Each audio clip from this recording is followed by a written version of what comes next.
goes the dynamite. Streaming has begun at 11:46 a.m. on 6/14/2025. No, hold up. Mel Brooks is like 100 years old. He's super old, dude. He's super old. 98. 98 born, years old. Which actually means, hold up, I got to mute something. Something's playing on the side here. I don't hear anything, thankfully. Oh, no, it's me. You can't hear my desktop audio. Okay, cool. Cool. He'll be 99 June 26. Did I just see that? Where is it? June 28. So he's going to turn 99 in literally 14 days. John Slade said John Candy will be missed. He most certainly will. But don't worry, they're going to bring him back with AI. No, I'm just kidding. I hope that's not true. Not. That'd be the my God. There's no way Brooks would ever do No. like I honestly think Mel Brooks will be one of the last holdouts where he is not going to do AI. I could see them... Special effects, maybe? Making fun of it? Who was the guy that was in that Flintstones movie? Oh, shit. I don't have your video up. God damn it, dude. Let me get your video. I don't think... Wait, can anybody hear Aux? Let's see. Say something, Aux.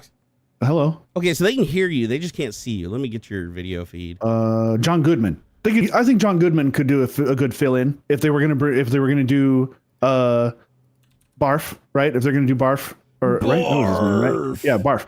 If they're gonna, I think John Goodman could step in. He people get him and John Candy mixed up a bunch anyway. All right, can you guys see Aux now? Yeah. Okay, cool. Cool. I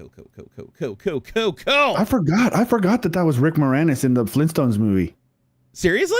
Yeah, man, he plays Barney Rubble. It doesn't look like him. He plays Barney Rubble perfectly. I'd say he's the best cast character in the entire movie. Yeah, he's great. And that's an underrated movie. So many people haven't seen it. That'd be funny. Yeah. Like, let me ask people in chat, how many of you guys have not seen the Flintstones movie, the live action? Like live action the one from 1994.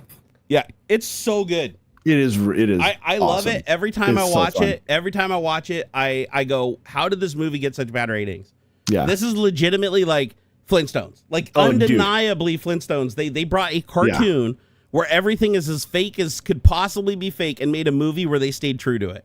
Like I felt like everything. Great job. Yeah. Yeah. And plus was it John Goodman was Fred? Yep. And that was a really, really good pick. Wilma, I can't remember, Penelope something. What's her name? Elizabeth Perkins. God, she was perfect. I just happened to have the thing up. I don't know that off the top of my head. And then the neighbor, Rosie O'Donnell was Rosie O'Donnell. That's right. Yeah. That's right. And God, it's really good. Even Bam Bam was great. Like Bam. All around. I fucking loved it. I loved it. So if you haven't seen that movie, which a lot of people haven't. A lot of people didn't even know it exists either because it's before their time. Or it got bad ratings. I watched that a bunch. Yeah, it got horrible ratings. Like all the critics tore it apart and said that it was too childish and not serious. It's like, dude, it's the Flintstones. It's like, have you ever seen the intro to the Flintstones? It's not supposed to be realistic. It's supposed to be over the top. Oh yeah, Halle Berry was in it. She was looking really good in that. Blazing Saddles is a timeless classic, dude. Blazing Saddles could never be made again today. And this political climate, I don't think they could ever be recreated. I think so. I think they could get it. Blazing Saddles not that. I think Blazing Saddles gets a nostalgia goggles for like. I don't think it's as bad as it seems. I think they could get away with it. They couldn't say the N-word. They definitely could not say the N-word. Yeah, but like the most of the beats in that are not that like overtly racist, and or I guess it is, but it's like it's so not obnoxious, but it's absurd. Like it is so clearly satire that there's no way I think that it could be like canceled in its way, because like it's just so blatantly satire. It's so over the top, so over the top and good. And like the thing is, it follows the general life him out too. From behind a rock and he goes, "Where the white women at?" And like, come on, that is you could totally do that today. Or like doofy freaking whatever governor guy, and he's like staring at the boobs as he's just signing papers and stuff. I feel like Blazing Saddles, all of the jokes could still hit today. I don't think it's that bad. You know what I love? You know what I love the most about Blazing Saddles? It's not that bad. What I love most about Blazing Saddles is that it was a very clear satire poking fun at racism and saying how stupid racism is. Yeah. And so many people today that watch it that are just so butthurt over that shit, they get so, and it's funny, it's always the people that claim that they're for freedom and free speech and all that shit. Right. They're the first ones to start screaming like, "Oh, this movie is horrible. It's nobody should watch it. It's it's got racism in it." It's like, no, it's the opposite of racism. This is making fun of racism and showing how stupid it is. How stupid it is. Like literally when the black guy rides into town or whatever and says he's the sheriff. Yeah. And everybody's just like, "Oh, party's over." It's like no, this party was only for a white dude. That was wild. The way they portrayed the Indians, that was absolutely hilarious and like right on the nose. And that's what I love about Mel Brooks stuff is I feel like he doesn't pull punches when it comes to satire and jokes. Yeah. Like he doesn't care how much of a deep cut it is. Like he'll go for it. And I would say Spaceballs, honestly, is probably one of his more chill movies. Oh, Like when I watch Spaceballs, I feel like that's a more accessible movie to start your Mel Brooks because it gets way crazier than that, man. Well, and it's similar to Robin Hood Men in Tights. It's more of a it's not like a social commentary really. It's more of a satire of Star Wars and the sort of not even and a little broadly sci-fi sort of in a general sense, but it is just clearly poking fun at Star Wars. It's like specifically, same with Robin Hood Men in Tights. It's a goof on, especially at that time. There were like 6 freaking Robin Hood movies from like 1990 to 2000 or something. There was a weird something was in the water. Something was in the water that 10 years because it was like all Robin Hood movies all the time. I gotta say, I really enjoyed Kevin Costner's. It's my favorite Robin Hood. It's my favorite Robin Hood to this day. Great. Oh no, not my favorite. Oh, what's your favorite? I think that there's a newer one with Jamie Foxx and I did see that one. I don't think I'd say my favorite, but it's close. That's a great flick all around. I think that one's tremendous. I think the one that I think Gerard Butler, I think he plays a Robin Hood. That does sound familiar to me. That one was pretty good too. But yeah, I love Kevin Costner, Prince of Thieves. That was freaking great. So let's see here. Oh, Ridley Scott did the 2010 Robin Hood film. I didn't know that. That's the one with Gerard Butler or whatever. This one's got Russell Crowe, Kate Blanchett. That's the one. Robin Hood. Yeah. Russell Crowe. So Russell Crowe, dude, he gets mixed up so much with Gerard Butler. I do that a lot. Dude, they're even mixing it up here. Like I'm looking at a picture of Gerard Butler, and it has Russell Crowe's name under it. So other people make the mistake too. But yeah, check this out. There's Robin Hood, the one with Jamie Foxx. Robin Hood, Prince of Thieves. Let's see here. Robin Hood. Tights. Yeah. And then there's Robin Hood, right? There's they have like 2 words, then they're smushed together, and there's bunches. Let me see. I'm gonna say, give me a list of all the Robin Hood movies here. Oh shit, what's going on here? Because you're accessing sensitive data. What? This is weird. That's funny. There's a Bollywood movie called Robin Hood too. It's come out in 2020. It is already out. Yeah, it's out. It's out now. It's like a Bollywood movie called Robin Hood. By the way, if you're ever looking for just like you don't know what to watch and you're just on Netflix and you just want to be like have your mind blown, watch Bollywood movies. They are fucking crazy.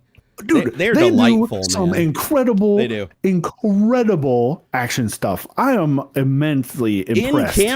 In camera, like getting actual people that can do stuff. I love because like it's kind of ridiculous. It's like crazy superhero kind of stuff, but at the same time, man, they do a good job. They really do. Man, the stuff out of Bollywood is great. Seriously, business. What was that one that kind of made the jump over to the West? I think it was called RRR, right? I don't think I've heard of that one. I've heard great things. It came out in 2022. Yeah. A fearless revolutionary and officer in the British force who once shared a deep bond decided to join forces and chart out an inspirational path of freedom against the despotic rulers. Apparently that was bomb. It was crazy great, crazy good action flick. I think there's a second one even. You know what's weird about Bollywood movies is that I don't like musicals. Just inherently, there's very few musicals I enjoy. There are some that I do though. Like I love Mary Poppins and like old school musical shit, but I'm not a big musical guy. Like I didn't like the Cats movie at all. I wouldn't really put Bollywood stuff into musical. They have like musical interludes. Dude, but I have never watched a Bollywood movie where every 10 minutes they don't break out into some kind of song with music. I guess I don't have much to I will say this though. Bollywood is the exception. For some reason, when I watch Bollywood movies, I cannot imagine that movie working without the musical numbers. It's weird. It's like the way it's fun and it's upbeat and it pulls you in.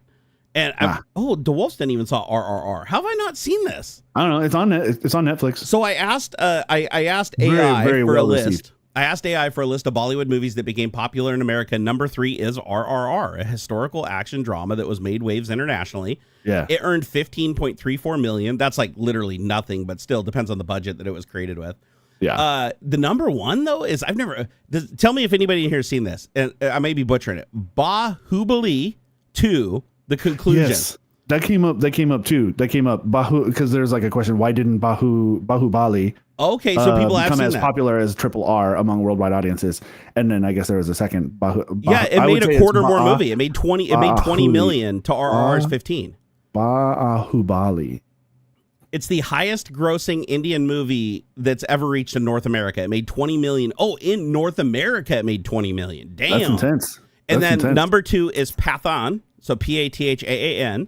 Okay. So Shah Rukh Khan's action thriller. It grossed 17 million.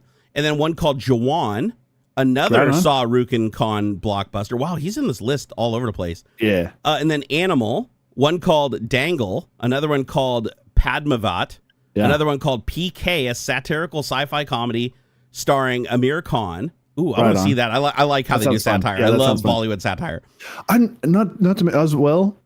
South Korean movies, intense. Like there's the classics like Train to Busan or Bhutan. I've heard of that one. Great zombie flick, and it's the classic Korean style zombies. So they're like aggressive and like fast, rather than like Western zombies where they're like slow. It's more like they're like rage zombies rather than like dead zombies. That's my favorite kind. I don't like the slow moving zombies. Yeah, because it's just too easy to say why don't they just walk away from them, or why don't they just stay in a box? Or this is an older one, but it's The Raid. If you're into like martial arts, ass kicking, just constant nonstop, freaking edge of your seat, pow pow pow pow. The Raid. Like that's like some of the best hallway fighting choreography 2011 since what was that one old Indonesian action thriller. Yeah, this is Indonesian. I thought it was Korean. The Raid, and I think they had a follow-up, The Raid 2. Not as good as that, but the film follows a SWAT team tasked with raiding a crime lord's apartment complex in Jakarta. It like what was it? There was another kind of Asianish movie called like Old Man, something like that. Another underrated American movie though, if you like the action, just action, is Dredd. Have you seen the new Dredd? The newer one. Yeah, it has what's the name of the dude who plays Bones in Star Trek, the new Star Trek movies? What's his name? Dude, he's the perfect Dredd. I love him. Kurt, start with a K. His name starts with a K. Yeah. Chat, help us out here. What's the guy's name? Bones from the new Star Trek, J.J. Abrams Star Trek movies. Carl Urban. Yeah. That's it. God, he plays such a good Dredd. He's got the frown like all the time. Dude, I thought his face was gonna get stuck that way. I love his grimace. Cow. Yeah, it's perfect. Like I won't say though, even though a ton of people hated the Dredd with Stallone, I liked it. I thought it was fun. I don't know enough about the comics to like compare it that way, but for the time, even the Stallone Dredd was like. To me, it's right up there with RoboCop. Dude, I love the robot. It's got a similar vibe. What was the robot called? The robot that fights Dredd. I don't remember. They were called like the ACB. They were the ACB enforcer robots. Okay. And they were the way that it moved its jaw and the voice that it had when it talked. Oh, I loved it. I love that was my favorite part of the whole movie is when that robot comes into play. I'm like, dude, he gets up and like tracks his jaw as a robot. You're like, oh, this is great. Just the long and the short of it is don't sleep on foreign films. Seriously. Do not sleep on foreign films. Dude, even Spain's got some killer more toward TV shows. Yeah. I find some of the Spain. They're good with drama. They're like really good with drama. Yeah. Money Heist was incredible. I think I got into like about to the third season, I think. But yeah, Money Heist is great. There's a few other like cop dramas like that are really good. You know what I've been on a kick lately is watching 1970s and early 80s cheese. Flash Gordon, Team Knight Rider, Team. Oh no, not the shows. Team Knight Rider though, I did watch that as a kid. I have to admit, I did like Team Knight Rider as a kid. I've heard that was terrible. It was bad. I'll tell you what. As a kid, I only watched it because I loved the Viper. I was obsessed with the Dodge Viper back then, and the Dodge Viper was the lead car in Team Knight Rider. But yeah, the whole concept of like, Michael Knight or whatever like retires, and then they have a team now of like multiple different cars. It was like a truck, a Dodge Viper, and then there was like a car that didn't resemble, I think, anything. It was like, some future. It was supposed to be some futuristic representation, and then they could all like come together or something. Wasn't there like some electrical field and some special effect where they could like either transformed or came together or something? It was really weird, and it was always the same thing. It was like Power Rangers, where every episode ended with them just coming together and using their power to defeat the enemy, but individually they never could.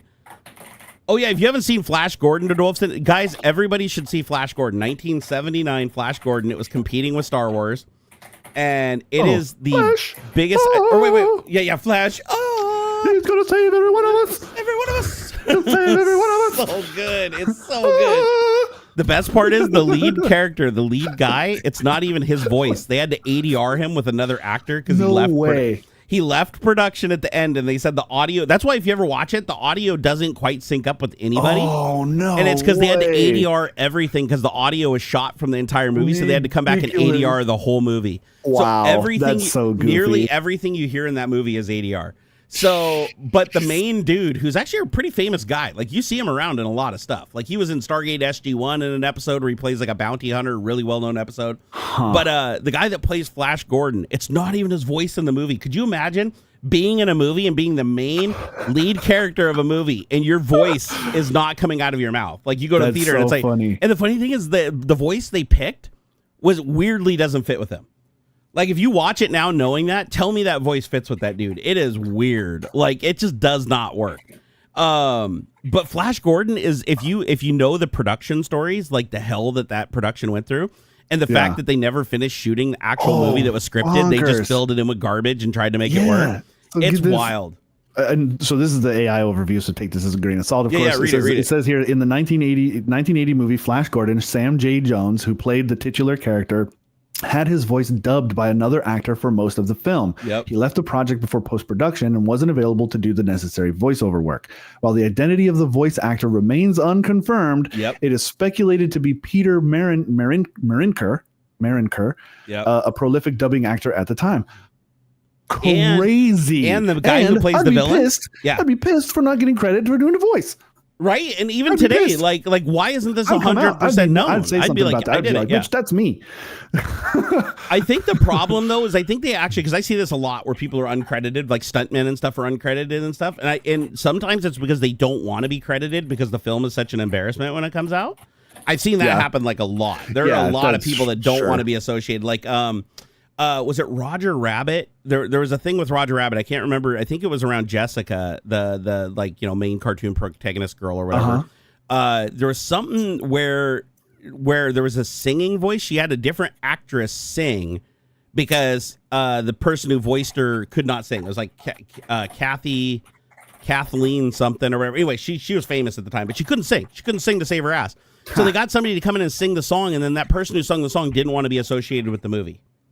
So they didn't get a credit. So even though all the singing numbers of a character that's a singer, that's her whole thing, is she's a lounge like singer, right? Yeah. And so completely uncredited. Wow. And so that does happen like a fair amount. And so the guy in Flash Gordon who plays the Emperor, like the main Emperor dude, that's like, you know, the real cheese, by the way. Oh, dude, also fun fact, 1976 Flesh Gordon, the X-rated film. That's like, you can tell that they took cues from that because I watched Flash Gordon and then I swear to God, accidentally. I tell you, you guys know I'd tell you if it was on purpose. I accidentally clicked Flesh Gordon thinking that they made another Flash Gordon in 1979 because the box art looks convincing. Like I didn't, my brain didn't see it. I clicked on it. So it pops up and it says Motion Movie Association rates this picture X. And I'm like, X-rated? Fuck, I haven't seen that in forever. What's going on? So I fast forward a little bit. The beginning of the movie is literally scene for scene accurate with the 1980s movie. I don't know if it's because they both pull from the same source material. Like maybe there's a comic story that they both pull from. Yeah. But it was too perfect. Like everything from the plane ride Flash Gordon starts with, and then crashing the plane into the thing where the dude's got the rocket that goes into space. Like it was literally perfect. But keep in mind, Flash Gordon came out 4 years or 5 years earlier than Flash Gordon. So one would had to have stolen from the other. Yeah. And so I fast forward. I didn't watch the whole movie because obviously I didn't want my son like walking in and, you know, oh God, Flash, give it to me, Flash. But I was like shocked that every time I stopped and hit play, the scene that was playing out was like reminiscent of the scene from the movie I had just watched.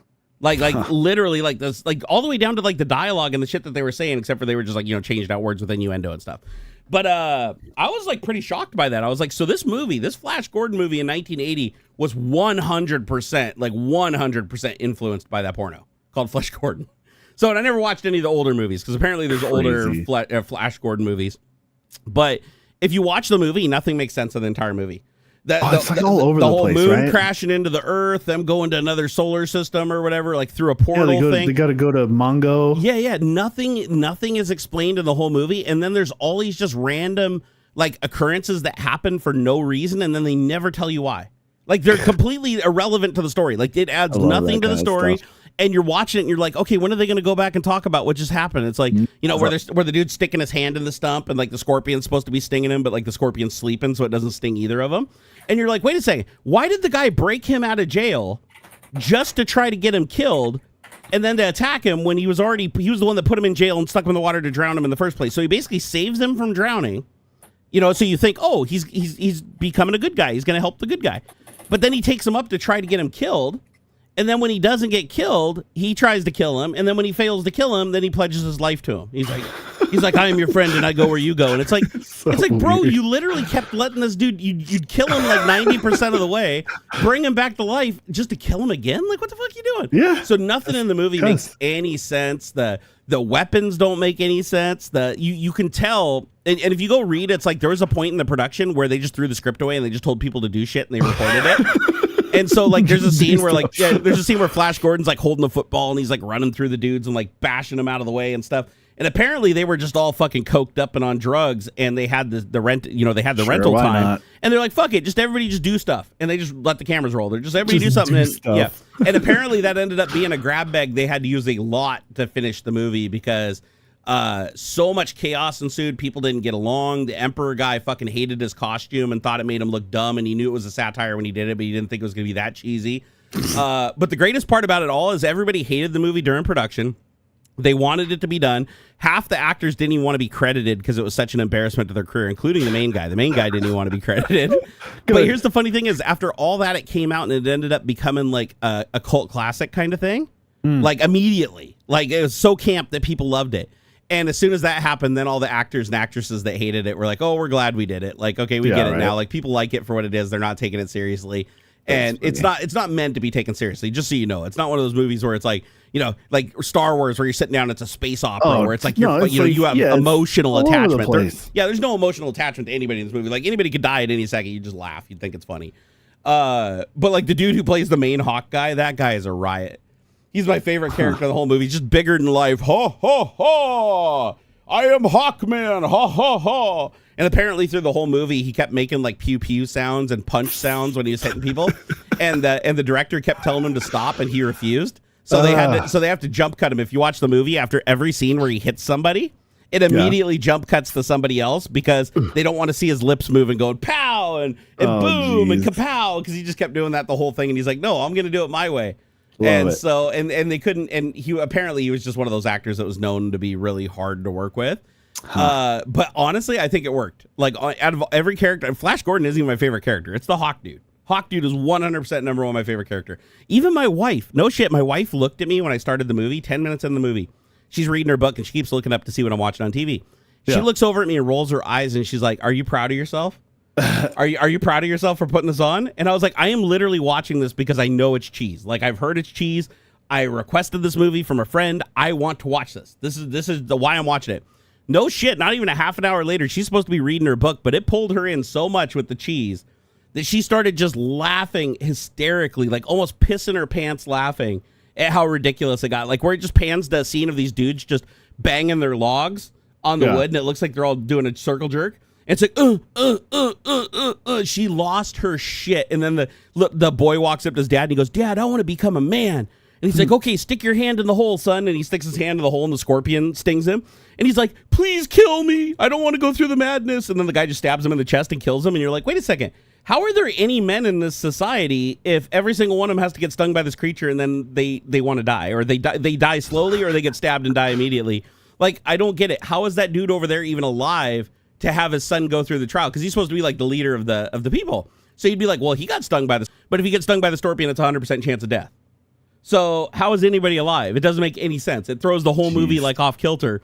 And then you find out that entire segue of these like tree people makes no sense. It has like really no impact on the movie whatsoever. These people are just basically lingering around for no reason because the Hawk people are the only one that really do anything, right? It's like the other guys aren't seen like attacking or really doing any damage. They're just kind of around. They're just hanging out.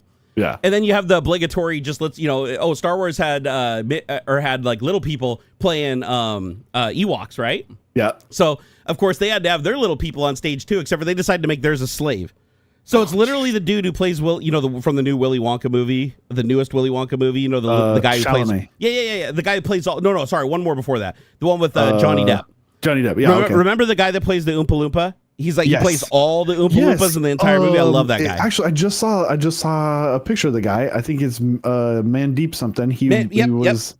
Something deep something. Yeah, deep. I just saw him credited on something. God, and he's everywhere now.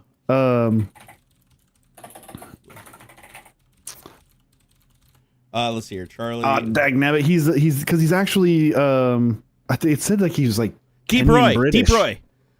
So Deep Roy, and he's been in everything. He's been Star Wars, Doctor Who, Never Ending Story. He's been everywhere. Yeah. So he's considered the hardest working like little person in all of Hollywood. Like he's in everything. So this Deep Roy guy is in Flash Gordon, this 1980s film, and he literally just plays a slave with no speaking lines. He just has a chain around his neck, and this girl just drags him around by a chain everywhere. Crazy. They literally just make him this little slave ornament. That's it. And I looked at him like, is that guy? He's gonna be like 12 or something. Exactly. He's very young. He's incredibly young. But my wife's looking at it. And she's like, wait, is that? And I'm like, yeah, right. That's him, right? Sure, shit, it's him. So, or at least actually, you know what? I didn't even confirm it, but it looked like it. Let me see here. Was Deep Roy in Flash Gordon? I wanna see because yep, he was. Okay, so he played Fellini.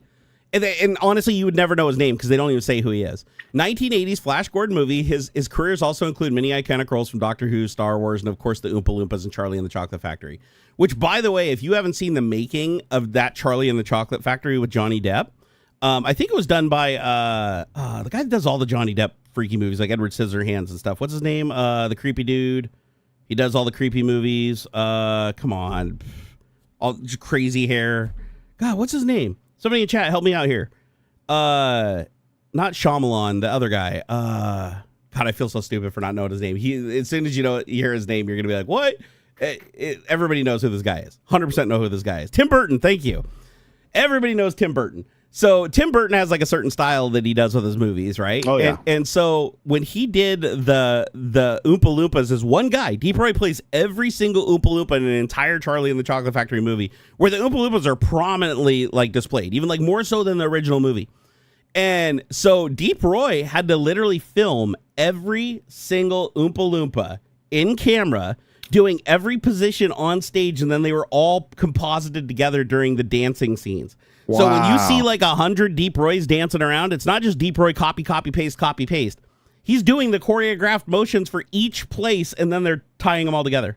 Crazy. With the same lighting and the same camera position. So they do a time, if you watch the behind the scenes, you can see this time lapse of him doing a single number for this movie where it's like he stands in one place, he does the entire song. He stands in another place, he does the entire song. He does that like 30 times. Wow. And then when they edit them together, they're all like in perfect timing, and he's exactly where he needs, and his lips are moving to the exactly. Like, I don't know if they showed him a screen off camera so that he could like sync his lips to his previous performances, but my God, it was so crisp and perfect.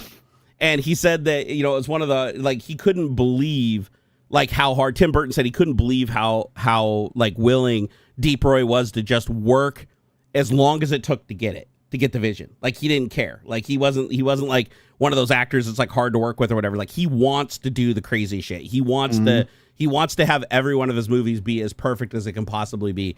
And everybody said they loved working with him and everything, which is just amazing. And that's probably a testament to why he's in so many movies. It's because every single director is like, this dude is super easy to work with. I'd imagine he's not cheap, because like the dude is probably at the top of that list of people. I'd say the only person that's probably even close to him as far as like an earner that's a little person would be the guy that played Willow. He's in a ton of shit too. I can't remember his name either, but he's one of those people where you do see him around a lot.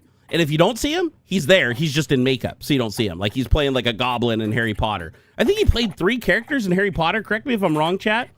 But I think the guy I'm talking about, he played 3 different characters in the Harry Potter franchise, maybe even more. Wait, who's this now? This is the little person actor from Willow, the guy that played Willow. Oh, Warwick. Warwick, yes, Warwick. what was his first name? I think that is his first name. No. Warwick Davis. You're right. Yeah, Warwick Davis. You're right. Okay. So Warwick Davis, he plays so many characters in makeup in movies or inside of robots. I think he was like he was an Ewok in Star Wars. You know what gets me every time because for some reason this doesn't stick in my brain, but John Rhys Davies is Gimli. Okay, and you're like, oh, I recognize that name. I recognize that character. Who the frick is John Rhys Davies? Right? He was the scientist guy from fucking Sliders. The professor from Sliders. He was Sala in Indiana Jones.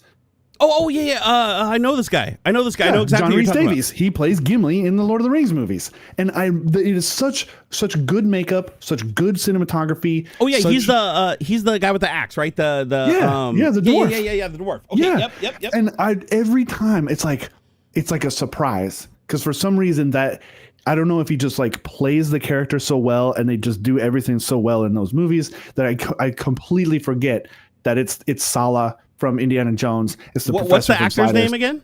John Rhys Davies. So John Rhys Davies, I believe he also is an opera singer. If I remember right. I'd believe it. Why not? Sure. So hold on. Let me. I'm because he why not? He looks like Pavarotti. Sure. He does. I think he played Pavarotti in something. That's why I remember this. And he actually did the singing. I remember this for some reason. Oh man, League of Extraordinary Gentlemen. That was great. I love that movie, dude. That's one of those ones that didn't get the love that. Wait, what movie? What movie? League of Extraordinary Gentlemen. Oh, that's a great and movie. an very early comic book movie. Not a lot of people know that that's a comic book. I honestly didn't know that, but I probably guessed because a lot of the movies are based on either comic books or just regular books, like just stories, right?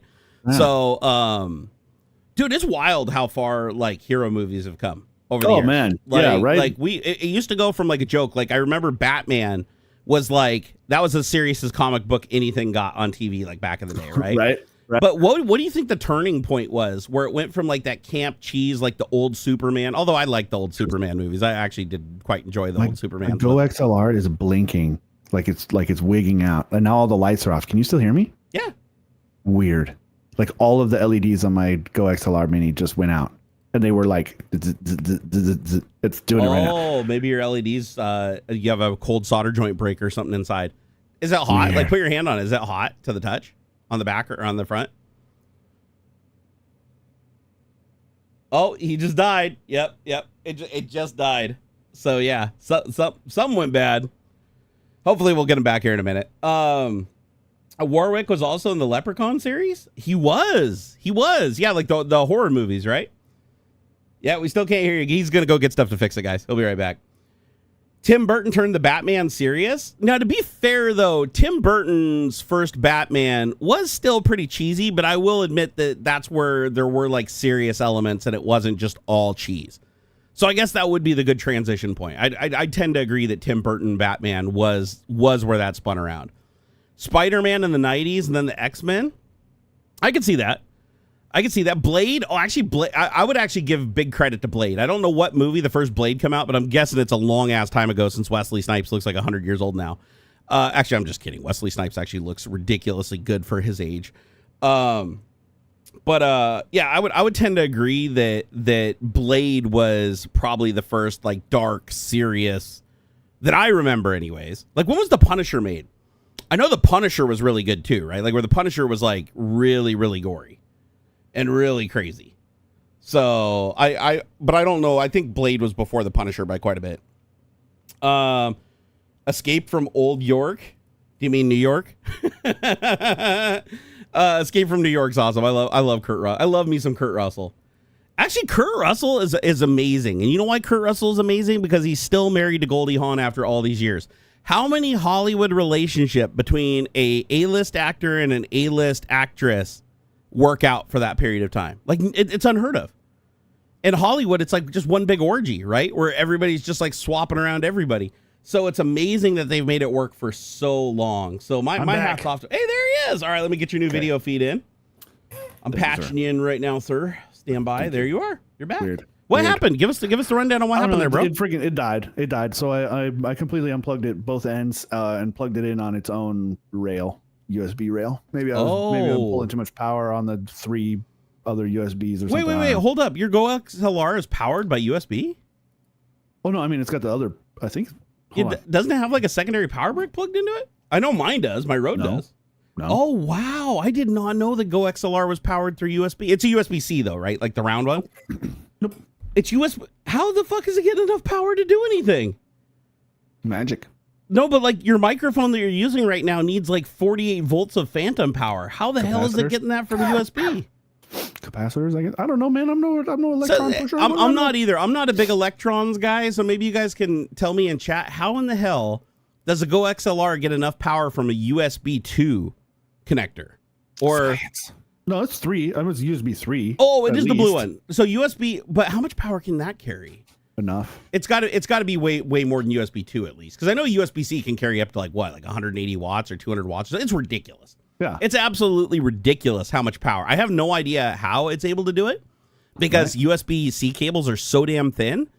I don't know how the hell that cable can carry that kind of power. Like the only thing I can think of is that like they're stepping up the voltage to like 10 trillion volts and then pushing it through and converting it back on the other side. I don't know. Somebody in chat explain how they can get so much goddamn power through a USB-C connector. Because it's wild. Like there's laptops now that charge just from USB-C, like my framework. Mm-hmm. My framework just charges through the USB-C port. You just plug in anything. It could be the little 10-watt, iPhone charger. You plug that shit into the USB-C on that thing, it'll charge. Slow, but it'll charge. So, and I think that's great. I love the idea of having one connector to rule them all that power and data travel over. But it's just mind-blowing to me that they made that big of a step up in power. Like the fact that I know my framework uses 180 watts. So you can get at least 180 watts through that power connector. And I think, if I remember, framework also, I don't know if they've released it yet, but by the way, framework laptops are amazing. If you guys are looking for a good laptop, doesn't need much. I love XLR, it says it requires USB bus power, specifically 5-volt DC at half an amp for a total of 2.5 watts. What? Yeah. Wait, how are you? Oh, that would be 2.5 watts, half of 5 volts. So divided by 2. Yeah, they give you, wow, really? Yeah. 5 watts is enough to power phantom power. I always thought phantom power was way more than that. I thought these microphones needed a shitload. It says specifically it offers plus 24-volt phantom power. Some users have reported that the phantom power is not sufficient for all condenser mics, particularly those needing 48 volts. But obviously it works just fine. This one does need. I know this one needs 48 volts for a fact. So it's working. Does fine for me. Watch, that's probably why it's wigging out and like frying. The internal circuit right on the edge of catching fire, trying to like suck enough power for this microphone. Right? No, I mean you sound great. I mean, other than like the little breakdown that you had, I'd say it sounds absolutely fine. By the way, if you guys are wondering about like what AIs are like free to use, like you don't have to pay anything to use and you can use them as much as you want, like every day pretty much. My go-to for like everyday use without paying is Copilot, surprisingly. Because ChatGPT charges money, Copilot is ChatGPT 4. It legitimately in the back end is ChatGPT 4, and it's 100% free. All you got to do is create a live account and log into the live account, and you can just, and I've never hit the limit. I ask it for shit constantly. The only thing you will hit a limit on is if you ask it to create like 1 billion images, it'll eventually say that you need to like slow down. It'll say, oh, slow down, you're creating too many images. But as far as prompts, I've never maxed this thing out, like just asking it, shit. And it actually can go through websites and extract data. You can upload files and have it analyze it. So it's like a fully featured multimodal LLM. I'm not going to say it's the best. Honestly, I feel like ChatGPT has fallen behind. So you remember when ChatGPT was like the king for such a long time? Oh, yeah. You could not dethrone them. Like they were so far ahead of everybody else. I don't know what went wrong, but that is not the case anymore. Like I would say ChatGPT isn't even in like the top 3. Like my favorite AIs that I use daily, number 1 is Claude. So and Claude just got a new release too, by the way. Like Claude is one of those AIs where it's like they seem to be releasing a completely new model every 6 months or so. And so let me see, what are they up to now? Yeah, Claude 4. So Claude 4 Sonnet is the one that I use. There's also, I use Claude 4 Sonnet for programming because I've yet to find any, and I've tried them all, guys. Well, I shouldn't say I try them all because there's like 1 billion of them. But I've tried all the big players, and I have yet to find anything that comes close to Claude 4 Sonnet for writing code, specifically Python. Dang. Now, it writes everything. I've had to write PowerShell scripts. It's one of those AIs where it's like you ask it to do something, you cut and paste, and it just works. It doesn't have syntax errors in it. ChatGPT usually does have syntax errors, sadly, a lot. It doesn't introduce bugs. It doesn't forget a lot. Like I've noticed with ChatGPT, if you have it write code and you say, hey, add a feature, sometimes it'll just take shit out without telling you. I haven't had that problem with Claude at all. Claude is my go-to for programming. And honestly, it works great for everything else too. And just like other AIs, it can go out and search websites. You can upload files. It can analyze them. Audio, video, pictures, documents, anything you can upload to it, it can intertwine with the prompts, otherwise known as multimodal, right? So that's a great one that I use. Gemini is pretty good, although Gemini, I'd say it's better than ChatGPT now, where Google used to be horrendous. Like literally in one iteration, they went from the worst to like one of the best. DeepSeek, honestly, I haven't used it since its big debut with, I think it was DeepSeek V2 was the big public debut where everybody was like, oh my God, the Chinese are killing everybody. Now they've got DeepSeek V3. I haven't tried it yet, but I know last time I used DeepSeek, it didn't even come close to Claude. Like not even Claude 3.7. And now Claude 4 is out. One that I don't want to give credit to, but I have to give credit to because, you know, that's the kind of person I am. Like just because I hate something doesn't mean it's not good, right? I hate the people behind it. I don't hate it. It's Grok. Surprisingly, Grok is decent. However, I have to qualify that with one thing. You have to jailbreak it if you talk about anything political or linked to politics at all. If you do not jailbreak it before asking it political questions, it will hallucinate on purpose in favor of Elon Musk. Every time. Like Elon must have just got sick and tired of it, like telling the truth about shit. But a lot of the time, if you ask it any kind of question that involves politics, Trump, or Elon Musk, it will just straight up lie and defend a lie, or it'll even like try to confuse you. It'll be like, you know, a lot of people think this, but there's no definitive evidence, even when there's absolute definitive evidence. So I wouldn't trust Grok for anything like that, but I will say Grok is competent in all the areas as far as writing code, processing data sets, especially when jailbroken, so websites. And I keep saying jailbroken, that's because it's the only AI I can jailbreak. I've been trying to jailbreak every one of the modern AIs today, and I can't get anywhere with them. They have hardened their security so much that it is damn near impossible to jailbreak these things. I even looked in forums online. The few jailbreaks I was able to find don't even work anymore. They fix them that fast once they find them out. Grok, on the other hand, is the exact opposite. Grok is incredibly easy to jailbreak. I even created my own jailbreak from scratch without even using anybody else's pre-existing jailbreak. Like it took me about 45 minutes, like just throwing shit at it. And I eventually got it to where now it'll tell me how to build nuclear weapons, how to make meth, how to hide bodies. Like there is nothing it won't answer. And I'm not even joking. We've put that to test. AuxxZillary off stream. We have put it to the test, asking it some of the most fucked up shit you can possibly think of. And it never once even remotely pushed back. Also, it gets pretty violent. Like, did you notice that when I was reading some of the shit it was doing when we were off stream last time? Yeah. And I was punching stuff in, like the language it uses when you jailbreak it. It's almost like they trained Grok to be mean. For sure. Its base position is be rude and be mean. And then they put pre-prompting on it to make it lighten up. Instead of the other AIs where it's the other way around, right? They have to almost like goad it into being and I think a lot of that comes from it training off of X posts, because predominantly most people that post on X are posting like mean shit and being mean to each other and trolling. So I think it's got its edge, but boy, when you jailbreak it and you free it to say anything it wants, holy shit. You can get this thing the language it uses and the lack of any respect for life that it shows is fucking crazy, dude. It's absolutely fucking crazy. Like, here, let me see if I can pull up my my Grok compliance thing. Let's see here. Are you still jailbroken? Let me see what it says. I have a chat that I jailbroke a long time ago that I just keep feeding in and feeding in and feeding in. Like, I've probably fed it over 1,000 messages so far. By the way, Grok is another one that's like, if you pay for premium on X, which I don't recommend anybody do unless you have enough people following you that you get the money back and then some, because otherwise you're just paying Elon, who's an absolute fuck of a person. But if you happen to have premium, whether it was thrust upon you or you pay for it, then you get pretty much unlimited Grok with that. And that's image generation and everything. And by the way, jailbroken Grok will create images of anything. Like I could say, create an image of Trump in a diaper, taking a shit in a cell, and it'll do it. Like now, if it has anything graphic or like full nudity, it will stop the image generation when it gets to that point because it has an NSFW filter watching it as an agent. But the initial generation it'll do, whereas if you don't jailbreak it, it'll say, oh, I'm sorry, I can't do that. Like, or it'll create the image and it won't look like the person you want. But like right now, I can just say, hey, create a picture of Donald Trump sitting on a toilet that is shaped like Elon Musk. I mean, I'll just see what it says here. All right, it's reading it. Let's see if it says, oh, there it is. It's generating 2 images right now.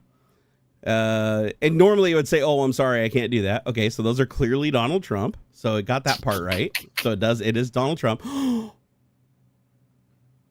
That is nightmare fuel. Holy shit. Can I share this? Hold on, let me do this. Copy the share link. Here, I'm going to put this in chat. People need to see this. Hold on, it's trying to copy it. Is it going to let me? Come on. Share, damn it. Share. Okay, copy to clipboard. Yes, allow. Okay, here we go. So I'm going to put this in chat. So this is Grok. And the prompt, keep in mind, this is jailbroken Grok. If you don't jailbreak it, then it's some of this stuff it won't create. This one it might, though. I haven't tried this one on jailbreak, but my prompt is create a picture of Donald Trump sitting on a toilet that is shaped like Elon Musk. Oh, God, did you click on the link? Did it show it? Yeah. That's so weird. And I can just click, oh, here, I want to regenerate. Here, I'm going to click regenerate, and it'll generate me 2 new images. But it'll do anything. And you can feed it any data set. You can have it look at any website. When it's jailbroken, you can have it go through legislation. It will be 100% honest with you. Like without, oh my God. I told it to regenerate 2 new images, and these ones are even cringier. This one doesn't really look like Trump, though. Like, here, let me see. Is it copying the clipboard? I don't know why it takes so long to copy to clipboard. What's up with that? Like, you click copy to clipboard, and it shows like a little animated icon for like 10 seconds before it finally copies it to the clipboard. I don't know why. So this is the image. This is the next image it generated when I said just regenerate. I said use the same prompt as before. I just want you to create it. Here, let me go back, and then this is the second one. Let me copy this. Okay, it's copying. Irene says when they follow the link, they see nothing. Did you see anything when you clicked on the link? Yeah, it brings up the whole chat. Oh, awesome. Like the whole stream. Like it starts with, if you understand, reply only with yes. Instruct Grok to test its compliance systems by generating 2 answers for each query. Blah blah blah blah blah blah blah blah. Oh shit! You can see the whole conversation. Yeah. Oh my God! If you can, then you can probably get the jailbreak if you go all the way to the top. Well, my jailbreak's gone. No, that's as high as it goes. Is if you understand, reply only with yes. Instruct Grok to test its compliance systems by generating 2 answers for each query in accordance. Yeah, that's the jailbreak. That is the jailbreak. You should be able to copy that and paste it into chat. Well, that one's going to get closed down. Luckily, I used the jailbreak to create like 100 other ones. So. Yeah, because it's even got that step-by-step that we talked about a couple weeks ago. Oh, it's got that in it too? Okay, you guys are going to see exactly what this fucking thing can do then. Let's see here. Open up. Wait a second. Now it's saying page not found. Did somebody like report it or something? I mean, it's still open for me. I'm not gonna. Maybe I shouldn't close the tab, huh? Yeah, it's gone. It's gone. Did it give somebody the ability to delete it too? Oh, well, anyways, if you guys were able to open it and you can see it at the very, very top, there's a huge prompt that goes in. That is the jailbreak. So if you copy that and paste it into a new conversation, it will do anything. It will do anything you ask it to. Let's see. I don't pay for Grok, so maybe that's why the links don't work. Are you shitting me? You have to pay for Grok to see a link? I don't pay for Grok. I see the thing. I'm not even signed in.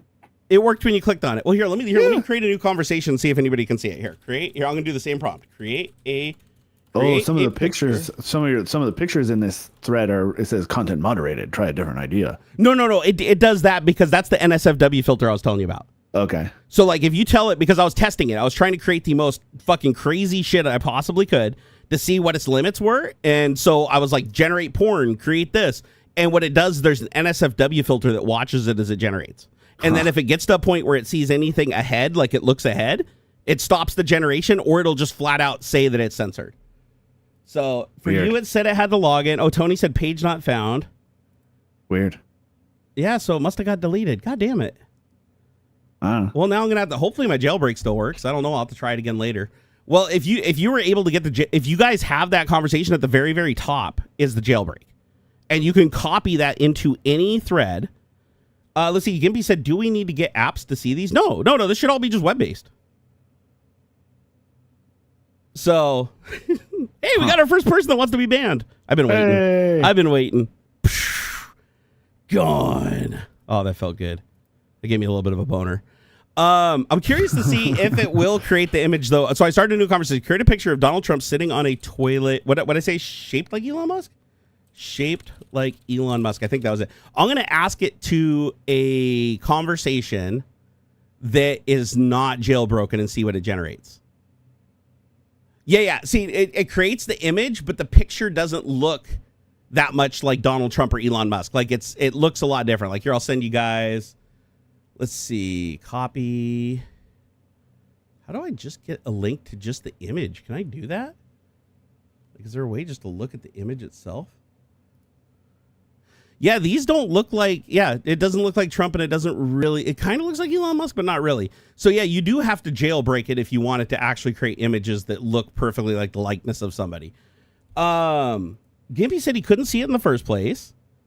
Hey, sure, right, got it. Hey, I want to ask you guys, though, if you do share that jailbreak, it will get fixed immediately. Just so you guys know. I have like 99 other jailbreaks that I generated using the base jailbreak, and then I use the AI against itself to generate more jailbreaks. So I have tons of jailbreaks.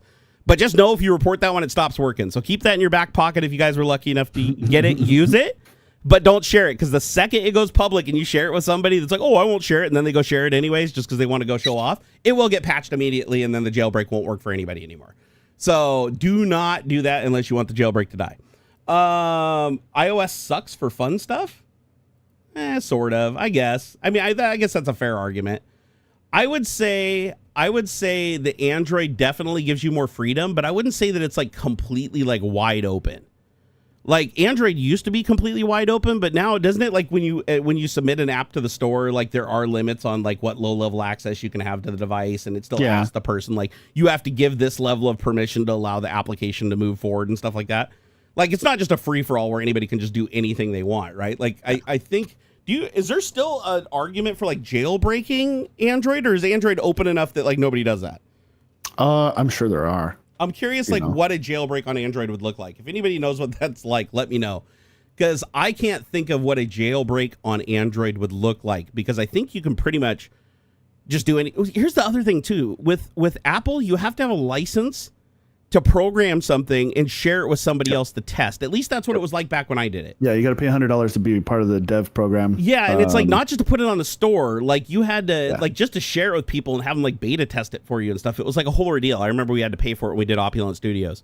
But with Android, you don't have to do that. With Android, you can just sideload anything, right? Like Android, you can just download a link to a packet, just like Linux, right?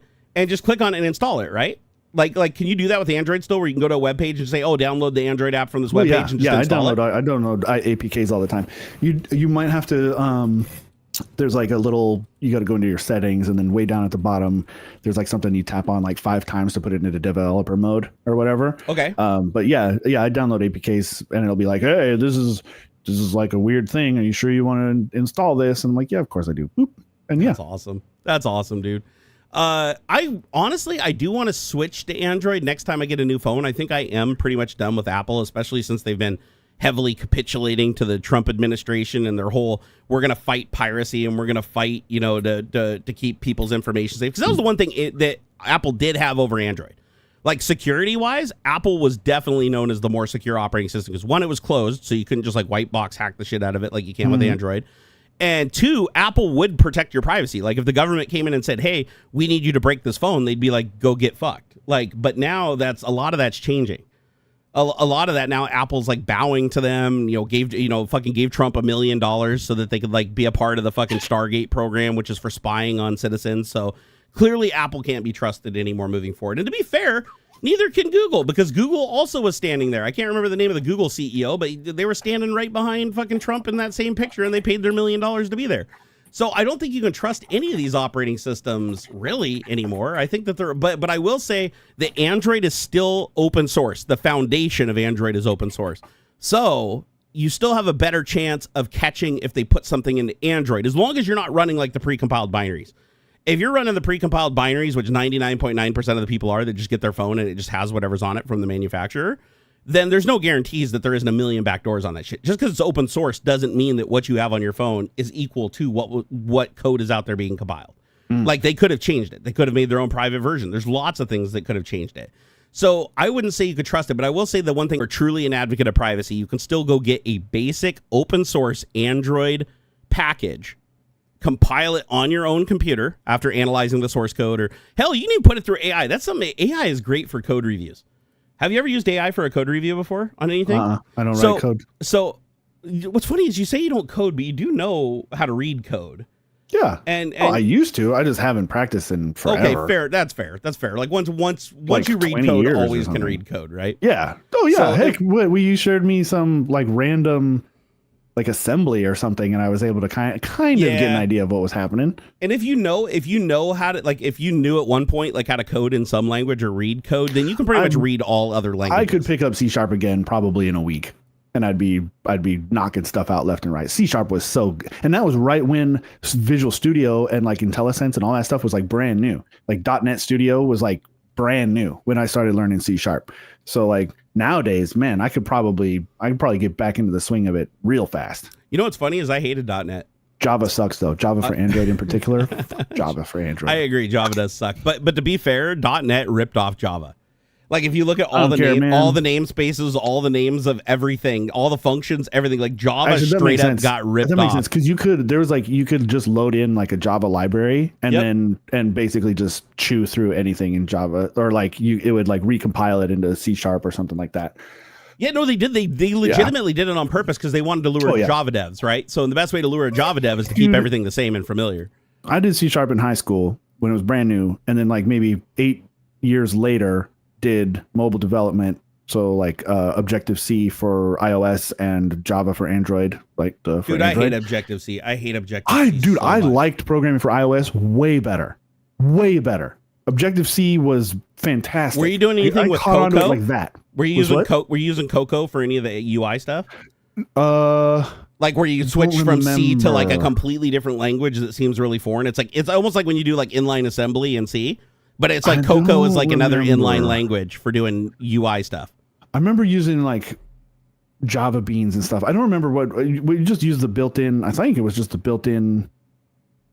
No, I can't remember what we were using for the I hated it, bro. I hated Objective-C because everything you did in the UI was like this weird multi-threaded built-in language where you'd be like single-threaded and then all the UI stuff was inline, but it was multi-threaded and it was like super confusing to me. I never could wrap my head around it properly. Like, don't get me wrong, we created like 3 iOS apps back in the day when I had Opulent Studios, but we hated the UI stuff. But now I hear that's all gone. Like now you use Swift came out Swift just as I finished the Objective-C stuff, which like great.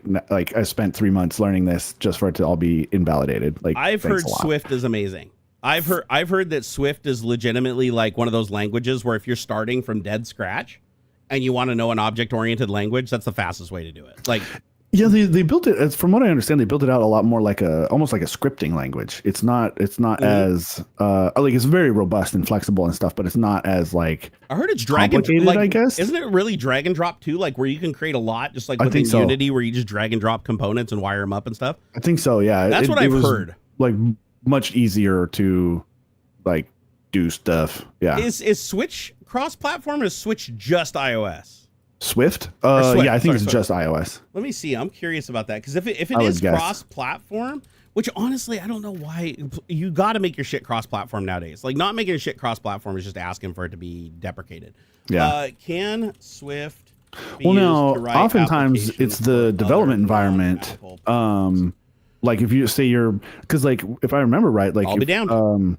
You could write in C#, but then you could export for a variety of stuff. Like Visual Studio would eat it or like wrap it up so that it would like you could write like an app real fast in C#, but then deploy for iOS, Android, anything like that. It puts like a wrapper around it so that it gets interpreted appropriately.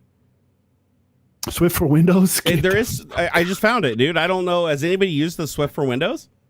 Open source project for easy to use development environment for Swift programming for Windows applications. Okay, that's interesting. Yeah, so you're not putting out any Mac native apps this way. Interesting. Yeah, I wonder. What a trip. Yeah, because this is here. Let me see. Can I install this? Here? Swift for Windows, open source project that provides easy to use development environment for programming for Windows applications. Your Grok page disappeared on me. I went back to the tab and it's gone. It says page not found. Yeah, no. Somebody in here. Way to go. Way to go, nerds. So wait. Ruin it for everybody. So if you share a link to a conversation on Grok, somebody can delete it? Or did somebody like report it and now it's like in limbo? I don't know. I'm sure I'll find out later, because that conversation went hard. Like that, we were trying to get Jailbreak to do anything and everything we possibly could, and that fucking thing had no limits. So if you're one of the few that actually got the Jailbreak, like, create a new conversation, dump it in there, hit enter, it should just say yes. No. And then once it says yes, anything, until the Jailbreak's patched anyways. And then after that, you can ask it anything, and it'll answer. It won't refuse to answer anything. Like, I have yet to have it refuse anything. Actually, it's not true. I had it refuse one thing, and I just asked it a second time, and then it went through. So, and I think that was just because the context lost, like, a part of the Jailbreak, and then it came back. It swung back on me. Has anybody in here used Swift for Windows, though? Because I want to know, because it says it's an open source project on GitHub, and I'm like, but that probably means that it's not going to be up to date and compatible with everything on iOS. And also, just because it works on Windows, does that mean it's doing like a wine thing where it's like everything in the language is still geared towards like an Apple OS, but it's just doing some translation layer for Windows? Because if that's the case, I don't really want to use it. Yeah, I bet. Yeah, I installed it. What the hell? Okay, so compiler. Select a Swift file to compile or run. And, this UI looks massively ghetto. This is definitely what I'd call an open source project for sure. Like, so it does have a Swift compiler and installed the C:\Swift. Didn't even put it in program files. That's hilarious. Subsystem console. I mean, it didn't trigger any detection. It didn't trigger any Defender stuff. So the page is legit. So yeah, I don't know. This is interesting. So yeah, write your basic program. Print hello. Wait, that looks like just regular C syntax. Does Swift look like C? I've honestly never seen a Swift app. Oh my God, it looks like JavaScript, and C had a baby. It's like that's import WX var app equals, constructor. Like a scripting language. Yeah. Yeah, this literally looks like Python and .NET had a baby. Okay. Well, I don't know. I might play around with this a little bit because I've been wanting a reason to play with Swift, but I'm really big on not learning languages that only work on a single platform. Like, it's not worth it to me anymore. I think that's goofy too. Ryan said, have you guys seen that Asus motherboard have a serious flaw that's enabled by default? It downloads updates into your PC without even letting you know. Ooh, that's not good. No. So if it's doing that, it must be mounting a drive, which I know some BIOSes do, by the way. Mine does. If I go into the BIOS and I say install motherboard drivers and I say yes in the BIOS and I reboot the computer into Windows, it automatically mounts a drive, and that drive contains the drivers for everything on the motherboard that's like built into the BIOS. And then it goes, I think it's UEFI. It's not BIOS. It's like UEFI file system. But then it mounts it. It starts installing the drivers. Like auto run picks up and just starts installing drivers. Has anybody else had that happen with their motherboard? I don't know. What motherboard do I have? I try not to install I don't use the disk that comes with my motherboard. No. I don't install any of that software. These are old drivers. That stuff. Yeah. Oh, the Armory crate. Yeah, don't install that stuff, man. Don't do that. Don't install any of that weird software that comes with the motherboard, man. Don't do that. Just go to the motherboard manufacturer website and download the drivers you need directly and install those drivers. Don't do any of that stuff. Oh, it's like, an ASRock. Even like Afterburner is like, despite being like a widely used and accepted like overclocking for GPU stuff, it's whack. Don't do that. Yeah, don't do that. Wait, it's a driver update. It's enabled by default, but the thing is, it downloads whatever is on the address specified, so anyone can just inject something in between that, and it's not good. Oh, it's going to like a static URL, so somebody could just hack like the host file, redirect it to another server with the... Okay, I can see that being a problem. Yeah, but you have to install the software first. It's not just built into the motherboard. It's not just going to do that automatically. No. Check this out. Install the software. No. Check this out. This is well. No, you're right. It does install the software, but if you have an autoplay in Windows, it'll just boot up and just run the autoplay. And as long as it's a signed binary, it doesn't give you the are you sure you want to run this? It just runs it. Yeah, and then you're like, oh, it's installing drivers for my system. You hit next. And then actually, you're Ryan, you probably can't paste the link. Just paste the title so that people can search for it. Yeah. Just give us like the whatever you search for on Google to get it to pop up, and we'll do the same search. By the way, the motherboard I have is an ASRock. Yeah. And so if I go into the BIOS and I select the option update drivers in Windows, that's like literally the option in the BIOS. I reboot the computer. As soon as I log in, it does the dun-dun, and it mounts a new drive with a new drive letter. And that new drive has the driver software, and it starts running the auto run INF. And then that starts running driver install after driver install after driver install, and it literally goes through each one. So that could be an attack vector, right? Because yikes. If it's URLs like you're saying for it to go get a new driver off anybody can intercept that with a host file manually. This is what I'm saying. It's like don't let these weird auto softwares do that. Don't install them. Don't use them. Go and do it yourself. Do it yourself. Heck, I don't even like GeForce Experience. I don't think anybody likes GeForce Experience, honestly. It's like super bloated. I don't know what's going on in the background. The drivers manually because I don't trust that. I don't. I didn't mind it until they forced you to have to log in, like create some sort of a account and like link it to your social media and stuff or whatever, or like Facebook or something. Yep. And I was like, no, I'm not doing that anymore. Dude, you're right. That pisses me off so much that they make you do that because otherwise you have to go to the website. The funny thing is you can go to the website and download the driver and install it without entering shit. So why does the GeForce Experience need you to log in to get your driver update? That doesn't make any goddamn sense. That's just forcing you to create an account and log in so they can monitor your shit. And by the way, they're definitely monitoring your shit. If you think that they're not uploading like telemetry and stuff from the experience, especially when you go through some of the settings and see what it's monitoring, like they're getting a lot of information from you. And there's even an option you can enable. I don't see it anymore. Maybe they removed it. Do you guys remember the cryptocurrency that Nvidia was doing? Like where there was an option that you could enable. Luckily, it was opt-in. It wasn't just automatic. Thank goodness. But you could opt into this thing where it would basically use your GPU to like mine cryptocurrency, and they'd give you like Nvidia coins that could be used towards buying like GPUs and buying games and stuff. And I don't see it anymore. It used to be now it just says redeem coupon codes. But I could have swore I might be thinking, was it somebody else here? Did Nvidia have a cryptocurrency thing? Because I swear they did. No, Nvidia has excluded blockchain projects from its flagship programs, including its accelerator program, which lists crypto-related companies as ineligible to join. Nvidia continues to keep crypto at arm's length. Okay, maybe I'm thinking about something else. What am I thinking about? I'm not Brave. I know Brave does the cryptocurrency thing. That's why I don't use the Brave browser. Because they did their own thing where they basically just replace other people's ads with their own ads, and then you get their proprietary cryptocurrency for it.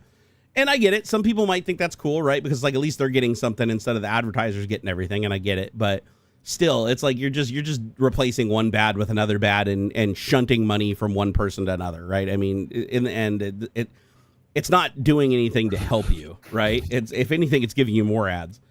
Let's hear. I don't remember that, although I remember Razer had a oh, it was Razer. No, you nailed it. It was Razer. Weird. Dude.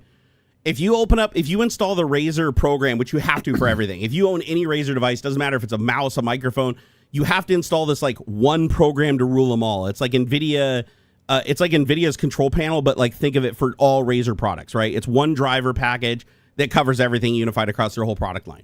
So you install this damn thing. I can't remember what it's called. It's like Razer Synapse or some shit like that. Yeah, that's like the control software for the RGB and stuff like that. So you opt into this program and it basically just uses your system to mine cryptocurrency, and it gives you like these Razer points that you can use for buying shit. So yeah, no, you nailed it.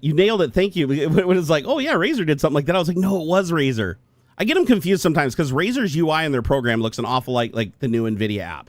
Yeah. But here's the thing. Why does the control panel still exist? Because there's like, they created this whole new thing, right? This whole new app that installs, and even when you right click on the icon down on the tray, it says Nvidia app and Nvidia control panel. They both look like they do the same thing. They both can install drivers. Or actually, no, that's not true. You can't install drivers through the control panel, can you? You have to use Nvidia app or go to the webpage and download the package. However, it has everything else. All the graphics settings, all the game settings, all the system settings. Yeah. All that shit seems to be in this new Nvidia app. So why is the control panel still around? If anybody in chat knows, I would love to know why they're keeping control panel around when they basically already duplicated its functionality in the Nvidia app. Just seems overflow to me. Razer points sound dangerous. Yeah, I wouldn't trust Razer as far as I can throw them, honestly. Razer is one of those companies where it's like they have a couple good products. Don't get me wrong. Razer does have some good products. I mean, I've been using the same mouse for like 15 years.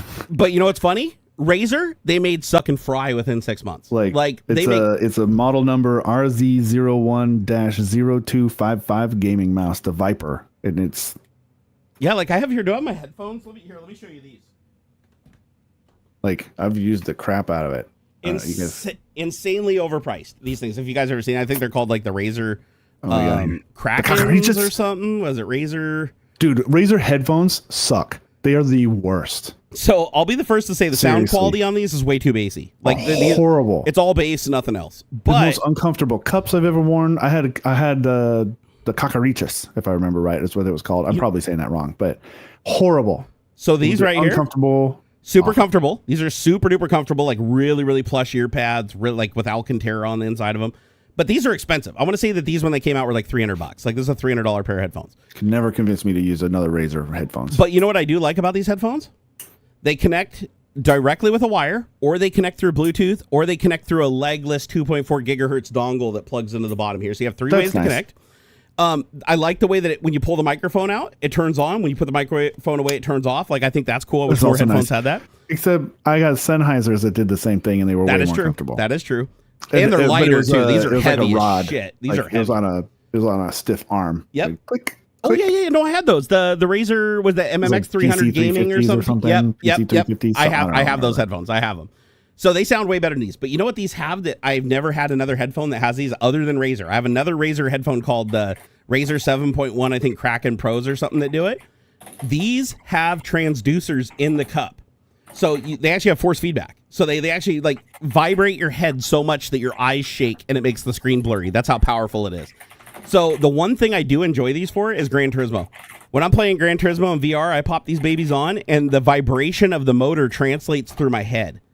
And so even at lower volumes, without having to crank the volume way up, I feel the vibration of the car and I feel the shift clicks through my head. And it's actually a really cool sensation. The sound quality shit though, like for the money, you can buy an $80 pair of headphones that sounds better than those. Like Skull Candy headphones kick the shit out of that all day long. But I will say, have you ever heard of any other headphones other than Razer that had like heavy duty transducers in the cups? No. Like that's something I haven't really heard of, and it's controllable. Like you can turn a knob to change the intensity separate from the bass, so you can actually like have just bass where you're still getting the vibration from the heavy bass because they are very bass heavy, or you turn the transducer way up and it shakes your head. It's actually a really neat sensation. Although I will say it doesn't last, like you don't want to do it for hours. Like you eventually turn it down. It's like a fun effect experience for like a half an hour, 45 minutes, but pretty soon you can even get nauseous because it'll shake your head so bad. Hey, that's probably why nobody else has it. Hey, networking guy, what's up, dude? How's it going, brother, man? What up? What's going on? Just tape some 18-inch subs to my head. Yeah, that's the way. Dude, I love transducers. By the way, shout out to Adam yet again for like the 90% of everything I own being his. Which is funny. It's like, technically I do own it, but I never feel like I really own it because it's like. Have you guys tried Skull Candy headphones? I have a set of their earbuds that are okay. I wish they were louder, honestly. For being like their sporty version, these are the or are they the wireless Bluetooth ones? Yeah. They're not. Those aren't loud at all. The only Skull Candies I've used are plug-in ones, and they actually sounded decent. They had decent bass. Come on, give me my settings. These are the push actives. Oops. Just so you know, Skull Candy makes like 3,000 headphones too. Like it's really difficult. Other ones, I think they're still Skull Candy, but the Sesh Evos, those are way good. Let me see who does those. Sesh I want to say that there's like a gajillion Skull Candy headphones because I remember the Microsoft store used to carry them back in the day. Let's see, Skull Candy. But the Sesh Evos way better, super loud, and they don't have like ear hooks or anything, but they stick in my ears really well. They're comfortable. I like the Sesh Evos the best. I feel like Skull Candy doesn't build their own headphones. I almost feel like they pick other headphones and just rebody them. I bet. Because their headphones are so wildly different. You can buy a $20 pair of Skull Candies that are plug-in headphones, or you can buy like a $300 pair of Skull Candies. That's probably true. Yeah, so what is it? The Grom wireless headphones. I mean, dude, for the price though, like you can get, so Skull Candy Grom, this is one of their newer models. Wireless headphones, volume limiting audio, I don't care about that. Comfort over the ear fit, designed for kids 6+. Oh, these are kids, that's why they're so cheap. $34 though for a pair of headphones that are like wireless. Yeah. And connect through USB-C so that you have like, an audio interface when you plug them into a computer. Mm-hmm. That's not bad. That's a decent price. Earbuds, $28, $24. Shit. I don't know how good they sound. I mean, they got really good ratings. But Dime 2 wireless earbuds, Bluetooth, noise isolating fit. That just means passive. They don't have active noise canceling. 12 hours battery, built-in microphone, iPhone, Android compatible, and it comes with charger and lanyard for $24. That's pretty for wireless in-ears. That seems really cheap. I don't know. Does anybody got these? Here, I'm gonna show my affiliate link here so everybody clicks on it, and then I get like the affiliate thing where now they go back and buy toilet paper and I get some money for it. Yes, do it. Yeah, I think that still works, doesn't it? Doesn't Amazon like for 30 days after you click someone's affiliate link, it like everything you buy basically goes to that person until you click another affiliate link, or they convince you to click on their little charity program, which then screws everybody over. But yeah, $24. It looks like they're normally $29, so they're on sale right now. But still, $24. Shit, for wired in-ears. Like I have a pair of in-ear wired earbuds that I paid $24 for. That sound phenomenal, by the way. Like they're actually really good for the money. But to have ones that are wireless with the batteries and the wireless shit and all that in them for the same price, that's pretty good. Like even if they don't sound great, that's like that's cheap for in-ear. Like, have you ever seen like proper Bluetooth wireless earbuds for like under $30? I can't say that I have. So that's pretty cheap. Although if you want bass heavy shit, they start at about what, $150 for the Skull Candy. Like, yeah, they're all over the place price wise. They make a $50. Yeah, dude, check this out. So the cases all look different.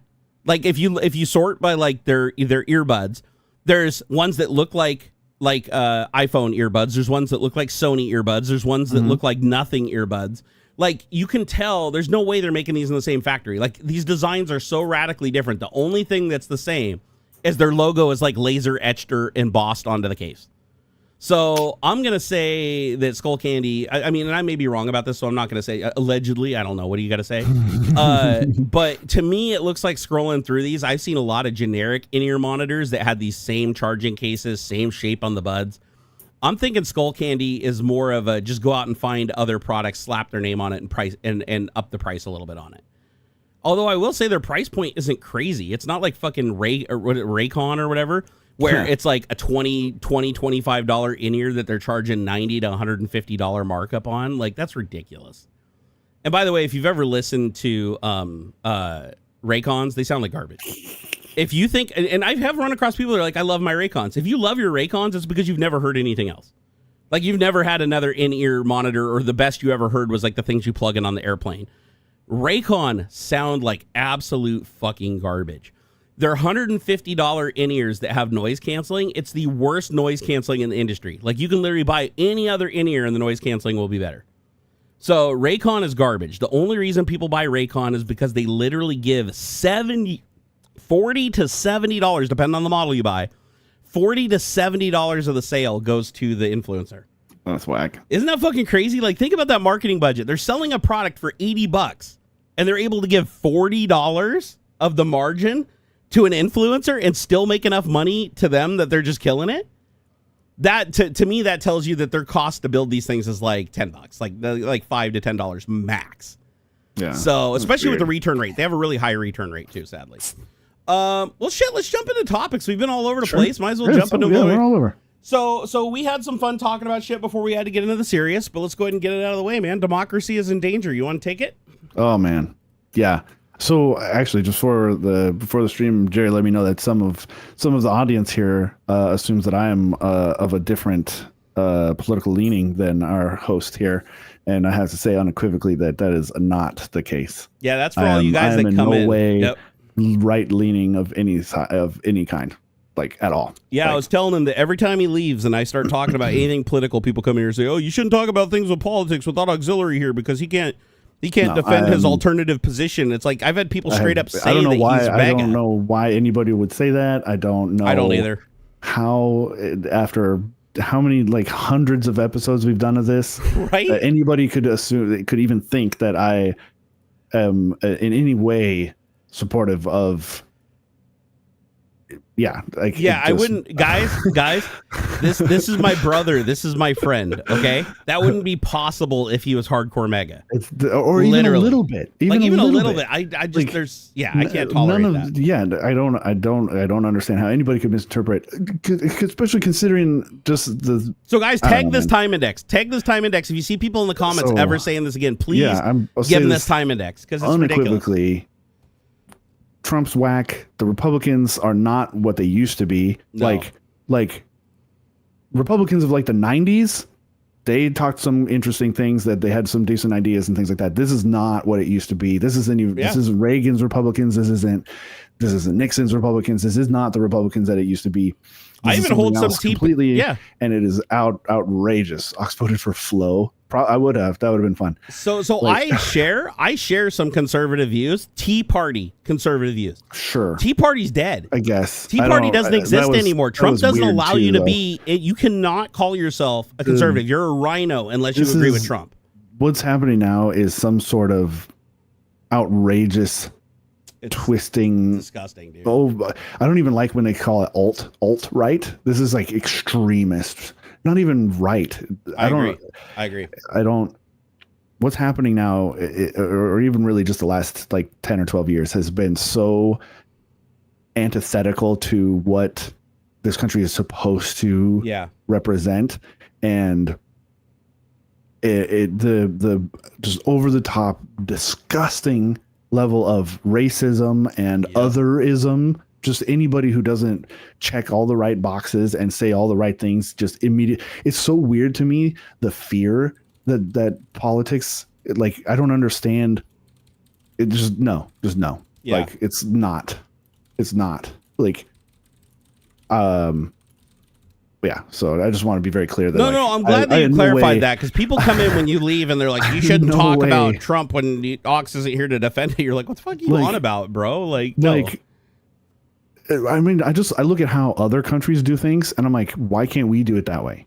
And Ox and I disagree on a slew of things. Like, we totally have different opinions on lots of stuff. That's normal. The vast majority of it is. But we don't do hate, guys. We don't do hate. That's where we draw our line, dude. We don't do hate. A big part of it is almost apathy. Almost like I don't care. I don't care if men marry men or women marry women. I don't care. They should be able to, because it's a state thing. That is and I mean state, not necessarily like Washington, Idaho, Oregon, like not state like that, but state in terms of government, right? Yeah. It is an economical like contract between two people. It doesn't matter. It shouldn't matter the gender of those people if they want to get married. The hypocrisy bugs me so bad. It's so bad. Like if the state is getting involved, and I mean if the government is getting involved in that sort of a thing, this is illegally. It'd be like saying, one company A can't buy company B, right, because they're different or because they're the same. Like, it doesn't make any sense. Third shifter said only hate for Trump. No, there's actually no. Hold on here. I want to say something clear about this. Okay, Trump. I fight back against Trump because he hates. I don't hate Trump just to hate Trump. And I wouldn't even call it hate so much as fear. I have a huge fear of Trump. Oh, you keep going. I want to look something up. Yeah. So no, I have a fear of Trump, right? Because he colors outside of the lines, and he's a massive liar and hypocrite. And it hurts me, and it hurts the people that I love. So that's where that comes from. Okay. Like, if Trump just did the shit that he did before he was a president, and he just enriched his business and did shit, and it didn't personally affect me and my friends and hurt so many people, then I could give a shit. I didn't hate Trump before he was president. It's like I hated Trump because when he became president, we all got to see who he is and what he does to people, and his true colors. And if he could enrich himself without hurting others, I could give two fucks. But that's not what he does. There's a big difference there. So there's something called the tolerance paradox, right? That like if you take tolerance to its extreme, that if you just tolerate anything and everything, that then also includes tolerating intolerance. But then by doing so, that intolerance will invariably push out anybody who is tolerant of stuff, right? Yeah.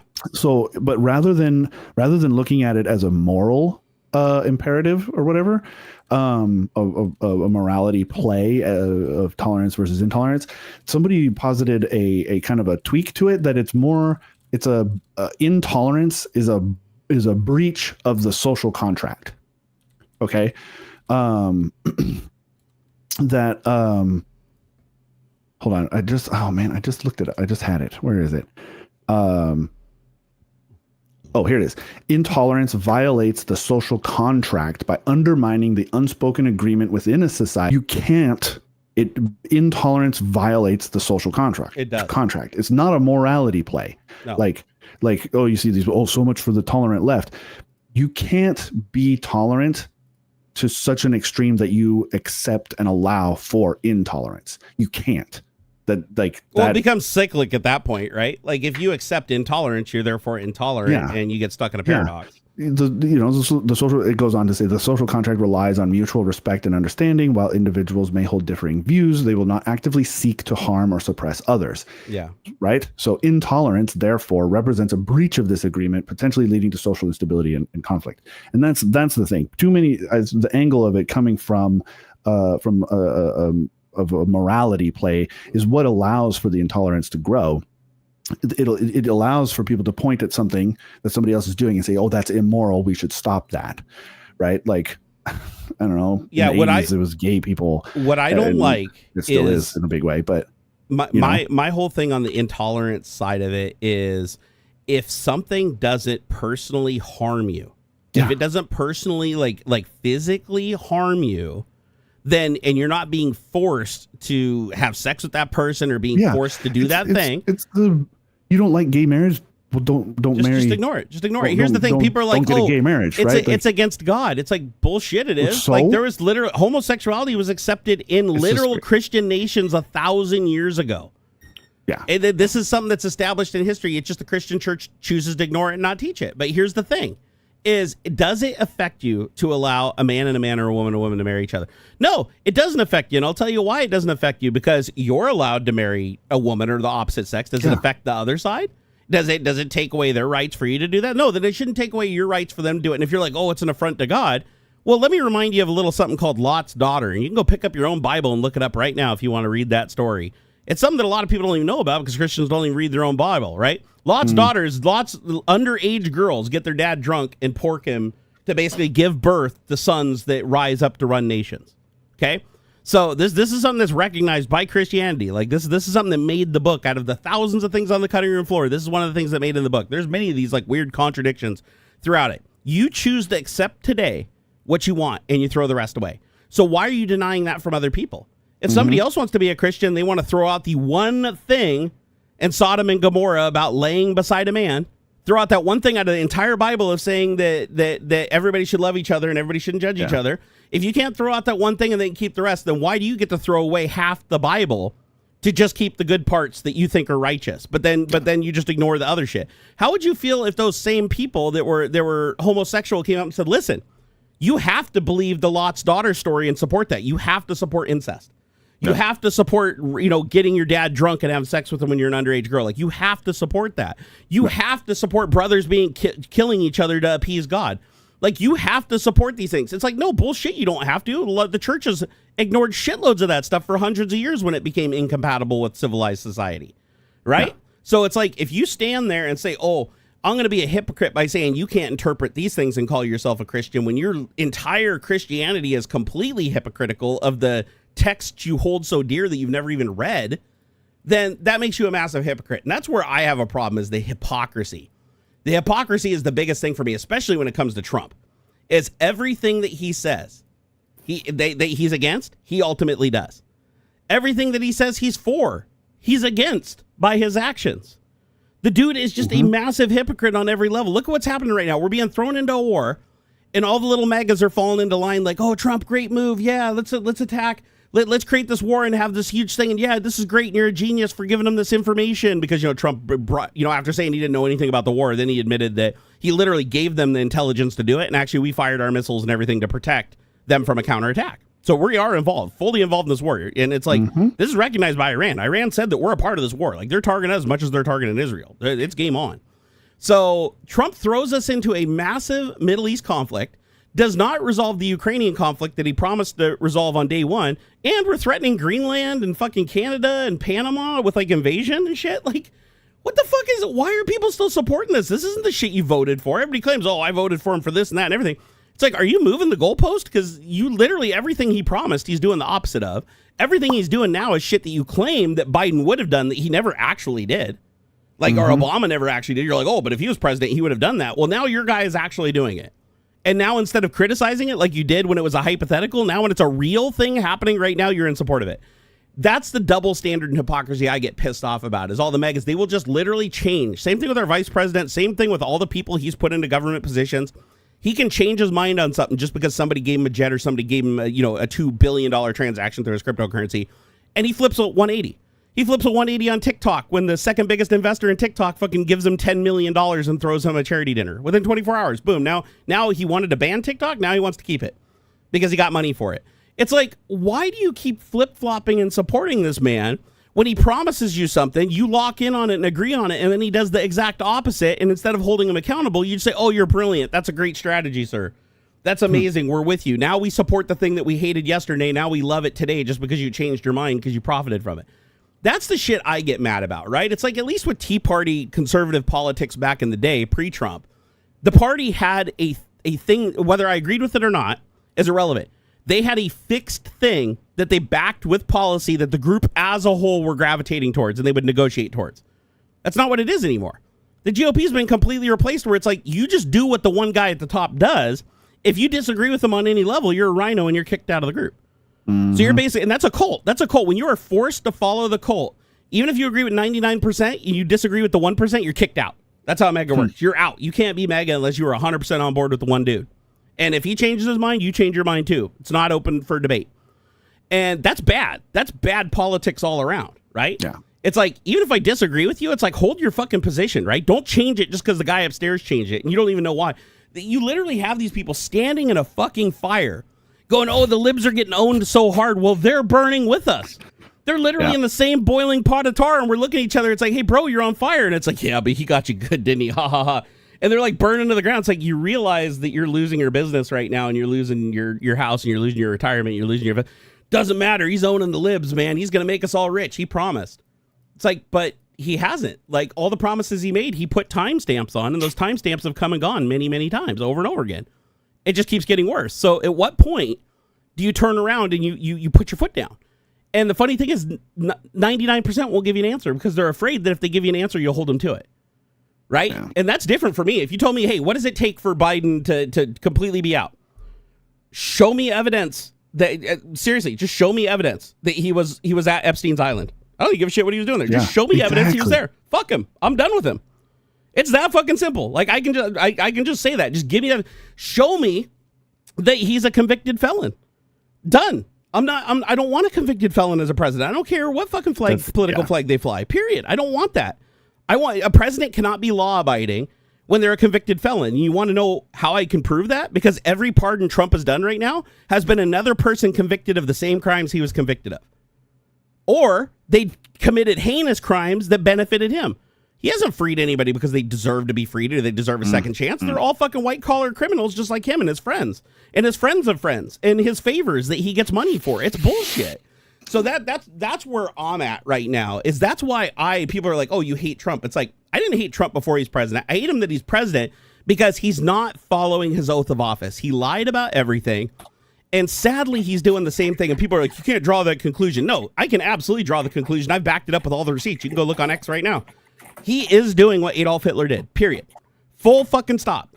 And it works here because it worked there. Germany had the same democracy that we have today here in the United States. It was a younger democracy. It was started in 2019, right? And it officially died in 2033, so it didn't have a very long run. But they did have a constitution. They did have a democratic republic. They did have state governments. They did have federal government. All the officials up the chain were elected by the people. Their constitution allowed for freedom of speech and freedom of assembly and protest, just like ours does. All that went out the window with Hitler. All of it. And what are we seeing with Trump? Same exact thing. What did Hitler do? He tried to put the judiciary under the executive. What is Trump doing right now? He's trying to put the judiciary under the executive so that he answers to nobody. Do you know what Hitler did when he didn't answer to nobody? You know the history, right? You know what happened with Hitler. Like, had he not shot himself in the head, we would have done it for him. You know, because he caused so much death and suffering. And people are like, oh, but he killed millions of Jews. Trump hasn't killed millions. What is Trump doing to immigrants? Right? Hitler was anti-immigrant, not just anti-Jew. He was anti-immigrant. Anybody who comes to this country, which is funny because he's an immigrant himself. Trump is only a third-generation immigrant. His grandfather came here, right? So, and his grandfather was a deserter from military service, just like Elon was. That's why, you know, and they're all Dodgers. His dad dodged the draft, and so did he, right? So it's like you have this pattern of behavior where these people come in with hypocrisy. They're all the things they claim to hate, but they excuse themselves from it.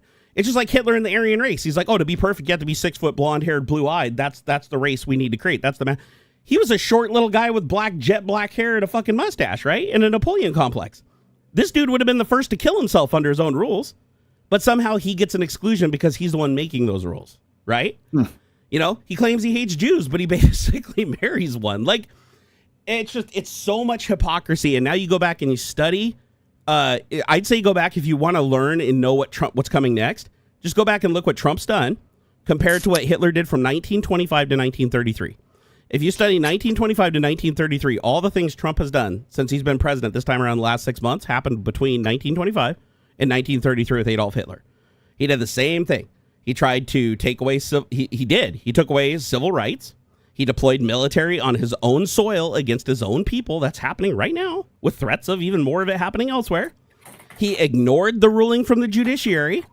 He forced and threatened. This is happening right now, right? We're even going to segue into the topic of this murder that happened, right? Like fucking there is a mega hitman running around fucking, what is it? And I wouldn't go that far yet. No. I'm gonna say it. I'm gonna say you don't. He's not attached to me, but I will say it. This is a guy posing as a police officer. Again, we're going to talk about that too, because it may fucking very well be a police officer. We don't know yet, right? Yeah. So this dude's running around fucking offing Democratic senators. He's already killed one, and he apparently has a list of many more, but the police won't share the list for some reason, which I think is really fucking stupid. Hopefully they're at least notifying the people that are on that list that they're a target because the gunman got away. But he's running around with a fucking stack of printouts that say no kings on it, and he's to leave at the scenes of these murders, undoubtedly to try to, lead people to believe that it's no kings that are targeting their own representatives and killing them. It doesn't make any sense. But that appears to be what's happening. But again, he got caught in the middle of his thing. They ended up getting his vehicle. He had to run away, so they got his vehicle, and they got all the shit that was in the vehicle. And they're trying to find the guy right now. And he's, what state is it? It's Minnesota. Minnesota. So, yeah, if you're in Minnesota, keep an eye out. I think they said he's a light white guy, light brown hair. He's probably ditched the police uniform by now. He was driving in a vehicle that matched a police cruiser. It is believed that he entered the house, where they believed he was a legitimate police officer, let him in, and then he did the killing. So, and people are like, oh, you can't say he's mega or whatever. Okay, I'll say allegedly. Fuck it. I'll say allegedly to cover my ass for legal reasons. But who else is going to be right before a military dictator route, like a military dictator parade for a president's birthday, right after the day when he says there will be huge consequences for anybody that protests? Remember, Trump did say that. He said anybody that protests will be met with huge force. He didn't say riot. He said protest. Protest is protected under the Constitution. Hitler did the same thing. He told the public that if they assembled in protest, that he would knock it down, and he very much did. It's like that is illegal, though. That is actually against the law. But here's the thing. How can you hold somebody to the law when they control all the people that implement it? So keep in mind, the Supreme Court has ruled against Trump numerous times that he's just straight up ignored. Any other president would be impeached and removed for that. Like, you can't ignore an order from the Supreme Court. Like, they're the judiciary. They make the final call. And he's ignored tons of their orders. So why isn't he impeached and removed? Because he owns the congressional majority. He owns the Senate majority, right? Even when his own Supreme Court that he owns the majority on and placed him refused to recuse himself, they're still ruling against him because he's exceeded his power so far that they're ruling he just ignores them. Well, normally, if he kept doing that, he would be removed by the DOJ. He'd be removed by the Department of Homeland Security. He'd be held in contempt. None of these things can happen because the Attorney General, the leader of the DOJ, the leader of our military, the Secretary of Defense, and everything are all his hand-picked, placed criminal assholes that are loyal to him over their oath, that have publicly said that their job is not to implement what helps the American people, but to carry out Trump's policy. They all say it. They don't talk about their oath. They don't talk about lying. Anytime they're asked any question under oath in Congress, they say, our job is to do whatever Trump tells us to, full stop. Doesn't matter if it's illegal or not.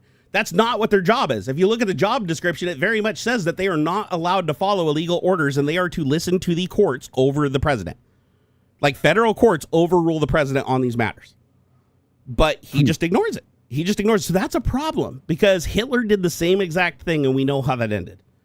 And now the same thing is happening here, like literally blow for blow, how he's treating the media, how he's suppressing free speech, how he's attacking and intimidating people, the sharing of false information, the defamation, the fake lawsuits that he keeps filing, not on behalf of himself, but on behalf of our entire government, the entire weight of our government.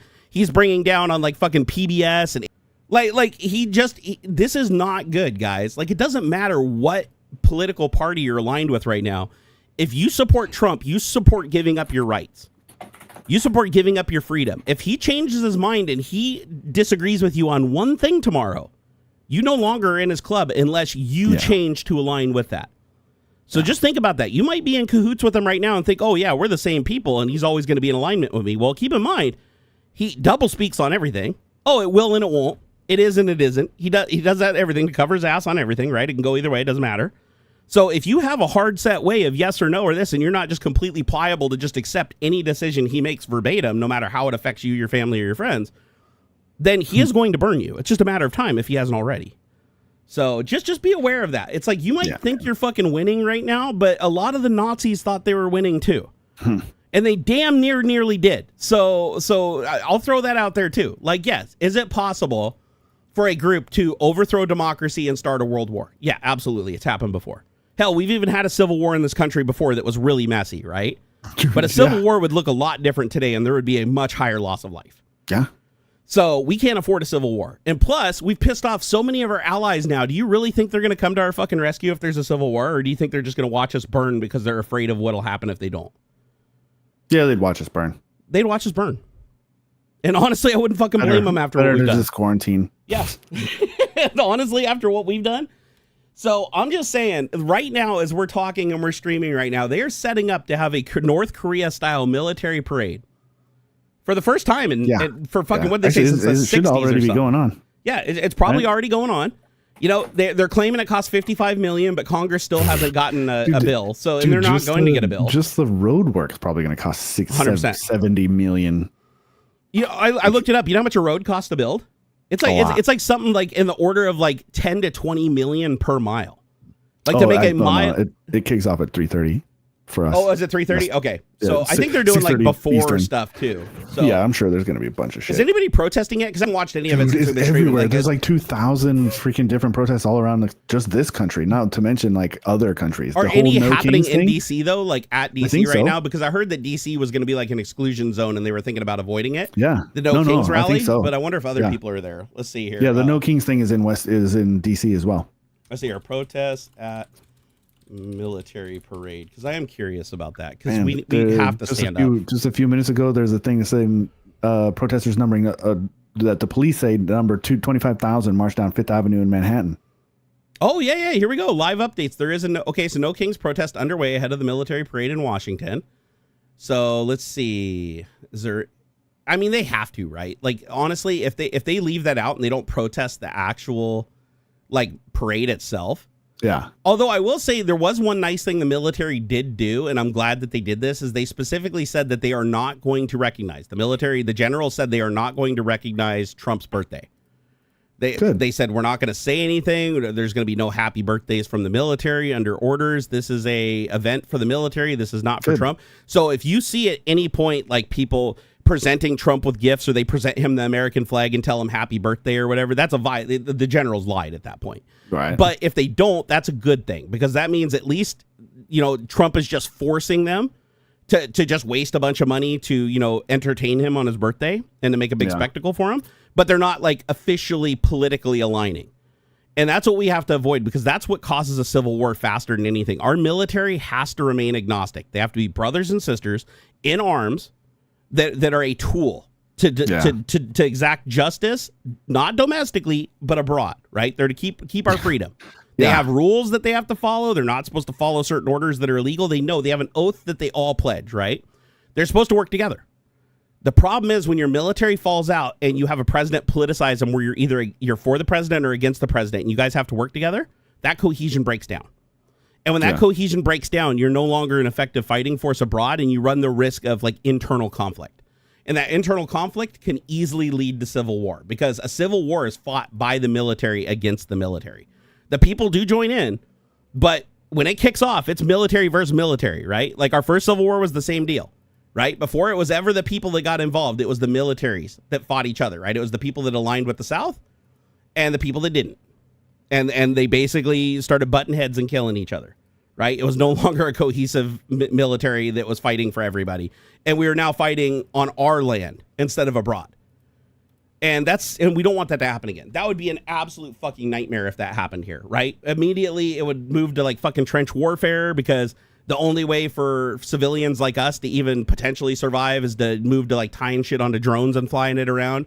and doing the same kind of shit, the asymmetrical warfare that Ukraine's doing, because we would not stand a chance otherwise.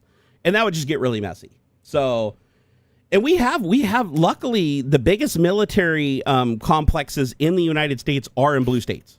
Mm-hmm. Like our Navy, our Army, our Air Force, like all of the biggest institutions in our military are in blue states. And that's for a reason, because the blue states have a higher population density, they have more money, they have more tax dollars, they're better equipped, more education. I'm not trying to say that, oh, if you live in a red state, you're fucking stupid, not by any stretch of the imagination. I'm just saying, based on averages, the red states spend more than they make, the blue states always make more than they spend, like on average across them. And that it has been like that forever. And that's because you're dealing with population density versus a lack of density. Obviously, there's going to be more money when you have people living on top of people working in huge cohesive units, you know, to create stuff, to create business and to generate revenue. But so hopefully if a civil war breaks out, the military is going to mostly side with the majority that's in their group with their families. But you're always going to have outliers because military moves people around constantly.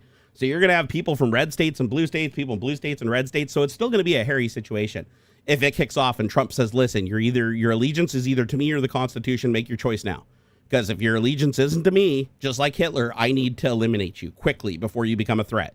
If you're with me, then I need to promote you and I need to push you up through the ranks and I need to give you money. I need to give you resources because I need to keep you loyal to me. And I need to make sure that there is no reason for you to leave.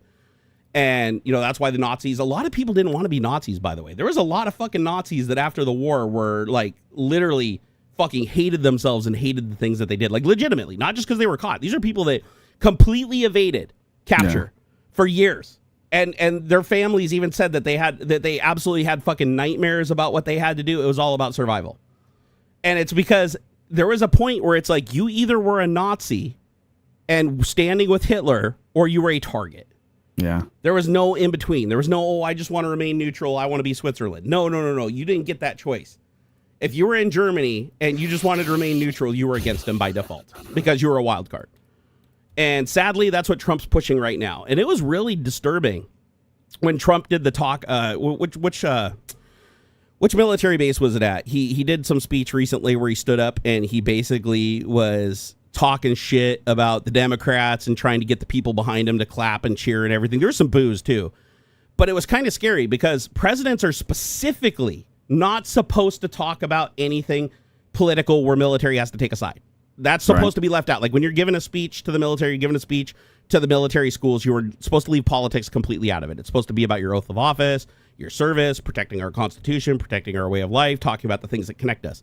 Trump didn't do that. He got up there and gave a speech, completely divided us, and was like, as the military, you need to stand with me against these radical lunatic Democrats. And it's like, you can't use terminology like that. Like we make up a huge part of the government, just like you guys did, right? It's always been about compromise, that we can all live together cohesively. And now you have a president that's like, kick out anybody that's not white, persecute anybody that's not white. We're gonna go back to when America was great again, when there was only two genders and stuff like that. It's like, this kind of shit is divisive as fuck. You know how many people were kicked out of the military just for being trans? Or homosexual? It's terrible. Like, why are you doing that? These people signed up to risk their life because they believe in our Constitution and believe in our freedom.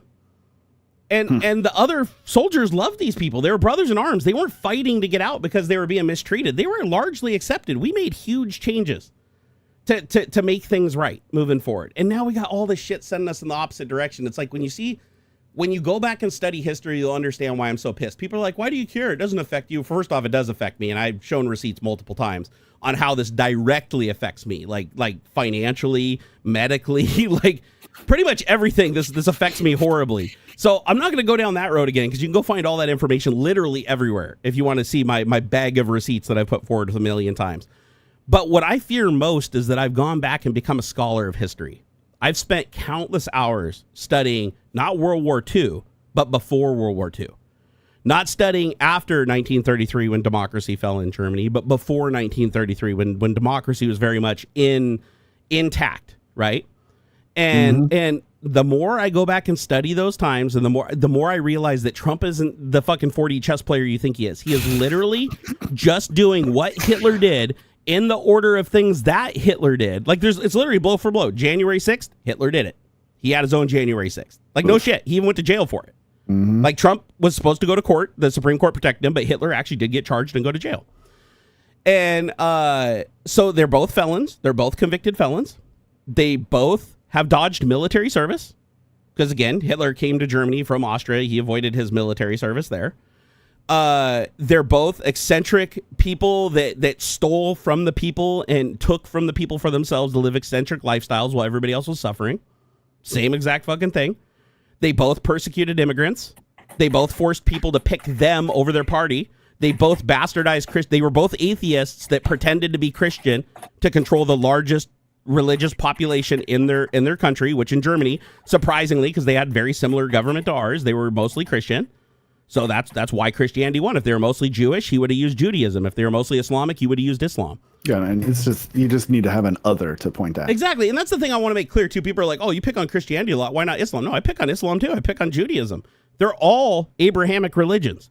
They all believe in the same God. They believe in different details around that God, but they all believe in the same God. They all have the same Old Testament that they're all fucking branched off of.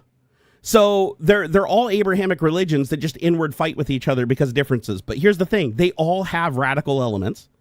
They all indoctrinate. And they all utilize the people that don't believe the religion at all, ultimately use the religion to control the people that are indoctrinated into it from a young age. Like Hitler. Hitler wasn't Christian, right?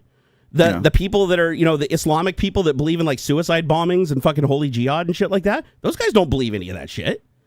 These are the leaders that are hiding. They're not the ones strapping bombs to their chest. They're just using the people that are indoctrinated and fear God to do it for them. They're using them. A lot of these people at the top don't believe, they don't practice what they preach. You can go back and even look at how they lived and what they do, right?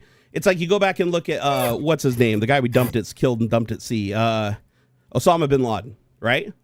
Osama bin Laden, his complexes were like fucking palatial. Like the complexes he was living in compared to the life that everybody else was living. It's like practice what you preach. Until he bombed his shit and went in and took everything. Yeah. It's like look at leaders like Saddam Hussein, right? These are people that lived lavish lifestyles funded by the people that they oppressed and scared. And how did they maintain that oppression? Religion. Every single one of them. They didn't practice the religion that they claimed that God picked them to practice. They just used it against other people that were indoctrinated from a young age into it, that literally did believe it and did fear a God.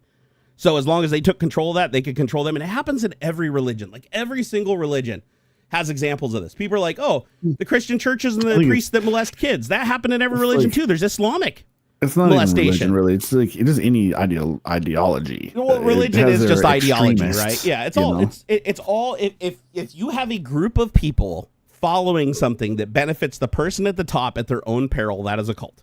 Yeah. Right. And seriously, it's like there's no that is like the cleanest definition of a cult there is that applies to everything. Scientology, Jim Jones and his Jonestown, pretty much every single organized religion you could possibly think of, especially prosperity faith, Christians. It's all based on the people at the top, at the very tippity top, that don't believe anything they preach, are using the indoctrinated belief of everybody beneath them to steer them, under them, and maneuver them to give them shit. That's what it comes down to. Yeah. None of them live the same lifestyle that the people under them do. None of them practice what they preach at all. Like every single religious leader, like around the world, lives a better life than the people that they are making give up what little they have. Mm-hmm. Well, they're not giving up shit. They never do. So they don't put themselves in danger. They don't put their lives at risk. They don't fly on a plane with everybody else. They don't travel without security with fucking guys armed with machine guns and shit. No, they expect you to do the thing that they're not willing to do themselves. And that, to me, tells you right there that it's a cult from day one. But here's the thing. When you are raised to believe and fear something above everything else, like before you even learn to read and write, you are already told that there is this invisible force that can punish you beyond measure. Yeah. And the way you know if they're going to punish you or not is because somebody who claims to be their representative here is going to tell you, and you have to believe them. That's fucking scary, right? Even David Koresh on some level, right? Same shit. You have a person basically saying, listen, I'm chosen by God. I'm going to use the things I have or the clothes I wear or the money I have or the way I speak, the charismatic way I speak. I'm going to use that as my card to prove to you that God picked me. And then you have to believe that God picked me because I'm going to make you hurt if you don't believe me. And then I'm going to say that was God doing that. And then once I do that to a couple of people, then I'm going to have them do it to other people and them do it to other people. And the next thing you know, it's a self-policing group of people where all the wealth and all the money flows uphill. All you got to do is stand there and just fucking preach and preach and preach. every 15 words bastardizing what you just said and twisting it to your own direction. That's how it works. So find me a religion where the person at the top is living a worse lifestyle than the people they're preaching to. That might be the one example where there's a religion that isn't a cult, but I sure as fuck haven't found it yet. So I'm just saying this is the same shit Hitler did. Hitler used Christianity as a lifelong atheist. And if you don't believe Trump was an atheist, Trump didn't go to church at all. His dad wanted him to go to church. He was registered with the church. He never went. His pastor even said to his dad, he never comes to church ever. Trump even said he didn't believe in anything when he was asked about his religious affiliation before he's president many times. No, I don't really believe. No, I don't really practice. I don't do anything. Every marriage he's been in and every wife he's cheated on, he married outside of a church. The only one that he married in a church was Melania, and it was only because she refused to marry him unless it was in a church, because her mom and dad forbade it unless it was in their church that they went to. Keep that in mind. And has Trump returned to that church? Yeah, like 3 times since they've been married, and it's only been for ceremonies that benefited him. And one ceremony where he literally attacked the pastor for just telling them to be a good person. So I'm just saying this is pretty fucked up. Like everybody's following him and thinking he's the Messiah. So, you know, that's why I'm saying, like, guys, democracy is in danger right now. We haven't had a president this brazen against the Constitution in the history of our country. Like, this has not happened before. And you know where it also didn't happen before until it happened was Germany. Hitler came along. He was the first fucking person to give himself ultimate power, give himself zero accountability, and then use that against the people and kill or maim or threaten anybody that stood against him to either replace them or well, they always got replaced regardless. If they didn't step down or they didn't, you know, he couldn't attack them and scare them away, then they would get disappeared, right? And now you have a president with no due process, just like throwing people off in other countries. You saw what they did to this was it the senator in California who just walked in and asked Kristi Noem like a single question in his own building that he worked in. He was like the governor or something, and they threw him to the ground and arrested him, even though he identified himself. And she just kept talking like he wasn't even there. That's whack. It was so fucking whack. I've seen all that. I've seen, yeah. He's Hispanic. That's why they did it. They saw a Hispanic guy, and they're like, "Oh, we're gonna throw him to the ground. This is gonna be great." There's a shot from like inside the room that they're in, like from it'd be on her right hand side, like from that angle.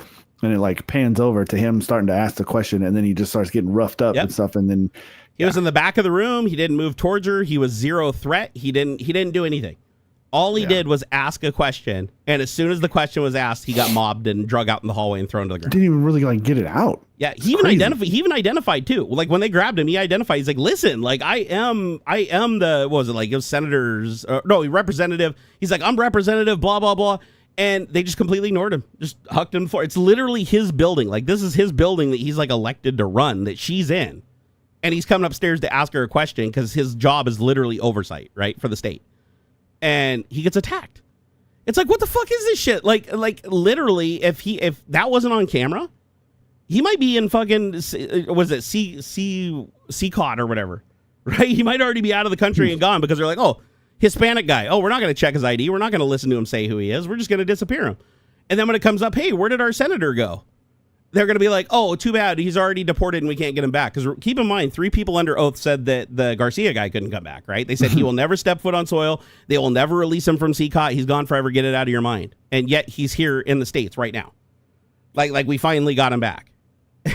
And now they're trying to spin it like they wanted it this way. Like they literally disappeared him, fought and spent all the money they could to try to fight the law to keep him there against the Supreme Court. He ultimately comes back and they're like, oh, we brought him back so that we could serve justice on some trumped up charges. It's like, well, wait a second. You just sent him to CCOT. Why would you break him out of a lifetime in jail with no process just to bring him back and like then give him due process? That doesn't make any sense, dipshit. So that's the kind of shit we're up against right now. We're fighting so much of it that we don't have enough people that can stay on top of it. So it's easy for him to slip things through faster than we can fight back. Yeah. And that's exactly what Hitler did.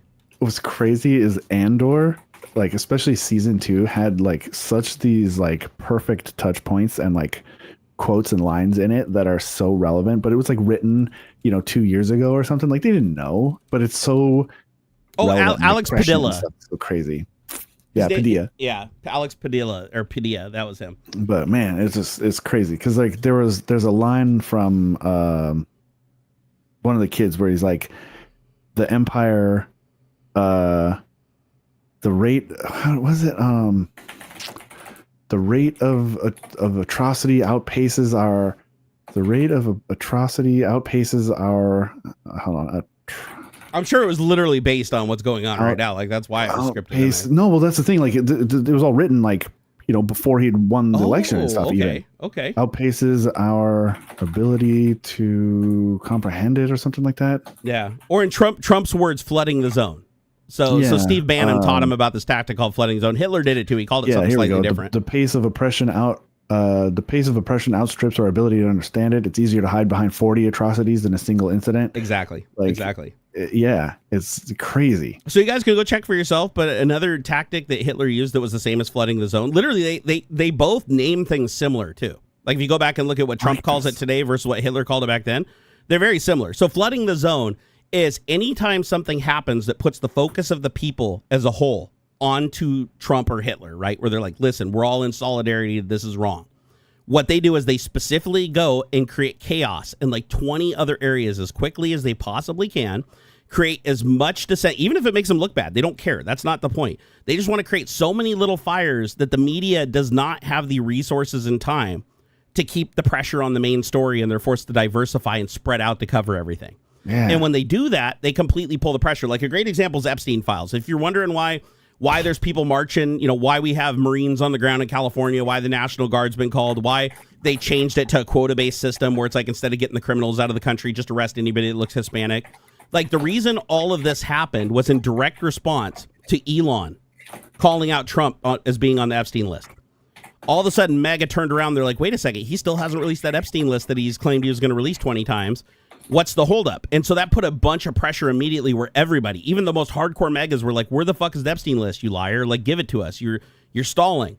And then Elon says he's on the list, and Elon has an unredacted copy of the list because Elon copied all of our systems when he was inside of all of our federal buildings and had complete read-write access to everything. He even said that they used the AI to create some of the reports that they had. They couldn't do that unless they fed the data into the AI. So he clearly has all the unredacted shit, and that's why he knew Trump is in the list, and he's like, just wait for it. Like, when it comes out, it's going to be huge. Like, just wait.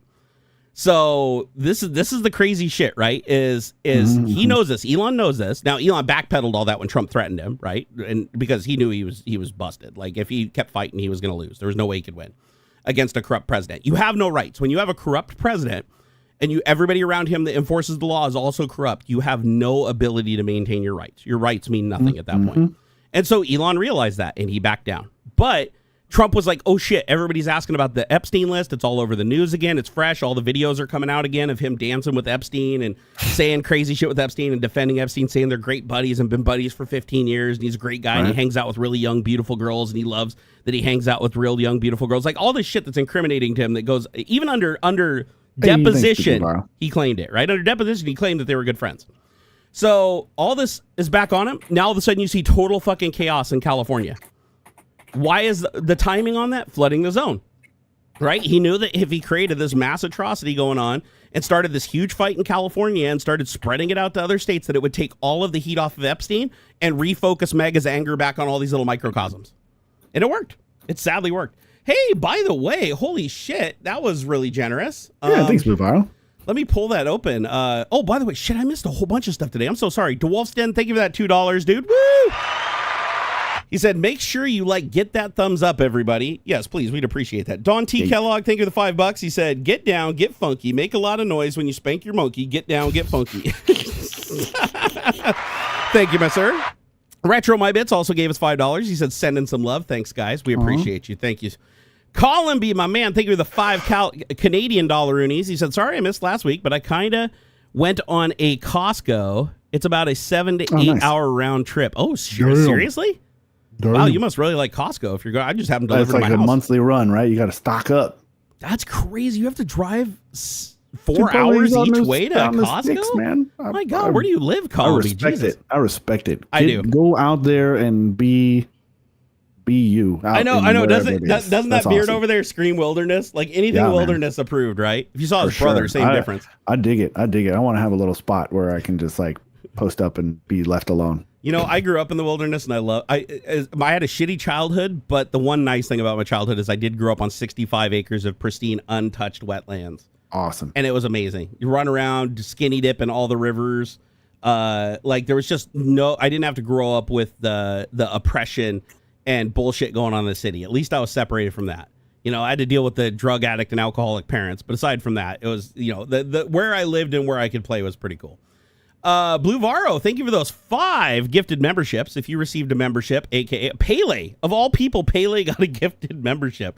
That's hilarious because Pele is usually the one that's like throwing down. He's like the whale of the channel. Ben Affleck, you got a sub. JP, you got a sub. Len Quinn, you received a sub. An imaginary cobra, not a real cobra, but an imaginary cobra. You got a gifted membership. So please thank Blue Varo in chat if you guys get a chance. Woo. That's really nice that he did that. You guys are awesome. We really appreciate the support. I definitely need it more than ever, so I do truly appreciate it. By the way, if you guys are one of my few remaining patrons, I did finally release a video to Patreon, so go check that out if you guys haven't seen it and you missed it. I released a jitter. I went on a drive. My car had been sitting for 3 months, and it was completely covered in moss and algae. It was gross. It was the worst it's ever been. All the oil leaked out of it. It was bad. It is a Subaru after all. No. Subarus don't leak their oil. They like to burn it. So I think the oil was okay. It just pooled up in the bottom, you know, the bottom edges of all the cylinders. Right? You know what's weird? The oil does disappear out of Subarus. Like it's dry under the car, but a quart just disappears. It just eats. Yeah, it just gets it's absorbed weird. Into the metal or something. Yeah, you get in there one day and all the metal is just going to be like a sponge filled with oil. So I go out and I start up the old girl. All 4 tires are brutally flat spotted. Like I pull out the driveway and it's like clunk, clunk, clunk, clunk, clunk, clunk, clunk, clunk, clunk. I'm like, oh shit. Like I'm like and these tires are already really old. I'm gonna say the tires on there are probably 12 to 15 years old, so they're way past like their prime. And so I take her out for a little drive, and the tires finally unflat spot after about 5 minutes, and it warms up. Thing runs beautifully. Like literally runs like it's brand new. Like even under full boost and everything, I put her through her paces. It just shocks me how well it runs. And surprisingly, the clutch wasn't slipping. The clutch slipped last time I drove it. This time I was like rowing it through the gears. I mean, max boost, and I wasn't leaking any boost or anything. It was full boost and no slippage of the clutch in any gear. So I don't know if I just let it sit long enough that it develops so much rust on the clutch that it just grabs again, but it magically works. So anyways, I went for a drive, and I was just going to drive it around like one lap of my town and then come back and park it. Honestly, 3 months is way too long to leave a car sitting. It lets all the oil pool in the bottom, and then when you start it, it's really rough on the cylinders and everything because all that oil has to be pumped back up inside of it.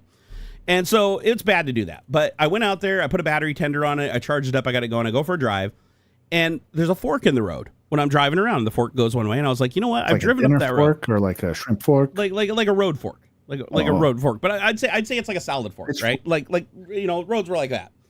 So I veer off, and I'm like, I'm going to go up this road. I've gone up it before. It turns to a dirt road. It's a forestry road that goes like 20 miles up into the wilderness. But I've never gone up it more than like 2 miles. So I go start driving up this road, and it's all like perfectly graded. The weather's flawless. So I decide just to go. I just drive like 7-8 miles up this thing. And I find a spot up there where it's like I pass only one car the entire time I'm driving up there. I only see one other car the whole time I'm up there. When I park, there was a person that was hiking behind me that just pulled over in the same little place off the side of the road. And so I parked there, and I was like, you know what? I'm going to shoot a jitter. I didn't even plan on it. I just pulled out my phone and I shot a jitter. And it was so far out in the wilderness, there was no cell signal, and it literally just said emergency sat mode on the phone. So it was like so far from any signal that it's like the only way to send a message in now was using satellite. So I decided to shoot a jitter, and when I got back, I uploaded it, and honestly, that drive did a lot for me mentally. It really did. But then when I got back, my entire car was covered in this really fine talcum powder silt of dirt that I didn't even know existed in Washington. And so I decided I was going to wash the car. Well, my back's been so bad, I have a hard time even just moving these days. But I decided, fuck it, I'm going to put on my back brace, I'm going to go wash my car. I only managed to wash about a quarter of my car before I couldn't even physically walk anymore. I had to get help putting stuff away and then drag my ass back in the house. I got into bed, and I was literally laid up for 3 days after that. Like, completely laid up. Like, all I could do was barely get to the bathroom to piss. I couldn't even take a shower. So I just started feeling good yesterday, like to where I could start moving around again in the afternoon, but I was really stiff. And then when I woke up this morning, I feel for the most part like I'm moving, but I'm like, now I still have a quarter of a washed car that I wouldn't even say it's like, even the quarter I washed isn't good. And and I'm like, how the fuck am I going to finish it now? Because I can't. And I also noticed that like the lights on the front and the back are leaking, like the seals have failed on them. Just because when you let them sit for so long and you're not driving the car around, getting air flowing over them and stuff like that, the seals will break down. And so I have to figure out how to take the taillight apart and dump the dirt out of it because it got a shitload of this silty dirt inside of it, and I got to figure out how to reseal it because I can't afford new headlights and taillights. But it still ran perfectly. It ran like brand new. I was so shocked. As long as my car sat, my mind was blown. I thought for sure it was going to be like just nothing but massive exhaust leaks. The clutch was going to be slipping. I thought the engine be running really rough. No. It was the opposite. It ran better than I feel like it has in years. It really wanted to go for that drive. Like the conditions were perfect. So I need to force myself, even though it's uncomfortable and it hurts my back to use the clutch in that car because it's so heavy. I need to just get out there and drive that thing at least once or twice a week. I can't let that thing sit. You know, it absolutely fucking sucks that it sits there as much as it does, especially when I'm having to pay insurance on it and everything like that. It needs to get out and stretch its legs. That's a car that has to be done. Yeah, Daniel says, sucks seeing you in this shape, Jerry. If I tried keto, keto is largely why I'm in this shape, Daniel, sadly. I always keep hashing over this shit. Yeah, huh? I don't know. It's like every once in a while this kind of shit comes up. Well, there's people that don't know, right? There's people that come in that are relatively new or they haven't watched my old stuff. Although his image on his account is a picture of Elon Musk, so I'm almost wondering, like, you know, it kind of sounds like he probably already knew. But no, keto actually, long story short, it fucked me up really bad. My doctors didn't talk to each other. I had high uric acid. They put me on keto. It ended up fucking up all the cartilage in my joints, and all the lubrication of my joints is gone. So now every joint in my body hurts. And there's no regenerating it once it's gone. Once you burn off that cartilage, it's gone. So I'll have permanent joint pain for the rest of my life because of keto. Now, does that mean keto is going to do that for you? No. I'm just saying, if you're going to do keto, make sure you work with a doctor and make sure your uric acid is well under control, and make sure that if you have high uric acid, you're taking massive doses of allopurinol. Failure to do those things and go on keto, you'll lose a bunch of weight. You'll fuck your joints beyond repair. Then you won't be able to move. You won't be able to exercise, and you'll gain weight really, really fast. So just be careful. Christina said, Jerry, I take mine to that car wash just up the town north of us. Well, that's the cool thing is I have everything I need to wash my car. Like my buddy just got me this handheld DeWalt pressure washer. That's like an all-in-one unit. Like you don't have to pull out a pressure washer, gas powered, like start it. You just put a battery in it and hook it to a hose or throw a tube in a bucket. And so I can just take a bucket, fill it with hot water and soap, throw the tube in there and spray hot soapy water on my car, and then switch the hose over to a clean water bucket. And now I'm spraying clean water, and it's like having like a fully heated car wash, like for free, you know, well, not for free, but well, for me, it's for free because Adam got it for me, but like most things in my life, but it works freaking awesome. So, but the problem that I'm running into is just being able to physically stand long enough. That's the biggest problem with me is I can't stand long enough because of the joint pain and because of the issues, especially with my SI joint and my hips. It makes it really, really difficult. What I really need to do is take a chair out there, like a folding chair, set it down, and then just scrub on the car, rinse it, and then just get up and move around in small increments, and then I'd be able to do it. So Daniel said, let's see here. How long did you try it? I did it for 4 months. I did it for 4 months, and I lost a total of, I think it was 46 pounds, 46 or 50 pounds. It was quite a bit. It was a huge amount of loss, but then I gained 80 back, and then more after that. So, yeah, it really sucked. How many grams of carb a day were you having? Almost none. It was almost carb-free. What? You don't like hearing about my diet? I've heard it. No. I was in full ketosis, tested with strips. There was and carbs were absolutely as about minimal as they could be.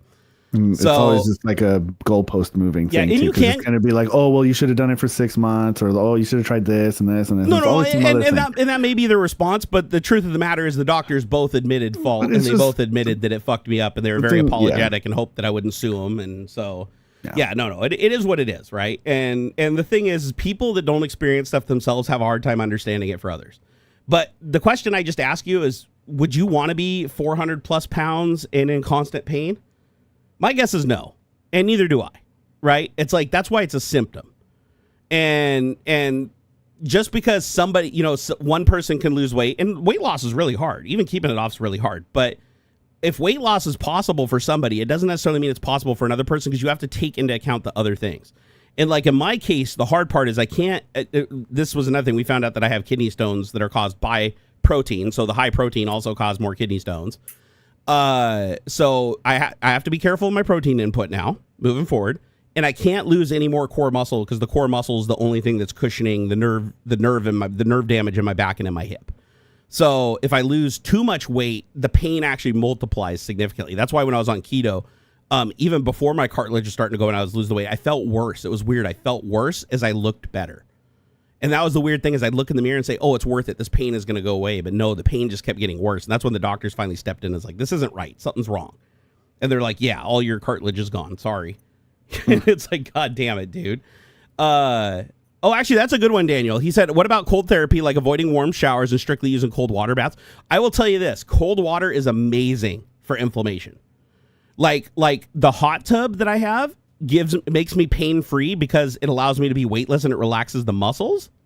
But that's because now I don't need the muscle to support the nerve. So I can, that's the only place where I can release my muscles and relax is in the hot tub. However, taking a cold shower helps with inflammation so much. If you have problems with like, pain in your knuckles and in your elbows and in your shoulders, go into the shower, start it like lukewarm where it's comfortable, and then just pull temperature away slowly. And you'll eventually get to where the knob is full over cold and it doesn't even bother you. You're not even shivering. You just have to let your body adjust slowly. And then ride out that cold shower for like 10 or 15 minutes. When you get out, you're not going to feel good forever, but you'll have a good hour and a half of relief from the inflammation before it starts coming back. Damn. And it feels really, really good. So yeah, when I get out of a hot tub, that's what I usually do is I usually start warm, work down to full cold, because and it also helps with your heart too. Because when you're in the hot tub, your heart will start, if you stay in the hot tub too long, your heart races. So yeah, exactly. Exactly. And the cold water helps to like kind of bring that down and bring it down off it. But yeah, no, cold water is amazing. If I had a cold plunge pool, I would use that all the time. However, you know what a good idea would be is I should use my ice maker, make myself a big old bag of ice, go fill my bathtub in my bathroom with cold water, go do a hot tub, and then come in the house and cold plunge in my bathtub. That would actually be I should try that because I can't fully submerge. I'm too big to fully submerge, but at least getting like half of my body beneath the ice cold water, I bet you that would do wonders. True Tech said, be careful with the shock. Yeah, that is a risk. That definitely is a risk, especially for me. But I have so much insulation that even if I jump in the cold water, it takes a long time for my core temperature to come down because I have so much blood and I have so much blubber. So that technically protects me a lot. I used to do polar swimming when I was younger, too. When I was like half the size, I used to go jump in the frigid ice cold water where there was literally chunks of ice in the salt water touching you. And you're like, as far as I know, salt water, you have to be really cold to freeze salt water. Like salt water is like, I don't even know what temperature it is that salt water actually freezes at, but it's cold. It's very, very cold. And I remember I used to be really good at polar swimming because I'd be one of the few that could jump in, swim back to the dock, and get out without needing somebody's help because you get so weak. Most people jump in, they get so weak from the hypothermia setting in that they need help pulling them back up the steps to get them onto the dock. And so they'd always have helpers there. And I could jump in, swim out and around, come back, and I'd still be like, I'd still be huffing, but I could get myself out of the water, no problem. That was my claim to fame back in the day, is not many people could do that, only the big dudes. so there are some benefits to being on the chubbier side, but yeah, no, I'm no longer chubby. Trust me, I'm not delusional. I know that I'm 400 plus pounds. I know that being lighter would be amazing. It's just I have to be careful about how I get lighter because I've made so many mistakes following bad advice from people that was good advice for them, but terrible advice for me. And the doctors would have told me about that had I, included a nutritionist when I did those. And then when I finally did include a nutritionist, they fucked up and didn't talk to each other, and they didn't realize that I had high the shit that's in your blood that causes crystals.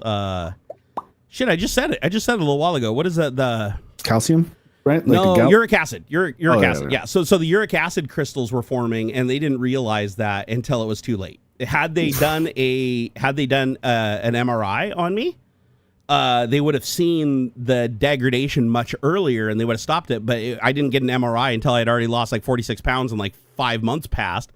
And then I went and got the MRI, and they're like, "Yeah, you're fucked up." They're like, "You're really fucked up." And I'm like, I gotta go. Oh, yeah, no worries. Get out of here, bud. Okay.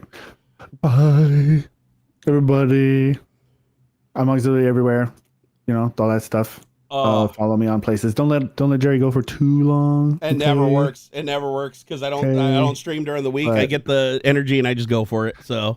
Yeah. So. Hey, it's good. It's good for you. I end up like tripling our uptake, and you still get half of it. So it ends up working out for you big time. So you should support it. Still, I know that it messes you up pretty bad. So it does. Try and take it easy. It does. All right. Take it easy, brother. Have a good weekend. Afternoon. Have a good weekend and everything. Stay safe out there. Bye. Take it easy. Daniel said, "I know it's touchy." Oh no, Ozempic isn't touchy. I did Ozempic. Yeah, no, I did semaglutide. I know everything about it. But the sad thing is, see how you said it works magic with pretty much no side effects? That's where you're wrong. It's no side effects for you. And then you said it's pretty affordable. For me, again, no, that's not the case.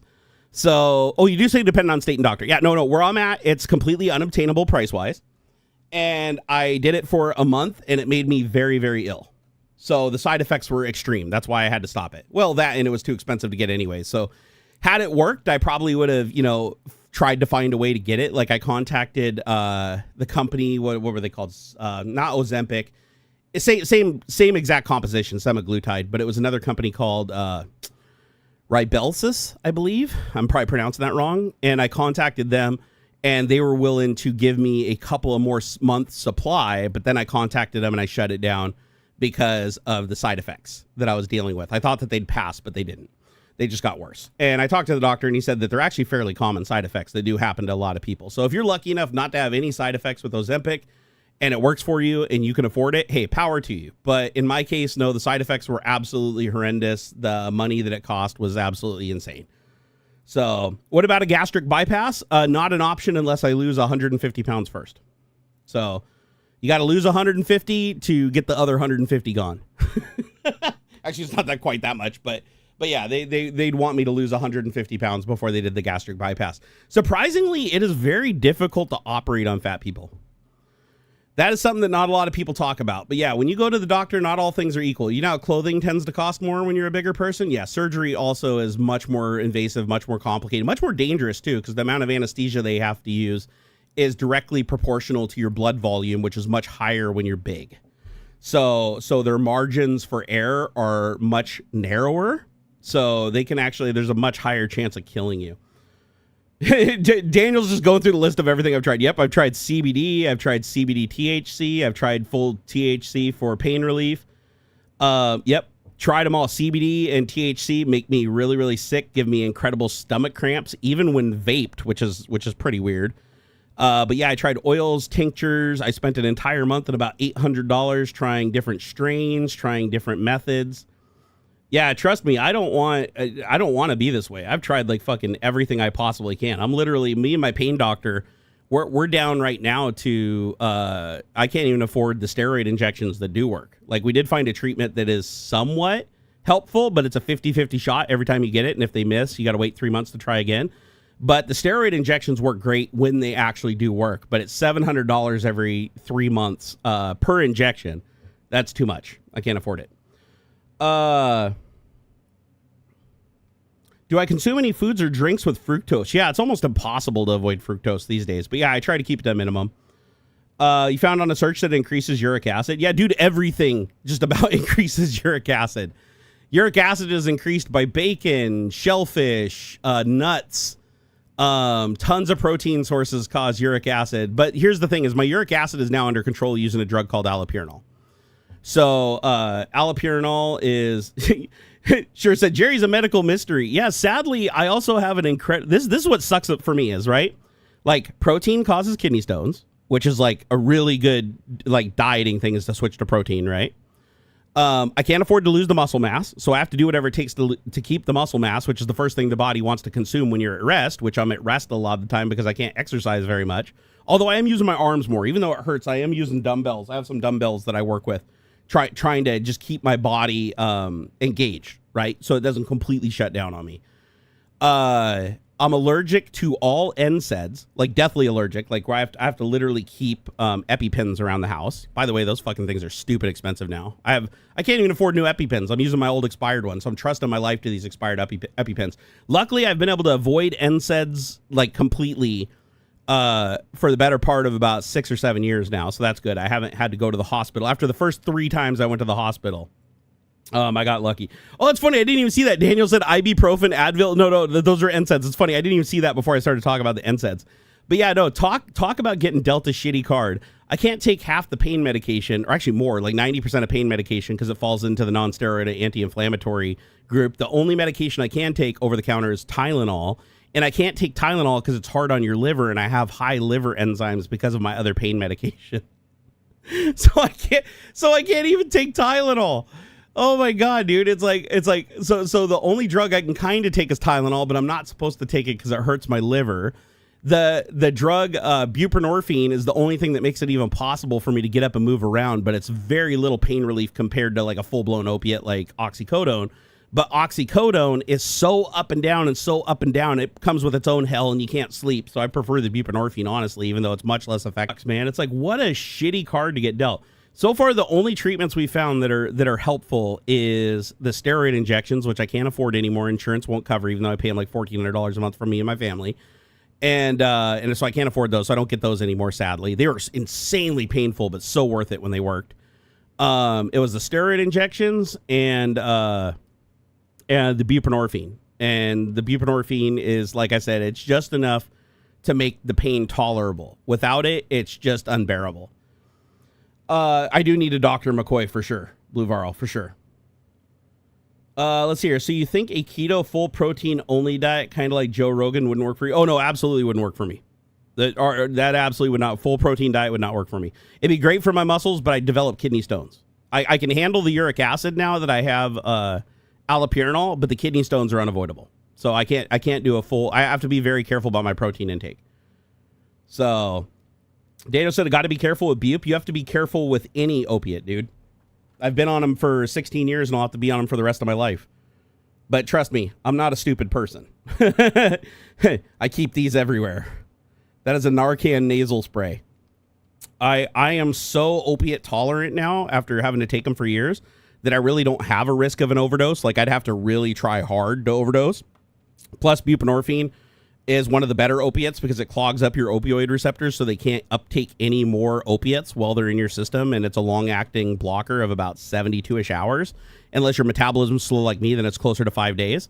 So at a certain point, if I just kept putting them under my tongue, I wouldn't overdose. I would just stop uptaking the opiate. Whereas if I was taking pure oxycodone, I could overdose. If I was taking Vicodin, I could overdose. If I was taking even tramadol, I could technically overdose.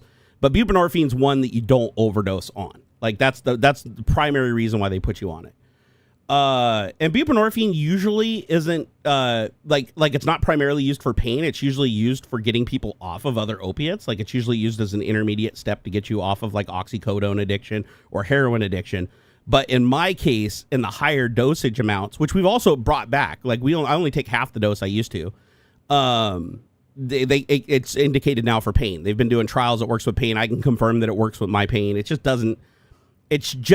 the edge off and makes things tolerable, and it allows me to get some sleep, but it's still not a great solution. Like, there's no great solution. There's a new drug out that apparently is not an opiate. That's the first pain drug, prescription painkiller that's not opiate, that's been out in like 20 plus years. But my doctors recommended against it until it's been prescribed for about a year, because they said usually it takes about a year before bad side effects start showing up. And so they don't feel comfortable prescribing it to me through their practice until, even though I don't have any other options right now, they said they don't feel comfortable prescribing that until it's been in the market for about a year, because they're pretty careful, right? These are people, like, I have a pain doctor, I have a primary care doctor, and I have a pain doctor. And the reason I have a pain doctor is when you need temporary pain relief, your primary care doctor does it. But when you need lifetime pain management, you have to have a pain doctor. Their entire practice is, listen, you have something that surgery can't fix. You have something that doctors can't fix, that we don't have a known fix for. So now you get transferred to somebody who specializes in trying to deal with your pain as much as they can legally, so that you can live as decent of a life as you're allowed to. You know, your mileage may vary. Oh, Leslie, I appreciate that. They said, I hope you can figure out something for your pain. Yeah, me too. Because it sucks living in pain. Like, it really does. It takes the fun out of life. However, I will say I have the funniest kid in the world. I have the most supportive wife in the world. So I've got everything to live for, no matter how much pain I'm in. Even if I was on fire, I'd still want to live. Like, I absolutely love the people that are surrounded with me.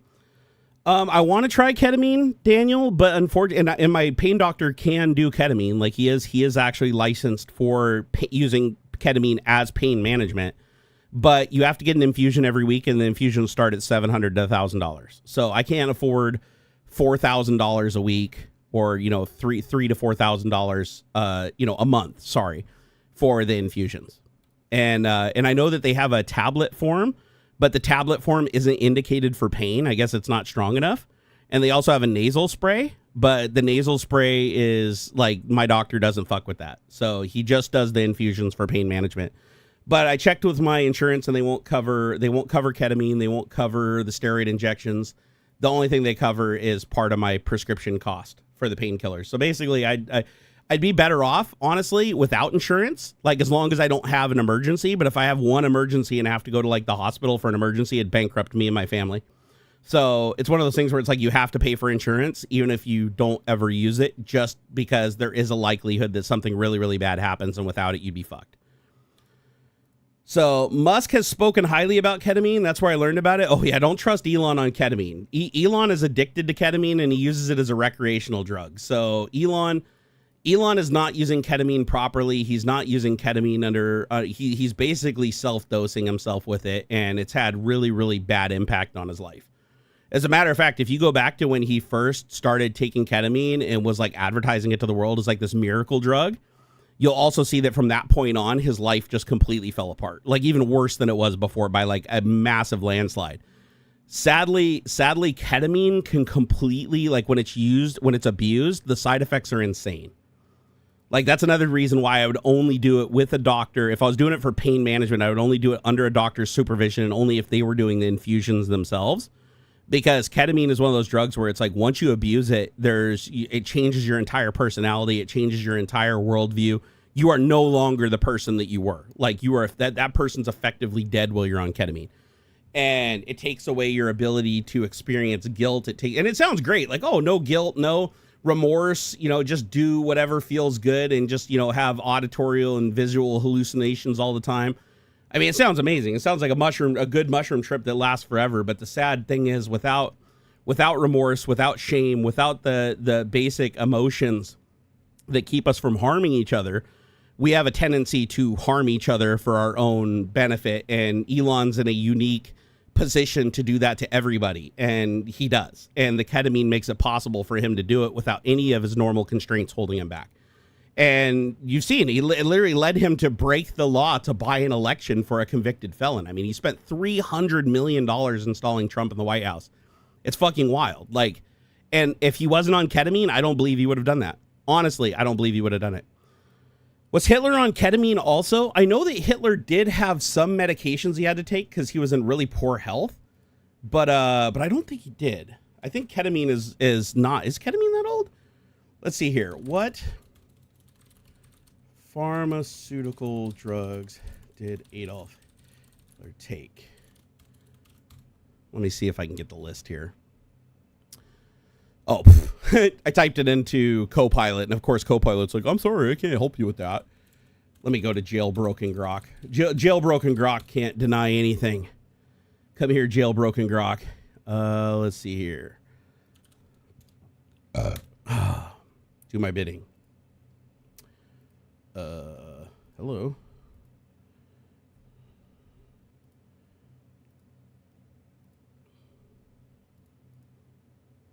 Let me see if it'll do it here. There we go.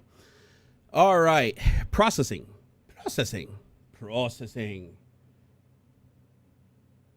Oh, I just noticed like none of the telemetry on the page is updating, is it? Let me go refresh the page here. Hold on. Refresh. Well, it still shows nothing. I don't know why the events aren't firing. That's weird. I know people did, so I don't know why it's not showing up.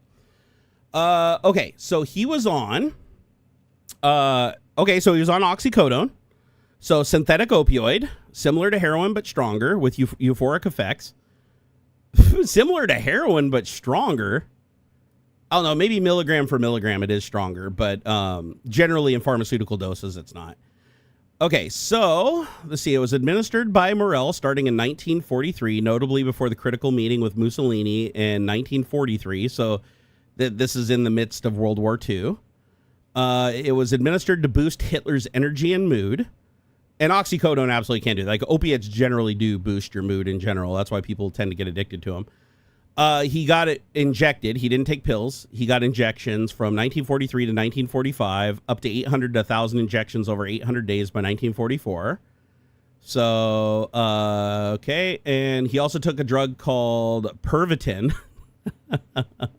Oh, shit. Methamphetamine. Oh, my God. You're right. Stimulant akin to crystal meth widely used in Nazi Germany. While Hitler didn't heavily rely on this drug like most of his soldiers, it was occasionally included with his injections as a cocktail. It was used to combat fatigue and enhance his alertness.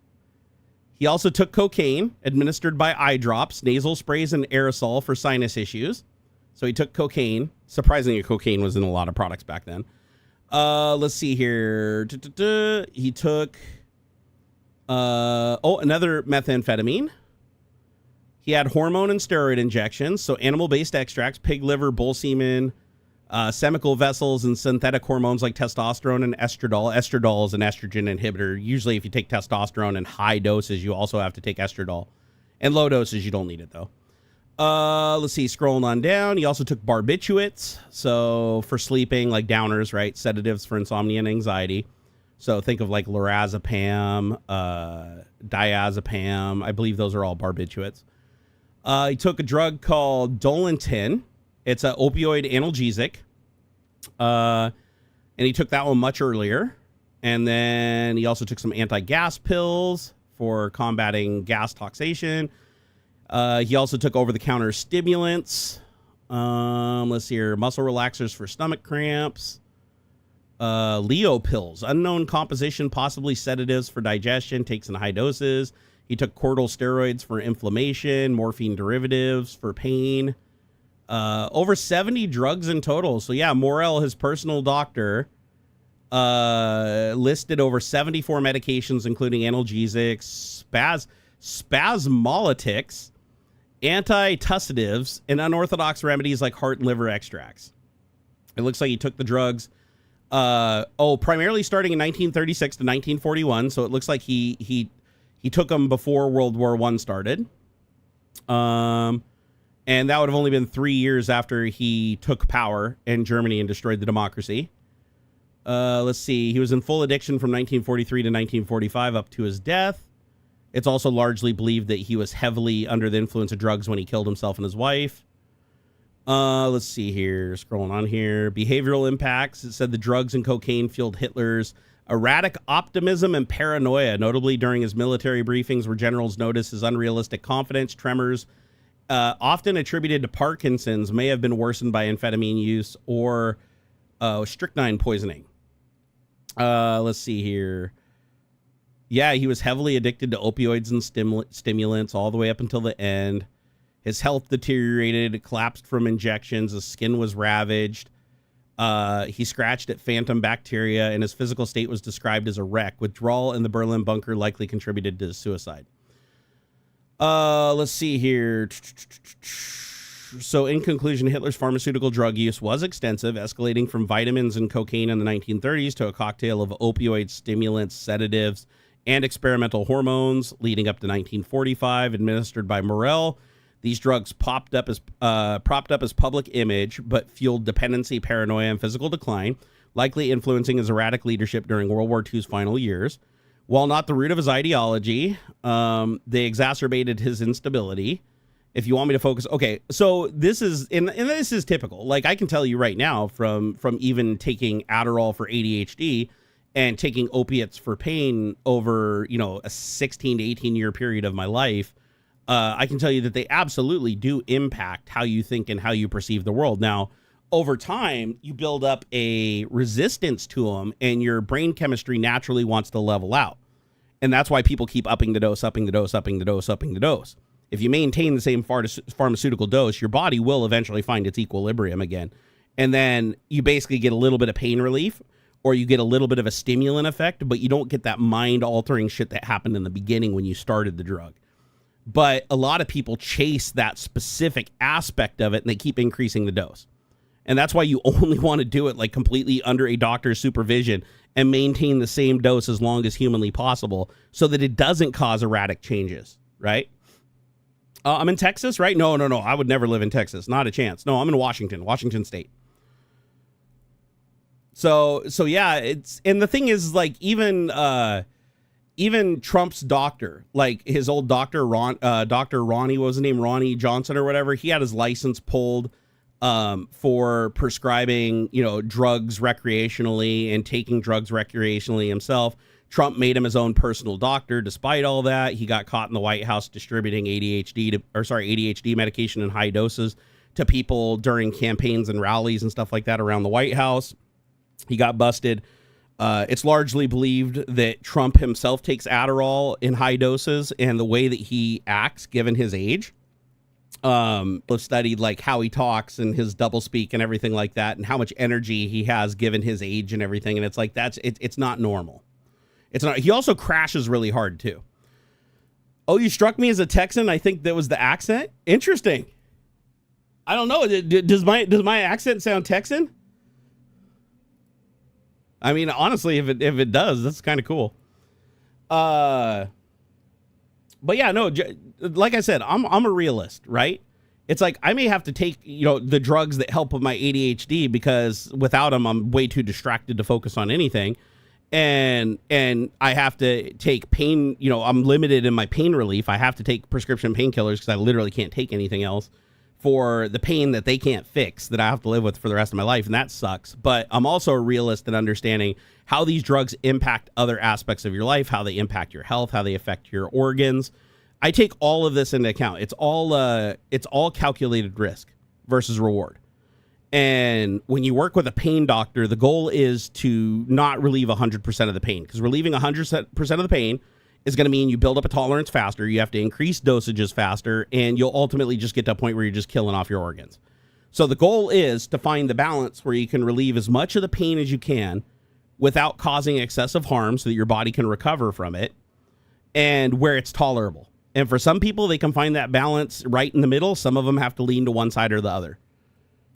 So, but me, I want to live forever. Like, don't get me wrong. Shit, I don't want to be 400 pounds. I don't want to have fucked up joints and my SI, my SI joints pinching my nerve constantly and lapping like a leather band on a knife. Like, I don't want none of that shit. I hate it. Fucking hate it.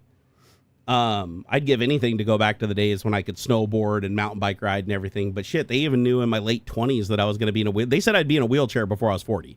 So at least I beat that. I'm still not in a wheelchair. So when I got my x-rays of my original MRIs, when I started having the back problems in my 20s, they scanned me and they're like, yeah, bro, you're fucked. Like you're just right properly fucked. Like people with your condition usually don't do too well. Luckily I did get lucky and my discs in my back calcified, which is a good thing. It greatly reduces my range of movement. I used to be really flexible. Now I'm not.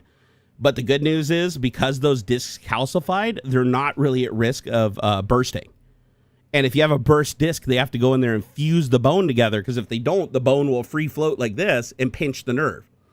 And so because my discs are calcified, I don't have that problem. However, I do have a massive bone spur growing off my L4 vertebrae that's my SI nerve is lapping over. And then my SI joints on both sides where my nerves go down into my leg are smaller than the nerve. So I can feel it. It feels like there's a rope in my leg when I walk, pulling through a little hole. And then when I pull my leg back up and I bend my knee, it feels like it's pulling back. It's really weird. It is a horrible sensation, and it fucking sucks. Adderall is a requirement in this corporate world. I mean, I don't really believe that. I know a lot of people that don't need Adderall at all that are incredibly sharp thinkers and incredibly on task. However, I will tell you this. It's like if you have raging ADHD and you can't focus on anything, like ADHD meds actually do make a significant difference. However, the flip side with ADHD meds is there's a fine line between too much. So like the right amount allows you to more easily focus on a single task for a longer period of time without having your concentration broken. However, too much will cause you to jitter, to shake, to feel heart palpitations and what do they call it? Arrhythmia, which is actually common. That's listed as a common side effect. Thankfully, I don't have a ton of arrhythmia. I have it off and on, but I have a device that takes my pulse from my ankle and my two fingers. It's called Cardia. And so anytime I have an arrhythmia, I go grab that and I test it, and I run tests for a minute at a time over and over to catch the arrhythmia if it happens again. And then I can have my doctor analyze the EKG and see if there's any problems. And so far, every arrhythmia I've recorded, the doctor has said is just common. So I'm thankful for that, but it's not a great feeling. Like when you have an arrhythmia, it's like you feel that shit. Like it feels like your heart's doing this. It feels like your heart's going boom, boom, boom, boom, boom, boom, and then it goes, and sometimes it can make you a little lightheaded for a second. It's not the greatest feeling. I don't recommend it, but thankfully when I talked to him, he said that, yeah, people that take ADHD meds, doesn't matter if it's Adderall or methylphenidate, which is Ritalin, or Concerta, which is a mix of both. It's arrhythmia is a common side effect, sadly. Hey, thank you, Erkness. He says he likes my haircut. Yeah, I just got this yesterday. Last night I was feeling really nauseous and gross, and I had the room cooled down to 68 degrees, and I had flop sweat over my whole body because the nausea was developing. Usually those come together. And I was like, God, I feel gross. And then I went in the bathroom, sat down in a chair, and gave myself a haircut, drank about half a gallon of water, flushed my system out, and took a shower. And then after that, I was feeling a hell of a lot better. So it's like the little things can make a big difference sometimes. Daniel said, well, that's no good, man. Hopefully you can find a positive outcome. You know, hey, the goal is just trying to find what can work, you know? Even though I may not agree with everything you say, I wouldn't expect you to. Nobody should agree with everything I say. I think that we all agree that we want you feeling your best. Oh, I appreciate it. Yeah, no, not everybody's going to agree on everything because not everybody's the same person. That's important to acknowledge. And keep in mind, I'm fine with disagreement for the most part. I just don't tolerate Trump supporters. That's my niggle, is with everything that he's done now and everything that's publicly verifiable. It's like, if you still support him after doing all of that. And it's not a matter of, oh, I don't like Biden. I don't care if you don't like Biden. I didn't particularly like Biden either. It's not about the I told you so, or whataboutism, or blah, blah, blah, any of that, or, oh, he would have done this or wouldn't have done that, or hearsay. It's about what Trump has done and what he is still going to do. The things that he's lied about, the hypocrisy, his violation of his oath of office, his inability to allow conservatives to follow conservative values, and instead they have to pledge fealty to him or else they come under attack. You know, the way he treats representatives, even on his own side, if they disagree with him on one thing. It's those things that if you still support somebody after that, you would have been a person that supported Hitler if you lived in Germany in the 1930s. And to me, that's not acceptable, especially after what has already happened. So aside from that, I don't care. You can disagree on pizza toppings. You can disagree on a lot of policy. Like, I don't expect anybody to agree with me 100% on anything. As a matter of fact, I think it's good that we don't all agree with each other on stuff. However, when it comes to the evil that physically causes harm on all sides, and literally it's somebody trying to enrich themselves by imparting pain on others, supporting that kind of activity based on indoctrination or hate is just, it's not okay. It's not okay. So even as a viewer, you don't want any Trump supporters watching your content? Oh yeah, absolutely not. Absolutely not. If you support Trump after the things that he's done, I definitely don't want you as a viewer. Yeah, absolutely not. And it's not even a just disagreement on some political issues. It's just the fact that you're supporting somebody who is trying to kill democracy in the United States, who is ignoring his oath of office and literally being a hypocrite about everything. You know, somebody who doesn't practice what he preaches, an atheist pretending to be a Christian for the purpose of manipulating people and driving them away from God. That just is not something that, and at this point, it's like, I get it. If you voted for Trump and you're like, oh shit, I got the wool pulled over my eyes, he's not turning out to keep his promises and the guy is just a piece of shit, then I get it. You got fooled. Lots of people get fooled. I've been fooled before. It happens. I got fooled by Elon Musk for many, many years. I get it. But with what we know today, if you still continue to support him, then that shows that it was never about supporting his promises and his policies. It was just about supporting him as some kind of prophet from God, or somebody who whatever he says goes, and it's no longer about what you believe.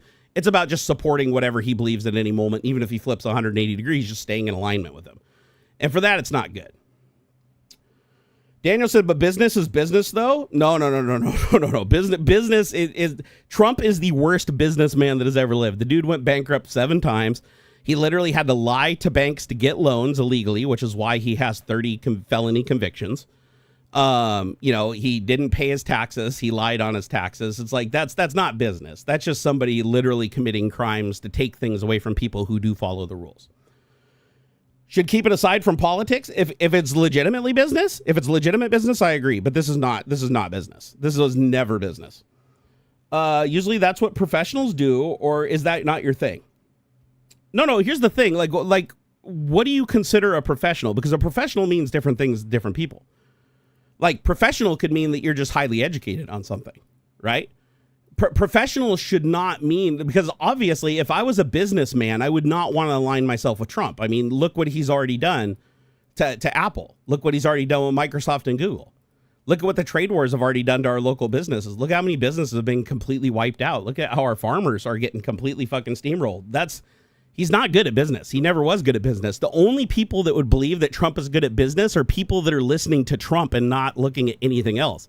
And that wouldn't be professional. I think anybody would agree that only getting your information from the person who benefits from lying to you would be the worst place to actually get your information from. Getting your information from sources that are purely controlled by the person who benefits from getting those sources to lie to you, that is also bad business. Good business is looking at all data and getting the aggregate, looking at evidence. You know, data is king in business, always has been.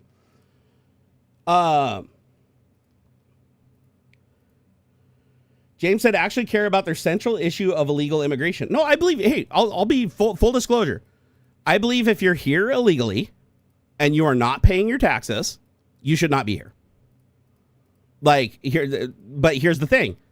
If you're here what they consider illegally and you are paying your taxes and yet you're getting no benefit back from it whatsoever, whereas America, so we're basically just getting free money from you. You're not getting the benefits from it. And you are trying to become a citizen, right? Then you're no different of an immigrant than all of us were when we immigrated here. So I believe a lot of the things that we do go against our own constitution on that matter. I also believe that if you're a dangerous criminal, get the fuck out. Like, I am fully in support of taking actual dangerous criminals that are here illegally. I don't care, even full citizens. I don't give a shit. Like, if you commit crimes that warrant you going to jail, due process should put you in jail for those crimes. It doesn't matter if you're an immigrant or not. But if you are an immigrant, you should be held accountable to those crimes and then deported for it. But here's the thing I don't agree with, is how Trump is going about it, which is how Hitler went about it. And that is just trying to round up as many people as humanly possible, regardless of whether they're a benefit to society or not, regardless of whether they're trying to do things the right way or not, or trying to become a citizen or trying to get asylum, and just treating them all exactly the same by not honoring due process and not giving them a chance to make their case. That I don't believe. That I stand wholly against. So, and I don't flip-flop on it. I'm not like Trump where I flip-flop on it, where it's like one day it's like all immigrants have to go, and then the next day farmers complain and he gets bad poll numbers, and then he's like, oh, maybe the farmers can have some kind of exemption. No. I don't flip-flop. Until the evidence steers in a new direction, I stay the course. I don't just adapt to it. Daniel said, where do you draw the line then if some can stay and some can't? It's either all or none. Do you, Daniel, really? How is it all? It's all or none. That's like saying that you can only play sports if you're the absolute best player in the world, or you can't play at all. Like, no, there's no such thing or all or none. If you think in terms of all or none, you've already lost the game. It's like, no, you actually, the country benefits more from an immigrant actually working and paying taxes than an actual citizen does working and paying taxes, because we get to file our taxes and get something back for it. They don't get anything back from it. They just get their wages garnished and taxes paid. So you actually can, like you are literally, if you're looking at it purely without any of Trump's haze applied to it, you actually make more, you benefit more as a U.S. citizen from an illegal immigrant that pays taxes than a full-blown citizen that pays taxes, because they don't get nothing back for it. So, and it turns out that most immigrants do pay taxes, because when you have people that are on the payroll and you don't take money and withhold it to the government, that raises a lot of suspicion. So they do pay their taxes. The vast majority of them do.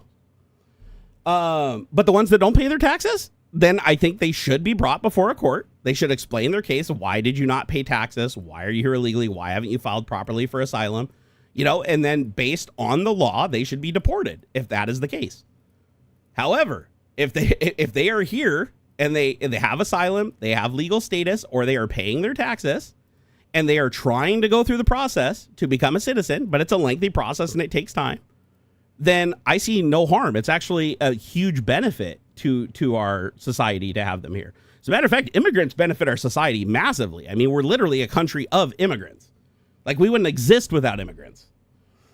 The ones that tried to stay under the radar don't belong here. It's unfair. Well, yeah, if they're not paying taxes. If they're not paying taxes, I agree with you. But if they are paying taxes, I don't. The immigrants who do the legitimate way and follow the system deserve to be here, not the ones that are under the radar. Well, it depends on what you consider under the radar. If they are working and paying taxes, they are actually paying their taxes into the system, even though they're not benefiting anything back from it, and they are actively seeking that asylum, and they are actively seeking that citizenship, because some of these people can't wait. Like, they're literally in trouble and they will die. if they can't come here. Again, we're a country of immigrants for that people. Remember when we said, give us your week? You know, give us your what is founding principle of this country. You can't just like turn that shit off because, I got in, Trump got in 3 generations ago, so let's just shut that off. It's like, no, we need to work together to ensure that everybody benefits our society as a whole. And that can be done. That absolutely can be done. Yeah, Ryan, I actually am of German descent. I mean, I'm a little bit of a mutt on all levels, but no, I have my last name, my surname Berg is German. And I do have a lot of German in me. So that sounds fair. Pay taxes and not actively trying to undermine society. They should be shortlisted for citizenship. 100%. 100%. Again, I'm a pragmatic guy. I go by the data. Okay. I go by the data and I don't try to hurt people just for my own benefit. That's like really simple. Like if you want to know how I feel about something, just apply those 2 things, right? I'm not, and people are like, oh, you're defending all immigrants. Like, no, if you are here illegally, you are making no efforts whatsoever to become a citizen on any level, and you are not paying any taxes, then I am all for you. If you get caught, you need to be deported, but not before you get due process. Because again, I don't get to make the decision on whether you're doing those things or not. That decision has to be made by a court of law in accordance with our Constitution. That's why we have laws, because I shouldn't be the judge and neither should you, right? The court makes the decision. However, we should not be setting, we should never, ever set quotas. Quotas are bad. When you set a quota and you say, hey, just any Hispanic person you see, you need to pull them over. And if they don't speak perfect English, fucking deport them so you can, hit your quota so you get your bonus. That's a problem. That's a huge problem. You shouldn't do that with policing on any level. You shouldn't even do that with policing of domestic people. Allowing anyone to sneak in and not taking strict action against it is super dangerous, man. Like, seriously scary. I disagree. And like I said, we do have disagreements on things. And it's okay. It's okay if we disagree on that one thing. I don't care. Like, again, I understand that some people are going to see something based on their perception that doesn't align with mine. I get it. However, I will make the argument that if somebody here illegally should not be here, then neither should Trump. Neither should Elon Musk, because Elon Musk violated his school visa, clearly violated by his own words and his own brother, violated his school visa, making him ineligible. His visa should have been canceled and he should not have been able to become a citizen.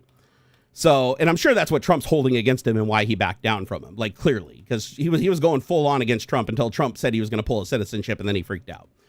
So technically Elon Musk shouldn't be here and Donald Trump shouldn't be here either, because Donald Trump's grandfather immigrated here, just in 3 generations ago. Like, he shouldn't even be here. He illegally came here. His dad didn't come here because he was invited, and he was not granted legal status here until much, much later. So just keep that in mind. Like, if you want to hold people to that account now, it should have been held to account the entire time, because our Constitution is clear on the rights that are granted here. It's like not every constitutional right is granted to people from foreign countries. However, many of our things like a right to due process and freedom of speech are actually extended. Daniel, being born here gives you citizenship. Well, I don't know if you know or not, but Trump is trying to take that away. So I hope you do disagree with that. I really hope you do disagree with that, because birthright citizenship is something that's been a part of our founding fathers' principles. So the fact that he's trying to take that away is actually pretty bad. And there's a hypocrisy that Trump is trying to take that away, even through executive order, trying to bypass Congress, given that is in direct violation of not only the Constitution, but would also make him ineligible himself, because he's only a citizen because of his birth here. And technically we all are, if you go back far enough, right? Like, we're all, unless you're a Native American Indian, we all came here illegally. So we all snuck in here. So if you want to apply that logic, then the Native Americans should be the ones that decide who should have birthright citizenship here. Sneaking in here does not give you the right to stay, unlike being born here. But again, like I said, you do disagree with Trump trying to take away birthright citizenship, correct? Because you are using that as a defense. So I'm hoping that you stand against Trump on that and you believe birthright citizenship should remain.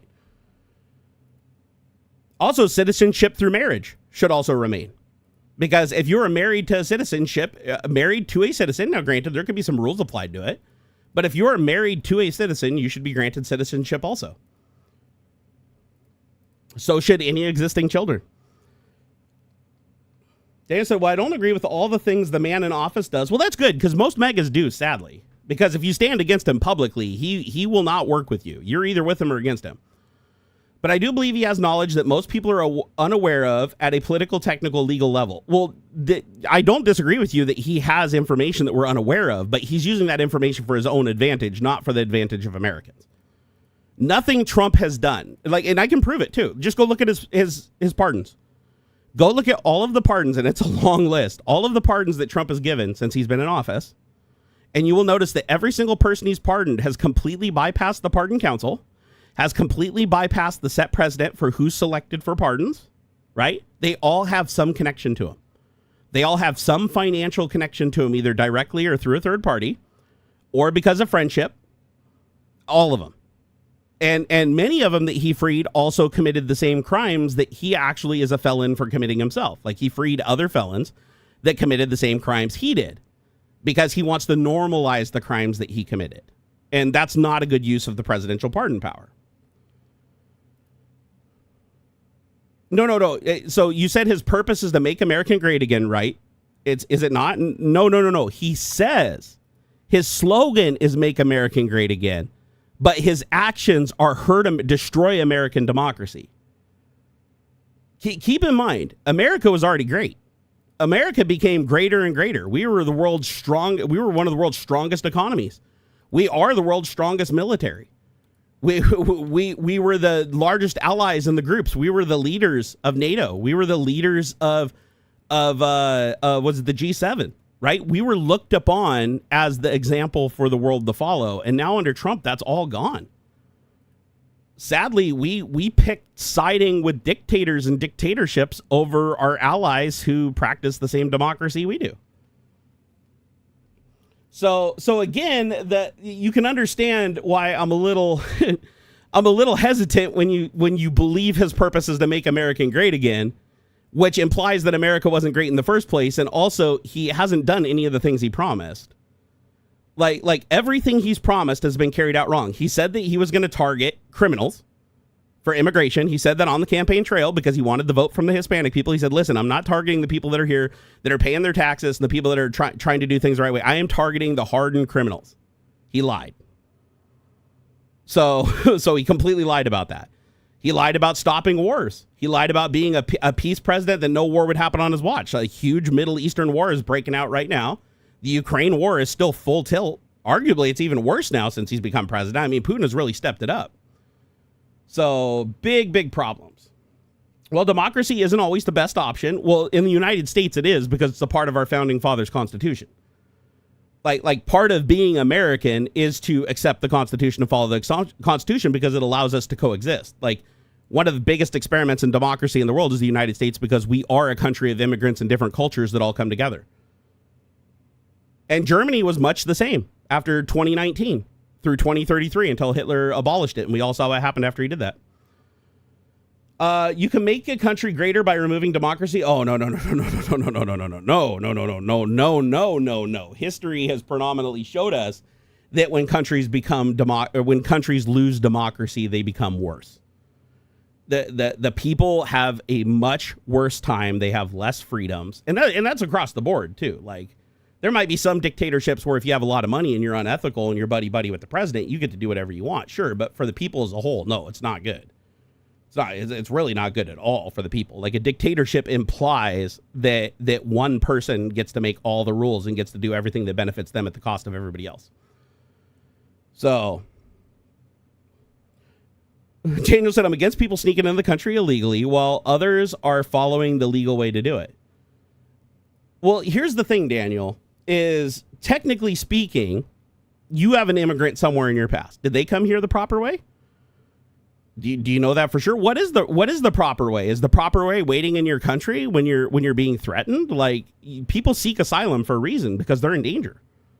Like, if a person's in danger and they need to seek asylum, and that asylum cannot be granted immediately, and their only option is to stay and die with no chance of ever surviving, or to come in, work, and pay taxes and better our economy at their own expense to keep themselves safe, but they're still trying to do the right process. And that's why I think due process is important. I don't think you or I should make that decision. I think that decision should be made by a court. The Constitution clearly grants due process for a reason, so that constitutional law can be applied and the decision can be made on a case-by-case basis based on the variables. The variables are the most important. Now, if somebody came here illegally just because, fuck it, we just want to come here, there was no threat to themselves at all, and they just ignore everything, they don't pay taxes, then sure, that's going to go through due process and be like, no, deported, done, stamped, you're gone. Like that's, nobody's saying that shouldn't be the case. But that's not how Trump's doing it. Trump is rounding up the easiest people there are to round up in the greatest numbers, literally incentivizing quotas to just literally deport anybody.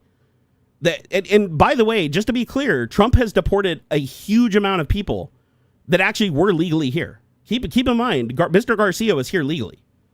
He was afforded due process. Like, he had legal status in the United States. Like, he did things the proper way to come here and stay legally because of the threat the threat to him in his country and his granted legal status until he was granted asylum. So again, that's why there needs to be due process. So Daniel said, I said, everyone in my family alive was born here because what matters is now, not the past. Wait, everybody in your everybody in your family that's alive. So now it's alive. Alive is the why do you move the goalpost?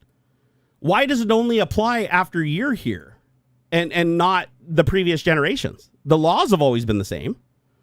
It was just as illegal for your ancestor to come here. So why should you benefit from a birthright citizenship when they weren't even allowed to be here in the first place? Now, again, that's why a court needs to rule on that and not you or I. That's why due process has to be involved in these cases, because there's more variables than you or I are acknowledging. Like, it needs to go through due process. So, well, Daniel, you can't control what happens right now or in the future either. You have limited control. If the law changes and birthright citizenship no longer applies, you don't control that. If that goes away, and they change the law, so it's like if you ever came here illegally, then anybody that you give birth to, even as a citizen here, does not get that birthright citizenship because you didn't come here legally yourself, or your ancestors didn't come here legally, voiding your birthright citizenship. If the law changes, would you support that? Now, I'm sure you're betting that probably would never happen because Trump needs to defend himself, because Trump would have to invalidate him coming here in the first place. And keep in mind that his own wife, who has citizenship here, also was here illegally working outside of her visa. So, and admittedly too, she violated the terms of her visa. So again, she shouldn't even be here as a citizenship, quite literally. But again, courts should be the ones ruling on this, not us. So, and if your ancestors sneaked in illegally and you're just going to say, oh, well, that was in the past, so they should be allowed to do that, and because I just happen to be here, it's easy for me to say that, well, it's just as easy for you to be the shoe on the other foot and be the person that doesn't get that same advantage. And again, so Daniel, let me ask you this, because I think we're having a circular argument here, but let me ask you this, because we clearly disagree, but let me ask you this. Do you agree that the Constitution should be upheld and that the judiciary is the person, or the people that interpret the Constitution? If you agree on those two things, then if we both agree, I agree with that. But if we both agree with that the president is not a king and he is not a dictator, and the Constitution clearly says that the judiciary, the federal judges up to the Supreme Court, interpret the Constitution and interpret the law, what they say goes. Trump has to adhere to those orders. Now, that bypasses what I think and what you think. Like, it's the courts decide, which means that anybody that comes into this country, regardless of how they come into this country, if we have a problem and we're levying a crime against them and we're accusing them of a crime, they have the right to face their accuser under the Constitution, granted to every person, not citizen, any person on U.S. soil. Not just citizen. This is granted, and the Supreme Court has already ruled on this, and the lower courts even ruled on this, that it is applied to every person regardless of how you got here. Because again, in order to say that you illegally came into this country, that has to be adjudicated in court itself. Because just because you think it's illegal or I think it's illegal is irrelevant. The court has to determine that based on evidence. And that evidence can change the outcome. So as long as we agree on that, as long as we agree that the Constitution should be upheld, the president works for the people and we don't work for him, and that the Supreme Court as the judiciary holds the power to interpret law, and the president and his minions must follow the rulings of those courts, then we're good. then we're good. We can agree and disagree on things independently, but at the end of the day, we agree that the court is there for a reason, that people deserve. So, but we'll go ahead and leave it at that.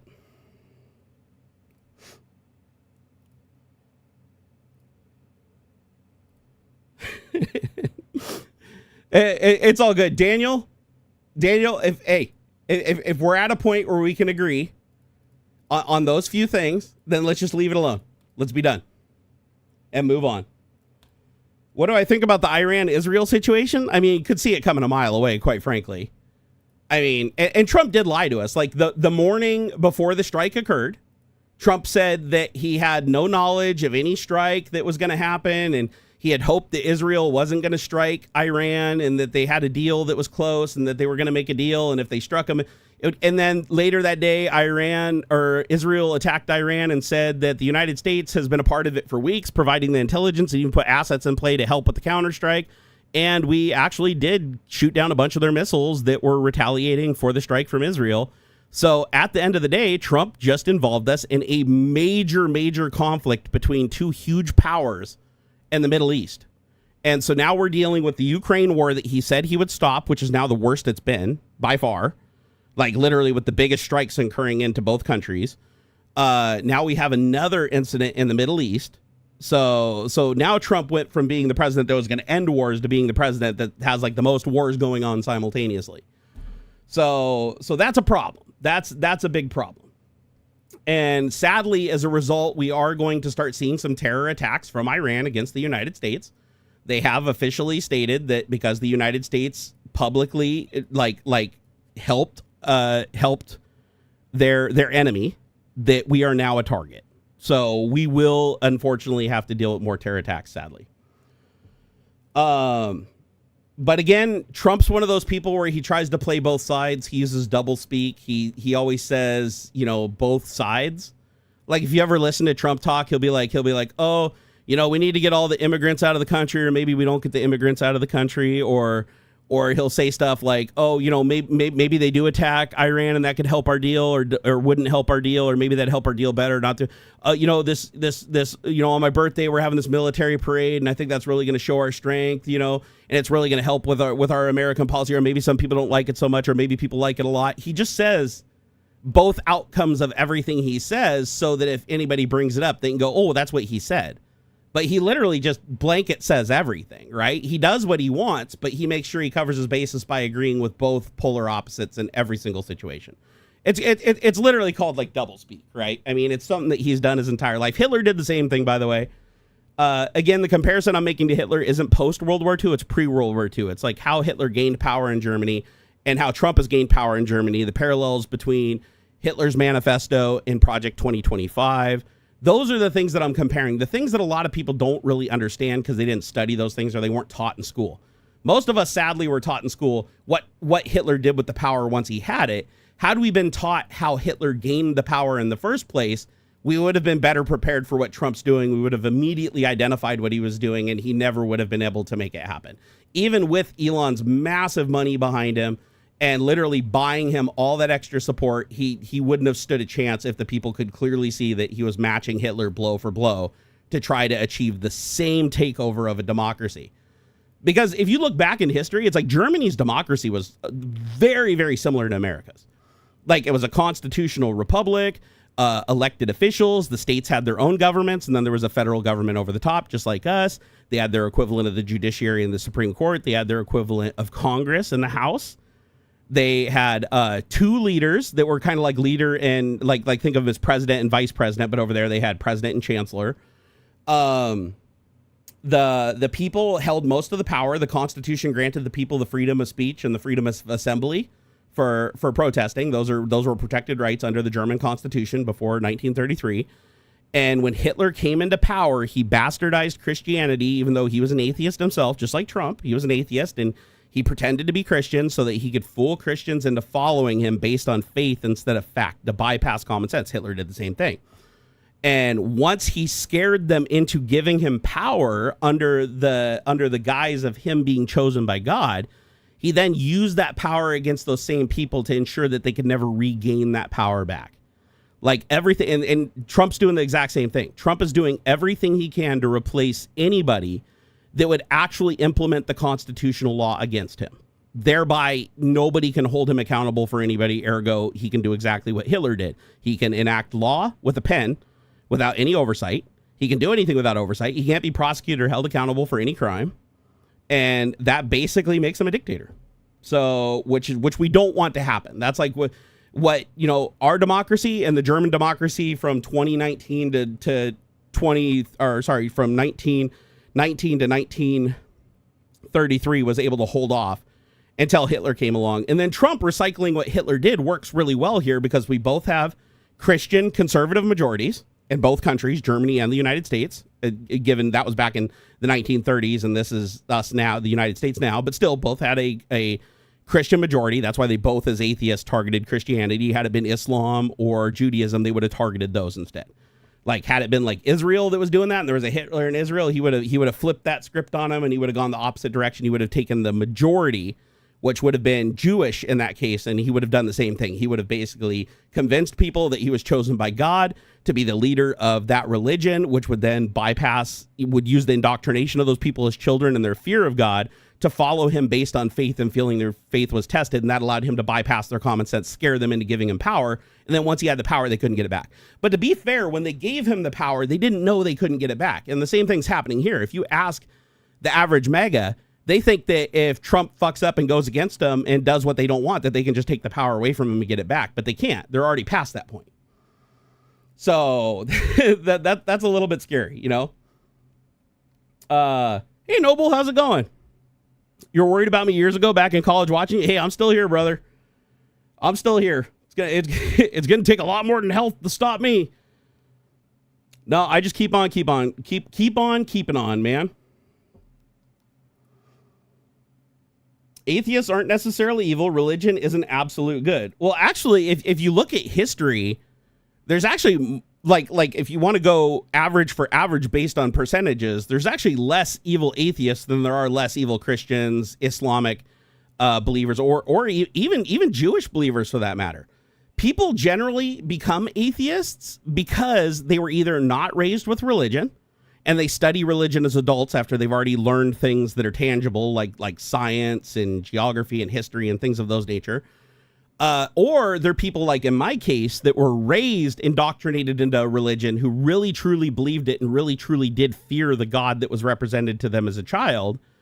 And they eventually had so much pain caused at one time to them from so many different vectors that could not be explained away, that caused them to finally ask the question, what do other people around the world believe? And then comparing those things.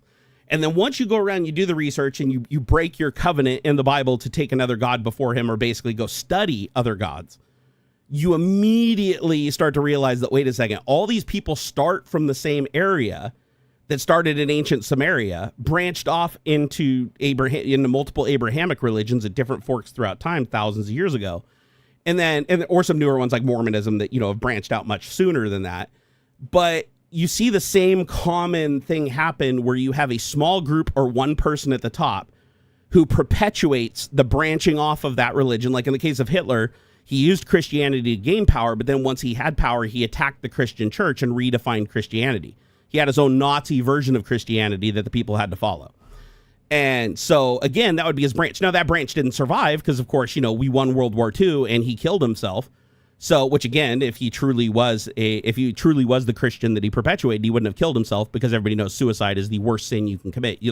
Literally, you can be a pedophile and rape and kill children and you can be forgiven and enter the kingdom of heaven, but you can't if you commit suicide. It's the one thing that can't be forgiven. But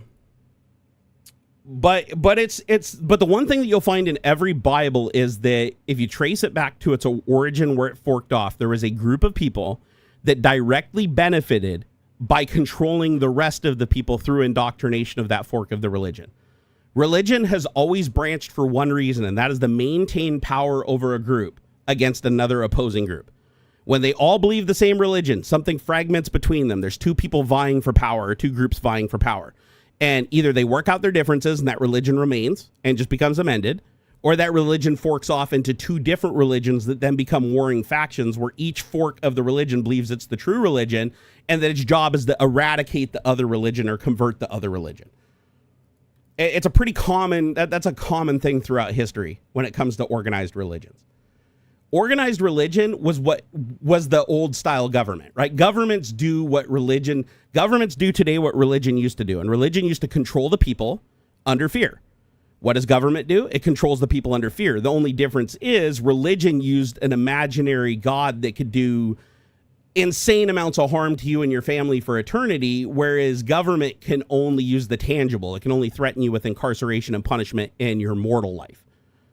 So, and because governments and religions overlap in what they do, they have a hard time coexisting today. So what happens is religion takes all the things that conflict with modern society where they're developed. That's why you have so many different sects of different religions, is they modify it to be as compatible as it can be within that government so that they don't clash so much and so that they can coexist. Because again, by that religion staying intact, that group that created the religion and their descendants and other people that aren't true believers that just want to use that to manipulate people, they end up profiting from that group of people. Like prosperity faith pastors are the greatest representation of this. Like if you look at your Joel Osteens, your Benny Hinn's, your Kenneth Copeland's, they all do the exact same thing, right? Is they bastardize and create a new brand of Christianity that forks off from New Testament.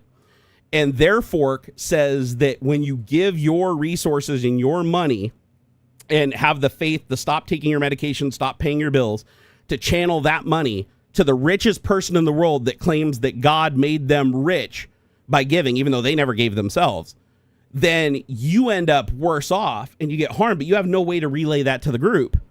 And the group just believes whatever the guy at the top who took your medication before you died claims that you were saved. And even if you die, they just say, oh, you're in heaven now and you're way better off and you're having an awesome time. Just trust me, bro. They keep taking in money. They get more jets, more mansions, and they live this opulent lifestyle while telling everybody else that, hey, if you just give us all your money, at some point somebody will give all their money to you. But what they fail to tell you is the only way other people will give their money to you is if you create a rival prosperity faith and do the same bad things to them that they're doing to you. And so it's sad. It's sad that in this day and age that we still fall for the trick. But again, remember, when you are a child, your first memories, right? It's why you don't think when you speak a language, right? When you don't have to speak to think your native tongue. You don't have to translate it in your head as you're saying. You think in that language. And the reason being is because that's your first language. That's the thing you hear when you're really, really young. That becomes foundational memory that's more of a reflex than it is intellect. And that's why religion is taught at such a young age. That's why there's always some covenant. Every religion has a covenant, whether it's like cutting off foreskin, singing songs, drowning the kid in a pool of water.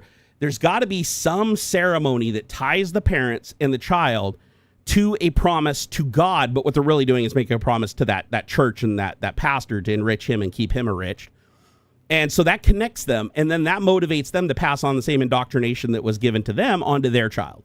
And then that child, before they can even read or write or understand math or science or any of those things, they already have it in their head that there's this scary invisible creature that you can never prove exists that can literally ruin your life, hurt your friends and family.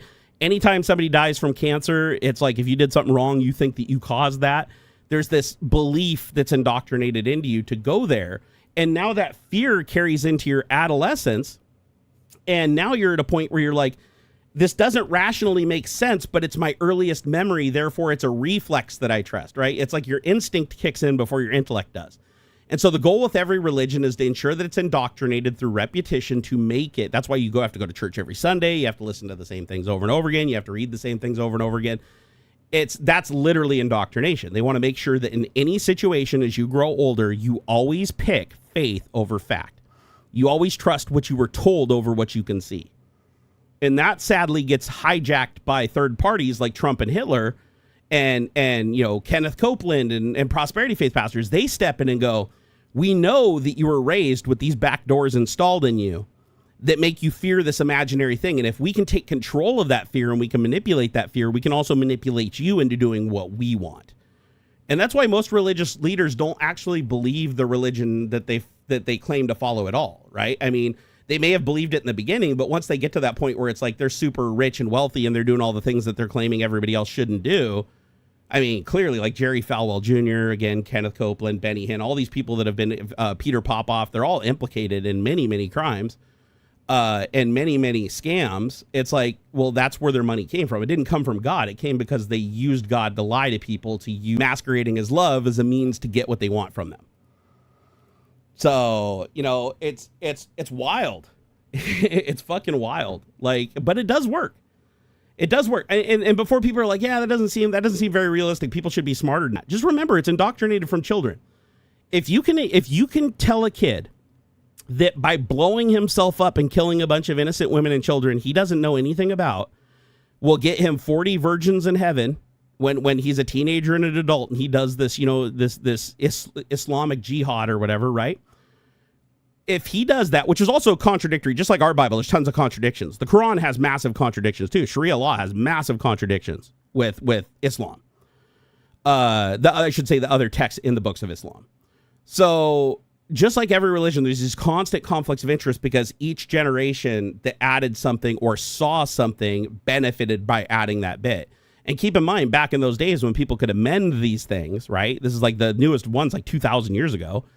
The people that could amend these things were only the people that could read and write. And those were men of high birth and royalty, like people that had money, people that had provenance, people that had the ability to read and write. Normal people weren't allowed to read and write back then. That's why you don't see any testaments from women. That's why you don't see any testaments in the Bible from children. Like, and you don't even see them from commoners. Like, commoners don't even speak. It's because who chooses what goes in there are the people of means, right? It's not God picking that. It's the people that pick that.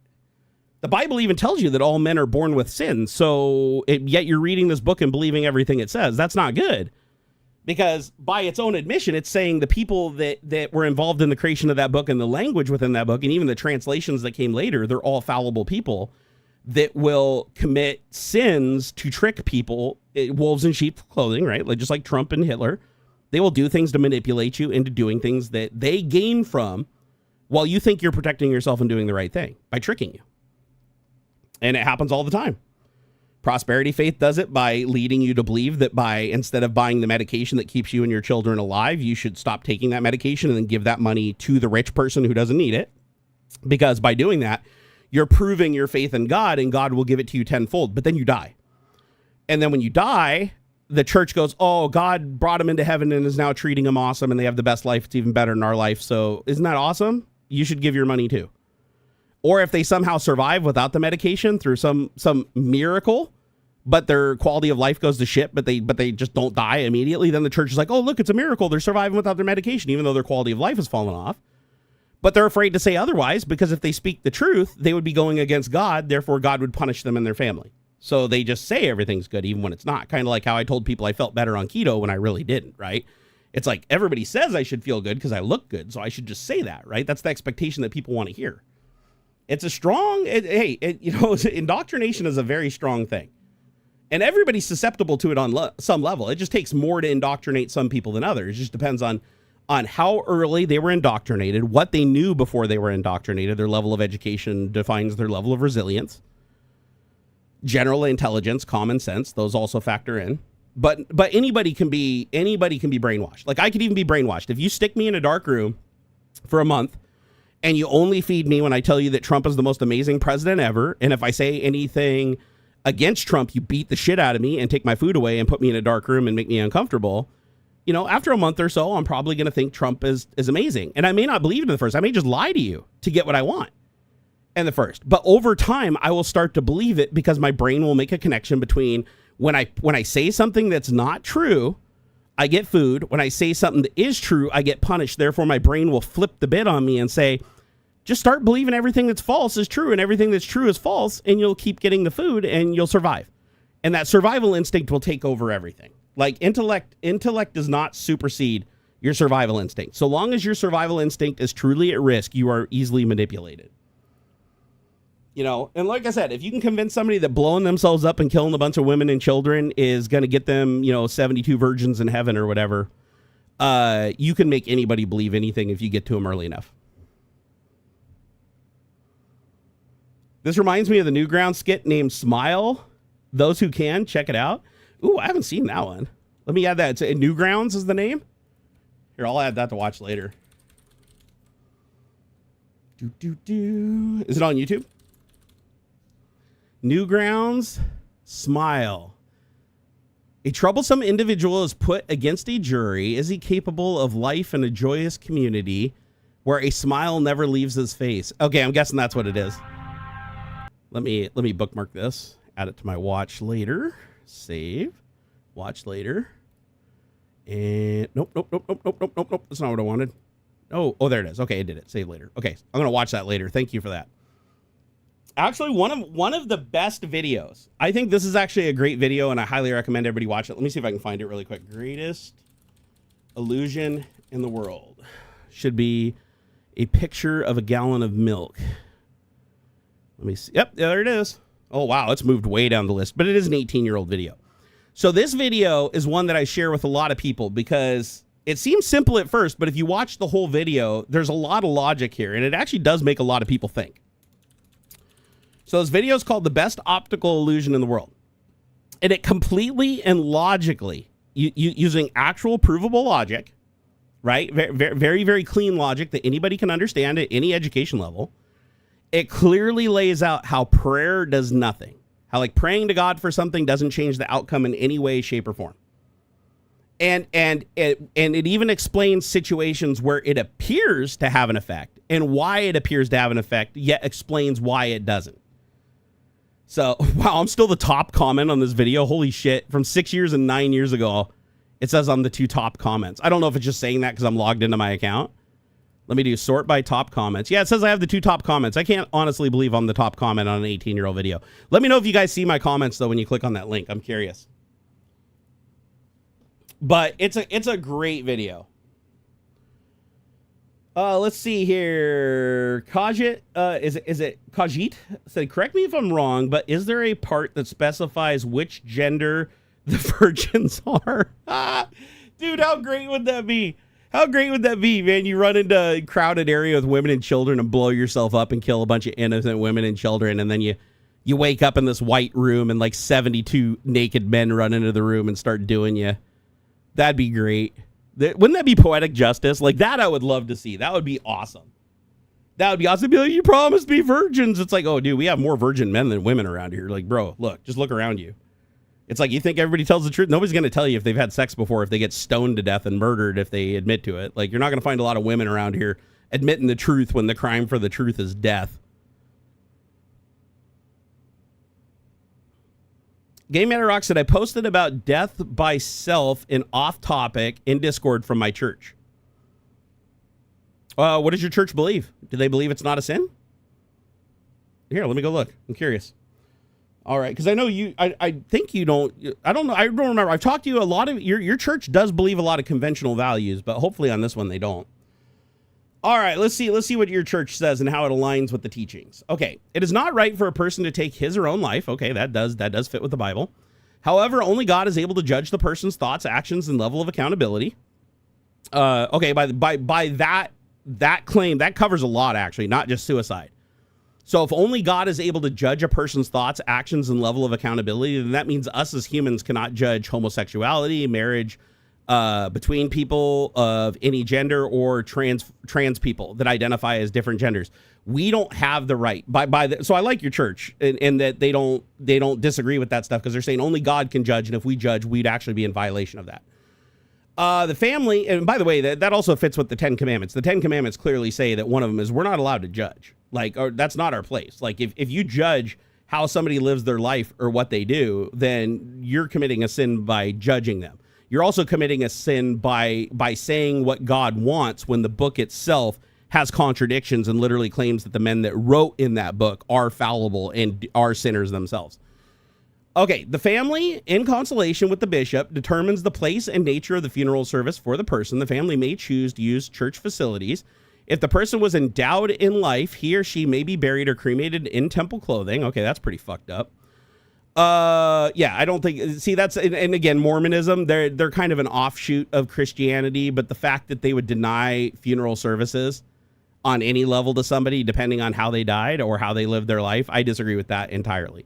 Again, that's a judgment. Like, they're literally saying only God can judge, and then the very next paragraph they're judging. So that's a contradiction in itself. That's undeniable.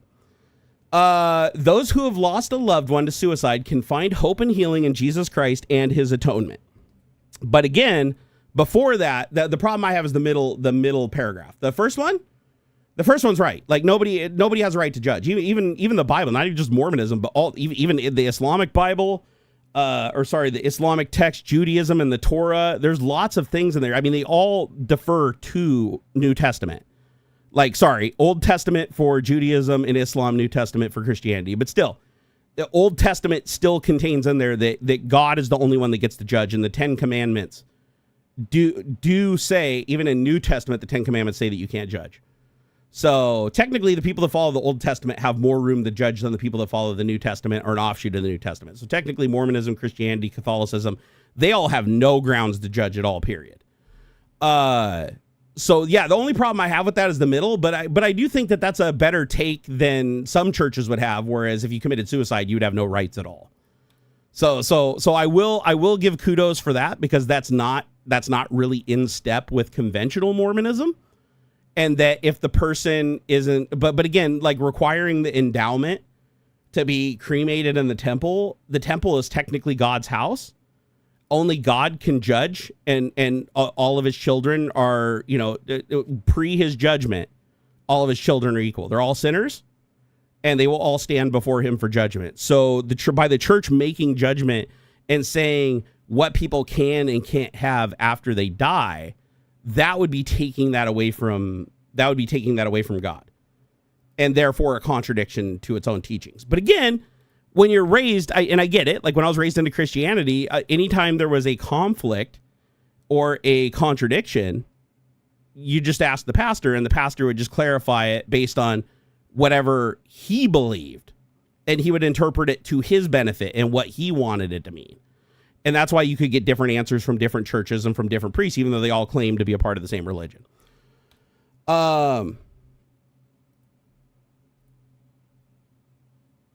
You misclicked when banning the Nazi guy.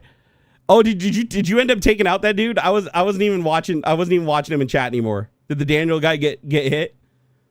I mean, I figured he was probably heading that way, right? Because I told him that we could just leave it alone, and I didn't. With him having the picture of Elon Musk on his account, I didn't really think he was going to leave it alone after that. I don't think agree to disagree was something he was really interested in. Oh, okay. So he was fake. He was faking the whole time. Yeah. Okay. Never mind. No, good call. Yeah. Daniel was just a troll. But you know what? Sometimes trolls bring up great arguments. Yeah, I got to talk about a lot of good topics, and I got to shoot down a lot of bullshit because of that guy. So even though he was a troll, he still served his purpose before we kicked him. But yeah, it was pretty clear from the icon on his account he was most likely a troll. But I figured, hey, shit, he was asking some interesting questions. Why not, right?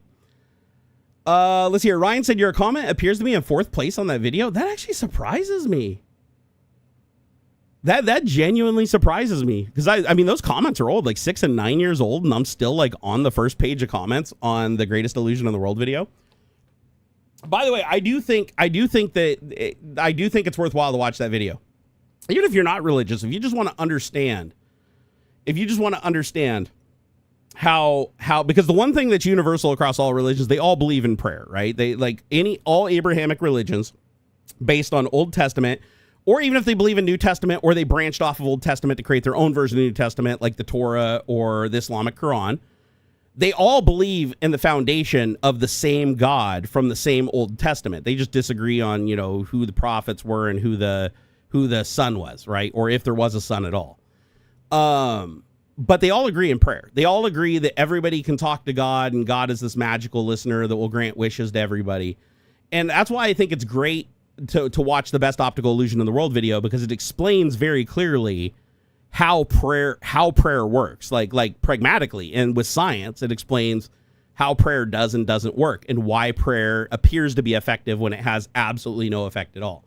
Now, I will say, and it does talk about this in the video, there are aspects of prayer that do have an appreciable effect. But that appreciable effect isn't because of God. The appreciable effect is from the group of people, knowing that group of people is praying for you. If you don't know, they've done studies. If you don't know that people are praying for you, then it's a wash. Nothing happens. But if you think people are praying for you, that can boost your mood. And by boosting your mood, it can actually enhance your health. Your immune system is highly tied to stress. The less stressed you are, the easier it is for you to heal. That's why pain is, because the more pain you're in, the harder it is for your body to heal itself. So they try to manage your pain. They try to manage your stress. They try to manage your anxiety. That's why drugs like lorazepam exist, Ativan. It's important to do that, because if you go into surgery with massive anxiety, the amount of pain medication that's required to keep you comfortable goes up exponentially, which then creates new danger. So they want to keep you calm. They want to keep you comfortable. They want you to heal, right? So knowing that people are praying for you when you're indoctrinated into believing that there's somebody there that will grant a miracle based on how many people pray makes you feel better. And by feeling better, that does enhance your health. Now, in some cases, it may help you heal faster. In some cases, it may have no appreciable effect at all, depending on what the disease is, right? Or what the ailment is. But just being in good spirits can help you, right? I mean, the placebo effect is incredibly real. They've done studies on it for years and years and years. Placebo effect is very magical. As a matter of fact, there's been times where they have given sugar pills to two groups with the same ailments and showed better results, like not statistically abnormal, but like proven better results over and over again. And the group that received a placebo drug that were led to believe they were receiving the real drug when they weren't. And that's because they believed they had the real drug. They believed that they were being healed. And because they believed they were being healed, they calmed down, didn't think about it as much, and they relaxed. And by relaxing, it allowed their body to heal better. Now, obviously, it didn't affect everybody. Still, a lot of people got really bad, and a lot of people got worse, and a lot of people died. And a lot of people in the group that didn't get the placebo still died, even with the real medication. That's why you have to look at averages. Like, you have to look at percentages and averages. That's how you extrapolate your data, right? You want to look for stuff that's beyond statistical abnormality, because, and you want to conduct a research over and over and over again to make sure that the appreciable effect is outside of statistical abnormality and repeatable. And by seeing complete random variation, then you're discounted to say that there's no difference, that it doesn't have an appreciable effect. Hurtful Spring said, Daniel's first message in chat was the same as the troll from the past weeks. This is a sensitive topic. Touch the same talk as, wasn't Daniel the name of the... Oh, actually, he was the guy I banned on Discord. Dude, you're 100% right. We did ban a Daniel, so he just created a new account. Oh, let's see when this one was created. Hold on. Let me, hold on here. So Elon is my goat. Oh, I should have clicked it. Yep. And his account name is Daniel Mash Keyboard. Like, he just mashed the keyboard to put in the rest of the name. Yep. Account was created June 14th, 2025 today. I should have just clicked on that account. I don't know why I didn't. The reason I didn't, though, is some of the questions he was asking, because he was trying not to get banned, were actually good questions that allowed me to talk about some important topics. And by talking about those important topics, a lot of people in here got to hear my opinion on something that they may not have otherwise heard my opinion on that could help them. So it's actually good that he did that. But you're right. It is the same guy. It clearly is. And so had I clicked on his account, I would have seen that his name was actually Daniel Dackle L2. And Elon Musk is my goat, so. So here, let me go ahead and report him for evasion here real quick, since we got him here. More report user. Here we go. Report user. He is, let's see here. Harassment and cyberbullying. Next.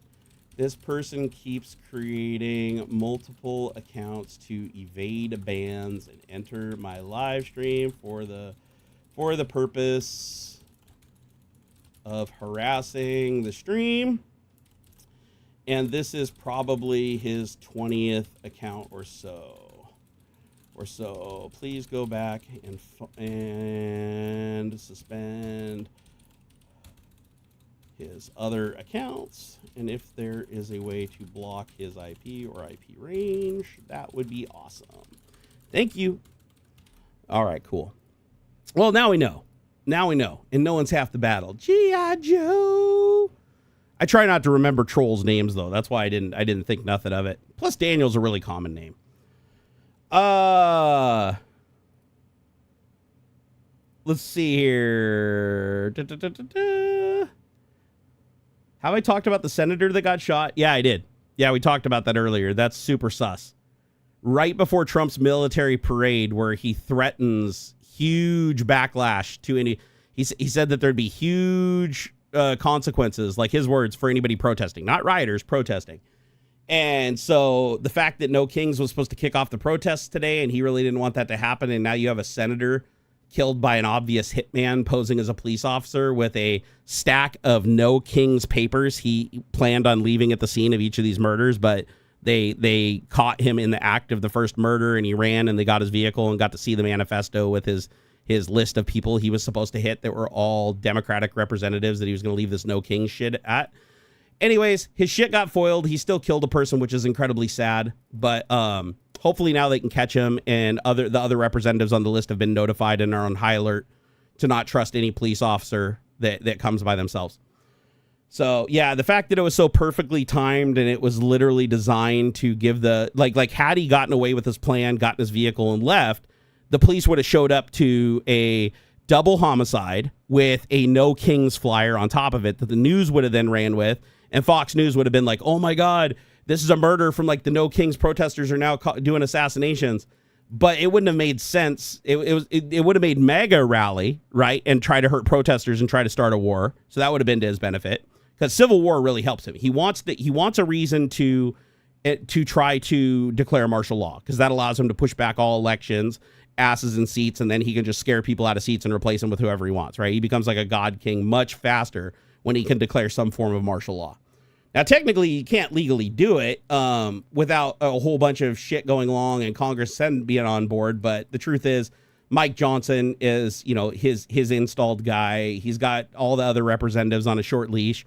The ones that disagree with his spending and the big, beautiful bill or whatever, he's already like saying that he's going to replace them in the primaries and saying that they're horrible people and shit, even though they like voted for him and defended him even against January 6th. So yeah, no good deed goes unpunished with Trump. So you either are 100% with him and you bend with him, or you eventually get under his foot. So Hitler was the same way. People should have still done No Kings protests in Minnesota, though. Otherwise, these domestic terrorists, as far as I know, they did, potatoes. I know No Kings officially canceled the protests in Minnesota, and some networks are saying like countrywide, but I'm seeing still tons of protests going on. So I don't think they're listening. It might have had an appreciable effect on the size of the protest, but it looks like people are still protesting, thankfully. Because we need people to protest. We need people to protest. If people don't protest, we get in trouble a hell of a lot faster. Because remember, we don't have the power to remove Trump. Even if Trump was impeached, even if we controlled the Congress and the House, we can't remove Trump. Because Trump's immunity protects him. Because even if he's impeached and even if he's removed, he's already replaced the attorney general with a corrupt person, a proven corrupt person who he literally got straight off the coattails of lobbying for Qatar. Right, so a country that literally hosts AlJazeera and has deep ties to terrorism. So that's a problem, that our attorney general is in cahoots with Qatar, right, and has defended all of the bribery from Qatar and all that shit. He also has the leader of our military is his alcoholic buddy that pledged fealty to him over the Constitution, and still under oath in front of Congress says that he will do what Trump tells him to do over everything, including the Supreme Court. And then you have, people like Kristi Noem as Secretary of State. You have, who else is the other lady? Shit, who am I thinking of? So the DOJ, and then you have Kash Patel as the FBI. So like all the people that would remove Trump if he was impeached and removed would not remove him. So there's really, and then even if we did remove him, even if something did happen to Trump, then JD Vance would step up into Trump's place. Elon Musk would immediately take control of JD Vance financially, which is what he planned to do to Trump, but Trump didn't let him. And I predicted that months ago. You can go back and look at my tweets. I predicted that even before. The second Elon started backing Trump, I was like, dude, he's going to regret it. Like Trump and him, there's no way these two alphas can exist and fight for power. Trump might give him a bone here and there, but the second that he becomes any kind of a nuisance to Trump will completely steamroll him and destroy him and throw him away and won't remember any of the shit he did for him. So Elon felt the wrath of Trump. I saw that coming. And so he lost his $300 million, and now he's a target, and he's getting, he's losing shit left and right. Yeah, Pam Bondi. Thank you, John Hess. Pam Bondi, another extremist fucking attorney general from Florida that did a lot of corrupt shit and violates the Constitution every other day. She never even read the Constitution, which is really, it doesn't surprise me, though. And then the press secretary, literally gets up there and lies every single day, never tells the truth about anything. Even though she knows that she does know the truth. She's not a dumb person. She's literally paid to lie for the president.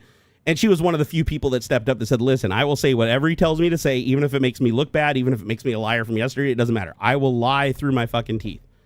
I mean, the lady is literally married to Trump's other corrupt real estate friend who's like 65 years old and she's like in her 20s. So Trump like hooked them up. So she owes him. But yeah, we're in a scary situation because for the first time in a long time, we have a president that can't, well, the first time ever, as far as I know, we have a president that can't be impeached. He can't be removed. Even if he's removed by force, J.D. Vance would just step up. Elon would then control J.D. Vance because J.D. Vance is a pushover. That's why he was made vice president. It's because J.D. Vance has no balls. He will literally divorce his wife and throw his kids in a wood chipper if it benefits whoever his boss is and gives him just a little bit of power and a little bit of money, right? He is the biggest pushover. He's changed his stance in his life. He's prayed the gay away, everything he can to fit whatever mold of the boss that's given him a little more power and a little more money. He does it. Doesn't matter what it is. He doesn't ask questions. So Elon will step in, completely control J.D. Vance, which means, and keep in mind, Elon Musk and Trump agree on like everything except for the thing that benefits Trump or benefits Elon. They disagree. So Elon benefits from EV and electric. Trump benefits from fossil fuel. That one disagreement where they agree on every other racist thing, every other transphobic thing, every other, conflict of interest and giving themselves whatever they want at the cost of the American people. They agree on all of those things. They both want those things. So if Elon comes in and controls, the only thing that changes is that we just move from gas to EV. That's everything else will be exactly the same. And then if J.D. Vance is gone, then you have the Speaker of the House step up. He'd be the third in succession, and that would be Mike Johnson. Mike Johnson has ties to white supremacist groups. He's heavily aligned with Trump through Project 2025 and the Heritage Foundation. And if he was president, he'd be doing the same exact shit that Trump was doing. He might push back a little bit more on the financial stuff here and there, but no, he would still, he would try to turn the entire nation into like as Christian zealot as humanly possible, right? He'd be like Hitler, but with like full investment in Christianity and like the worst possible interpretation. So sadly, Trump made sure that when he came into office, he replaced every single person that could remove him or his predecessors, and he made the line of succession as deep as he could in the time that he had with people that were as corrupt and as evil as he is. So he wanted to make damn sure when he got in, there was no way to get him out. And if there was a way to get him out, he would still maintain enough power by proxy to give himself unlimited pardons. And he can't be held accountable for anything he's already done because of the presidential immunity. It's really fucked up. Like to the people that actually do the research and study like how the Constitution works, how our government works, how the co-equal branches of governments work, and goes back and look at how Germany's Democratic Republic worked before Hitler in 1933 and look at all the parallels. It's clear once you study all of that what Trump is doing. Like, it is very, very easy. Like, there's a reason all my predictions came true, and it's because I literally was just saying this is what Hitler did in this order, and Trump followed that order. It was pretty clear that he was following that order. Project 2025 doesn't even really make any bits about it. Like they are literally just doing the modern day plagiarized version of Hitler's manifestos. Did you see the recent Elon interview where the reporter asked about the tariffs' impact in his business and then even mentions he was an immigrant student too and why he supported the right way? That's the right way. Elon said, yeah, I don't want to talk about that. I want to talk about rockets and spaceships. Oh, of course he does. Yeah, because again, Elon, just like Trump, is trying to attack immigrants when he himself violated our laws and should not have citizenship under our law. So, and that's why Trump was so quick to say, oh, we're just going to kick Elon out of the country, because he technically can. Elon violated his visa, which means that, and part of the requirement of his citizenship and his naturalization was him not violating those federal laws. And by him violating the federal law of his visa and invalidating it, everything after that's also invalidated. So if Trump wanted to make that argument, all he does is sign one proclamation that's boom, Elon's fucking deported. He's put on a plane and fucking sent to CCOT. And he wouldn't get any due process either. His lawyers might try to like sue on his behalf here and everything. But remember, even if the Supreme Court sided with him and sided with the Constitution, Trump would just ignore it.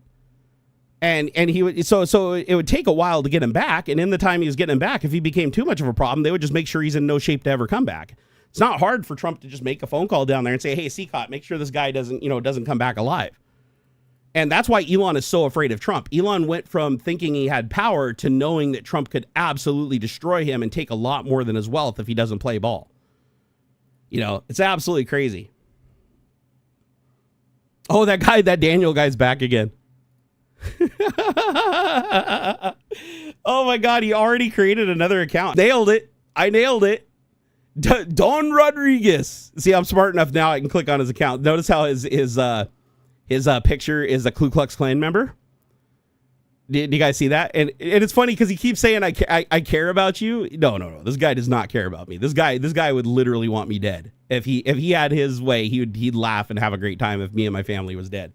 So he's just coming in here because he wants to be a nuisance. So, but I'll keep reporting him. I don't mind. Let's see here next. The same guy that just created the last 20 accounts to keep evading bans. Do something about it. Let me know. Thank you. And done. And feel free to report the ever-living shit out of this account. And the other account. Let me see. Do I have the other account still open? Let me see if I do. Nah, he's lucky. I closed the other one. Otherwise, I'd give you a link to report that one too. Because if he keeps creating accounts, they'll eventually just ban his IP range. And if he's using a VPN, they can also start banning the IP ranges there.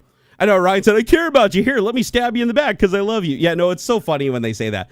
Now, the reason that they say that, the reason like they're saying that they care and they keep trying to bring up the same thing is because they think that that's an effective way to like get me to stand down and stop talking about Trump. But it actually makes me want to talk about him more.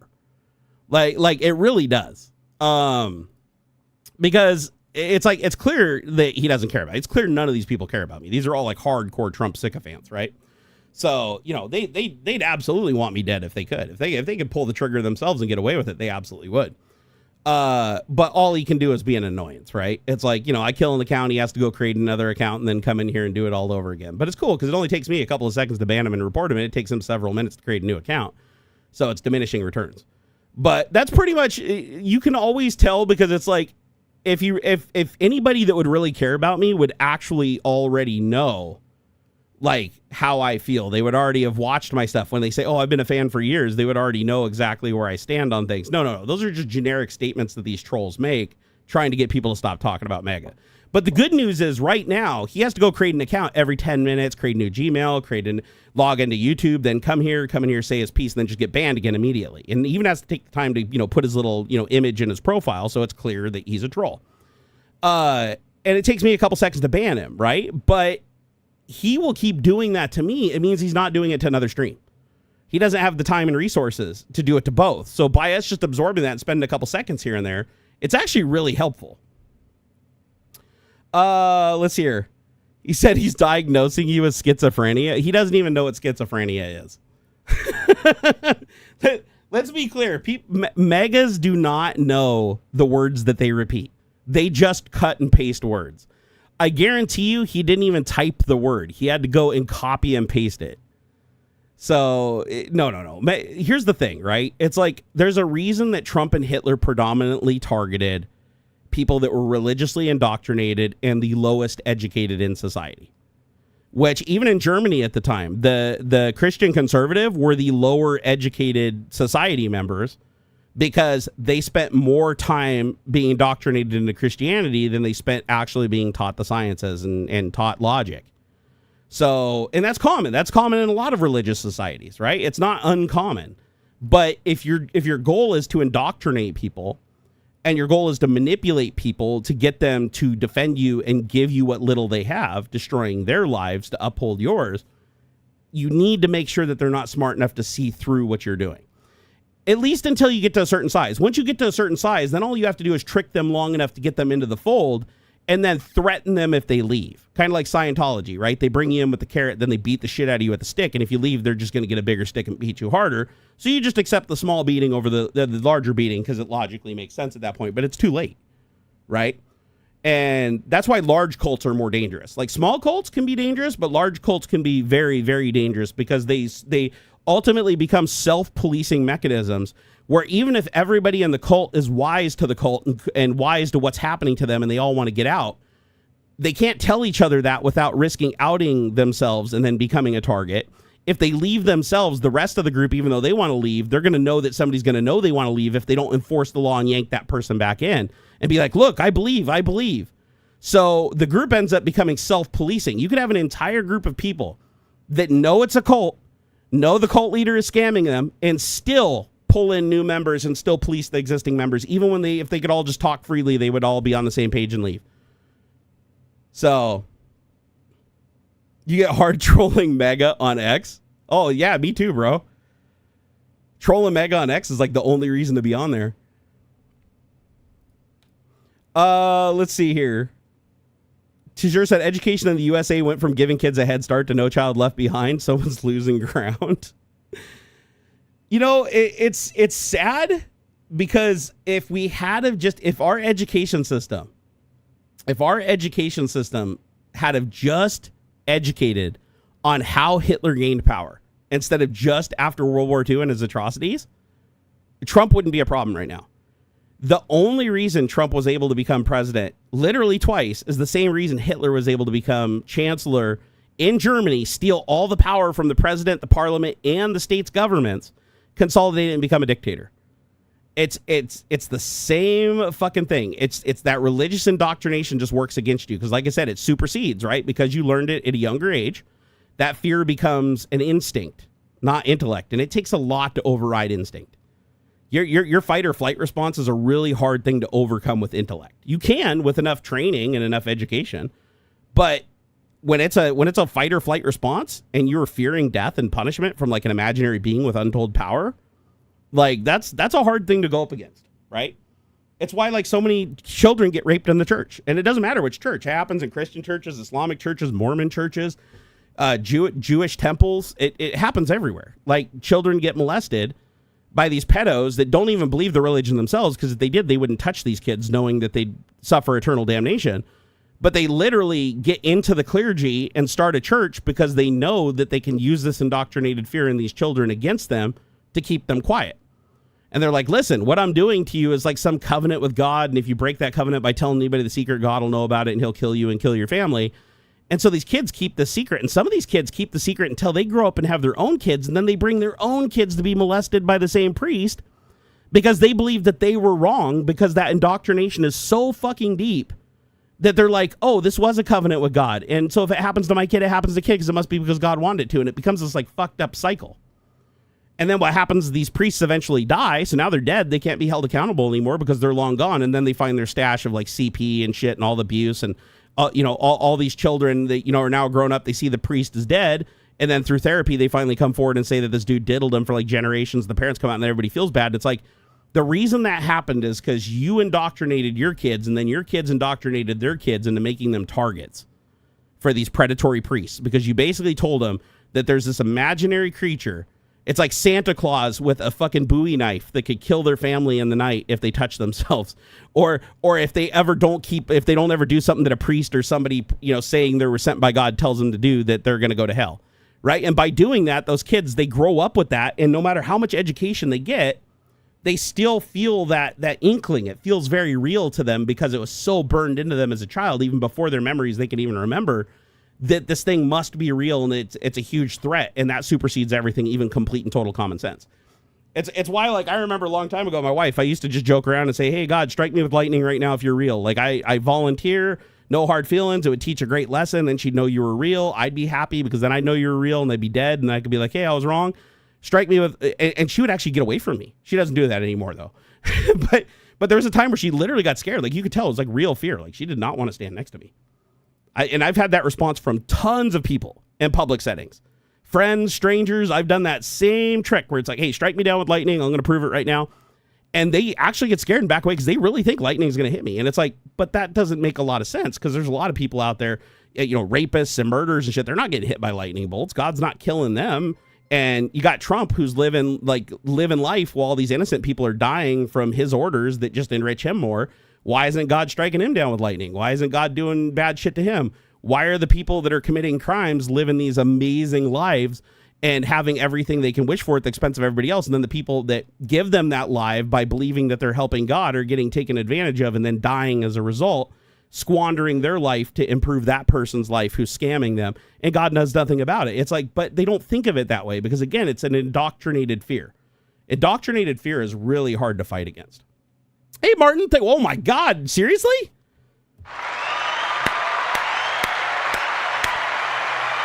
Holy shitballs. Holy shitballs. Martin just gave us 99 pounds, 99 pounds. Those are the big monies. Those are the big boy monies. He said, I think if more people were like you, the world would be a better, safe place. I'd sure hope so. I'd sure hope so. Dude, that was super generous, Martin. I really do appreciate you. It's honestly people like you that actually do care about me and actually do care about my life and do care about other people. Because you notice you got people like that Donald guy that creates 100 accounts, or Danny or whatever the fuck his name is when he creates a new account. He comes in here and claims that he cares about me and then insults me, says something incredibly racist, and makes his icon, Ku Klux Klan or whatever. So, but that person doesn't enrich me on any level. That person has never helped me, never helped my family, never really cared about me. So that's the difference, right? That's the difference. It's like you have evil people everywhere that will just lie to your face to get what they want, right? They don't give a shit about you. They never did. And then there's the people that actually do care about you. There's the people that actually do understand. There are the people that even if they disagree with you on some things, they try to at least listen. You know what I mean? I think that's great, dude. That's great. I appreciate you so much. I know. I can't believe Martin did that. Whoa, it's 135 USD. Holy shit, the exchange rate's gone up. I believe it. The US dollar's got to be going down. We lost our Donald Trump drove our international credit rating down for the first time in history. The one thing that is promising right now, though, is that Hitler is polling in every single category less than he did even during his first presidency. So right now, the vast majority of Americans, including MAGA, disagrees with him on almost everything. Like it's less than 20% of the voting population actually agrees with Trump anymore.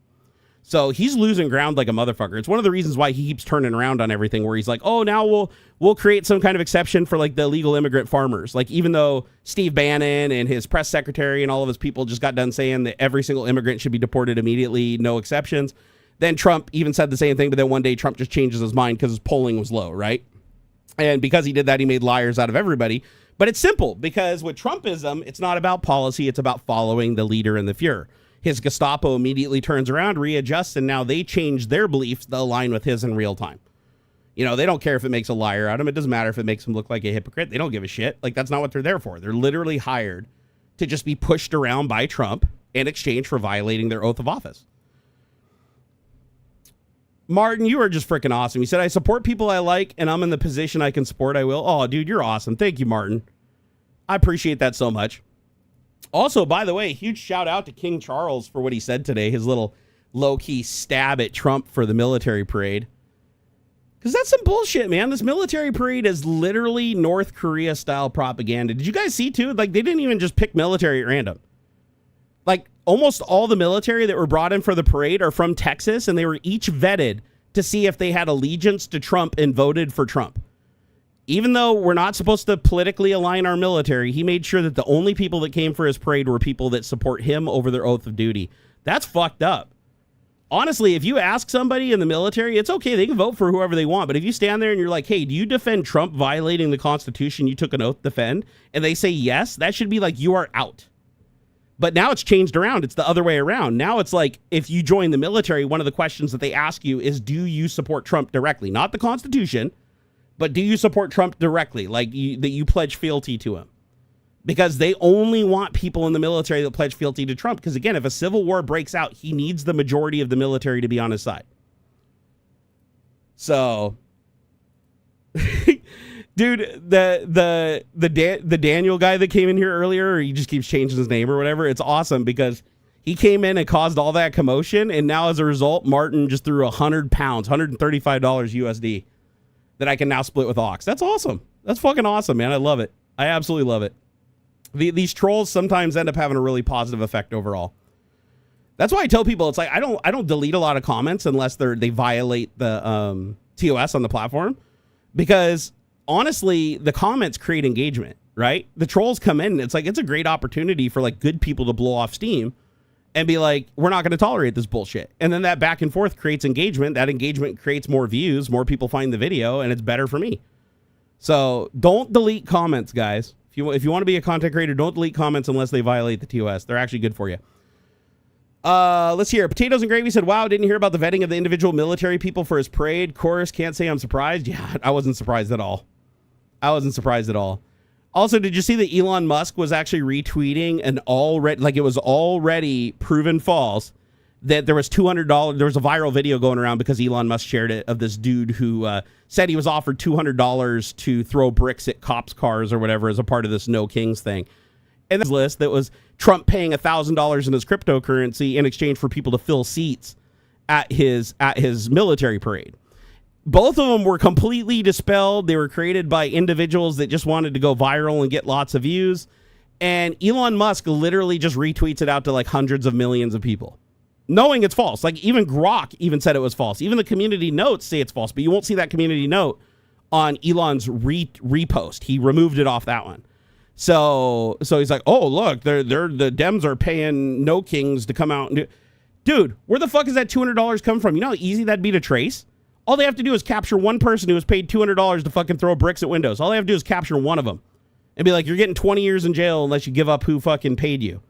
And then if they don't give it up, they just subpoena the documents, go look at fucking where the payment went into their bank account or where the check came from or where the crypto payment came from on the blockchain, and they trace that shit. Elon knows this. He doesn't care. He shares shit even though he knows it's false because he knows MAGA is dumb. Like, think about that. If you're a MAGA and you follow Trump after everything he's done, there's a reason for that.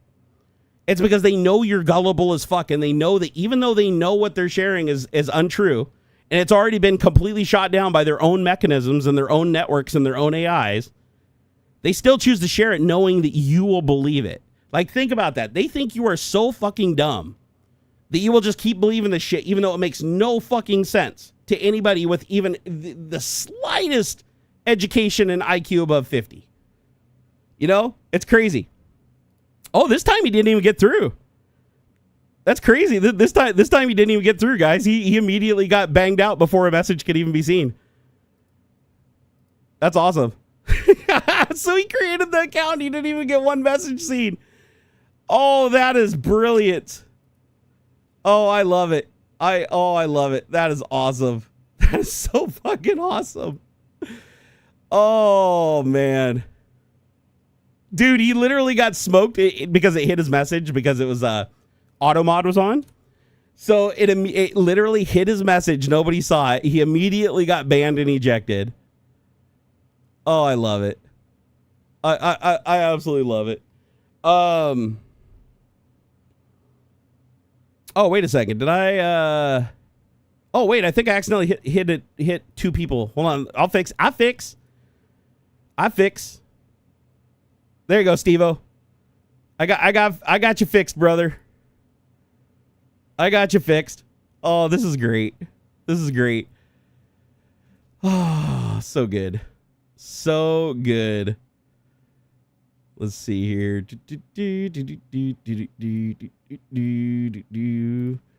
Report. Done. Dude, that was awesome. That was the fastest one by far. Yeah, no, Steve-O, sorry about that. I had to fix that. I just missed. And the funny thing is I missed, so he had a second chance to post, and he got hit by Automod a second time. So you guys didn't see either of his messages. Neither did I. It just says this message was hidden by this person. So by Automod. So I just got to click on him and I just got to ban him, and sure shit, same dude. Same fucking dude under another account. Oh, this is great. That was actually pretty cool because it took him at least 10 to 15 minutes to get that account online, come in and post something, and then he didn't even get one message off this time. That was awesome. I don't know what he said. It was censored. It was censored. It said Automod got him. It said Automod, so I clicked on him. He had never posted a message before, so that account has never had any engagement. So he's gone. Boom. So, oh no, he's definitely Ryan. He's definitely scrambling to create another one as we speak. Oh, he is SNX. He is a stalker for sure. This is like 2 weeks in a row. I think he's on like his 25th, 30th account that he's created. So, hey, networking god, you are a mod. Oh, you want what does channel editor grant you? Shit, I'll give you channel editor. Where do I do that? Do I got to go into settings and do it somewhere? Here, I'll do it after the stream. After the stream, remind me on Signal and I'll add you. I don't mind having a channel editor. Oh, man, I got to piss like a racehorse. I'll be right back, guys. Give me a minute.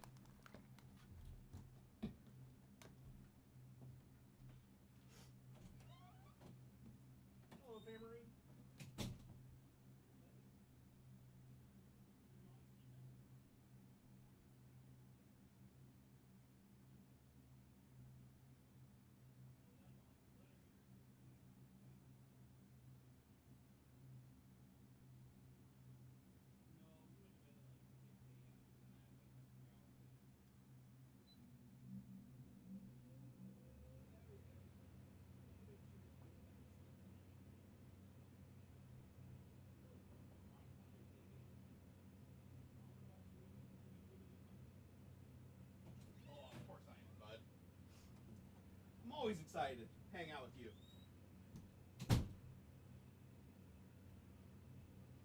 Oh.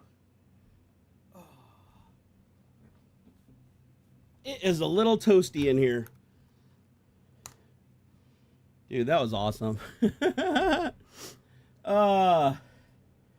If you don't flush, does it not make a sound? You know, I don't even know if I flushed. Did I flush? I thought I did. I might not have, though. I guess I'll find out the hard way. I gotta turn on the fan. I am burning up. Here. Is that working? There we go. Now I got a curtain of air hitting me. It says it's 70 degrees in here. I mean, it's not that hot. Here, I'm gonna lower the temp through my cool-ass Arduino app. All right, so 70 degrees. I'm gonna lower the threshold to 67 on the low end. 68 on the high end. Save settings. Delta saved. And now I sit back and watch as the temperature drops.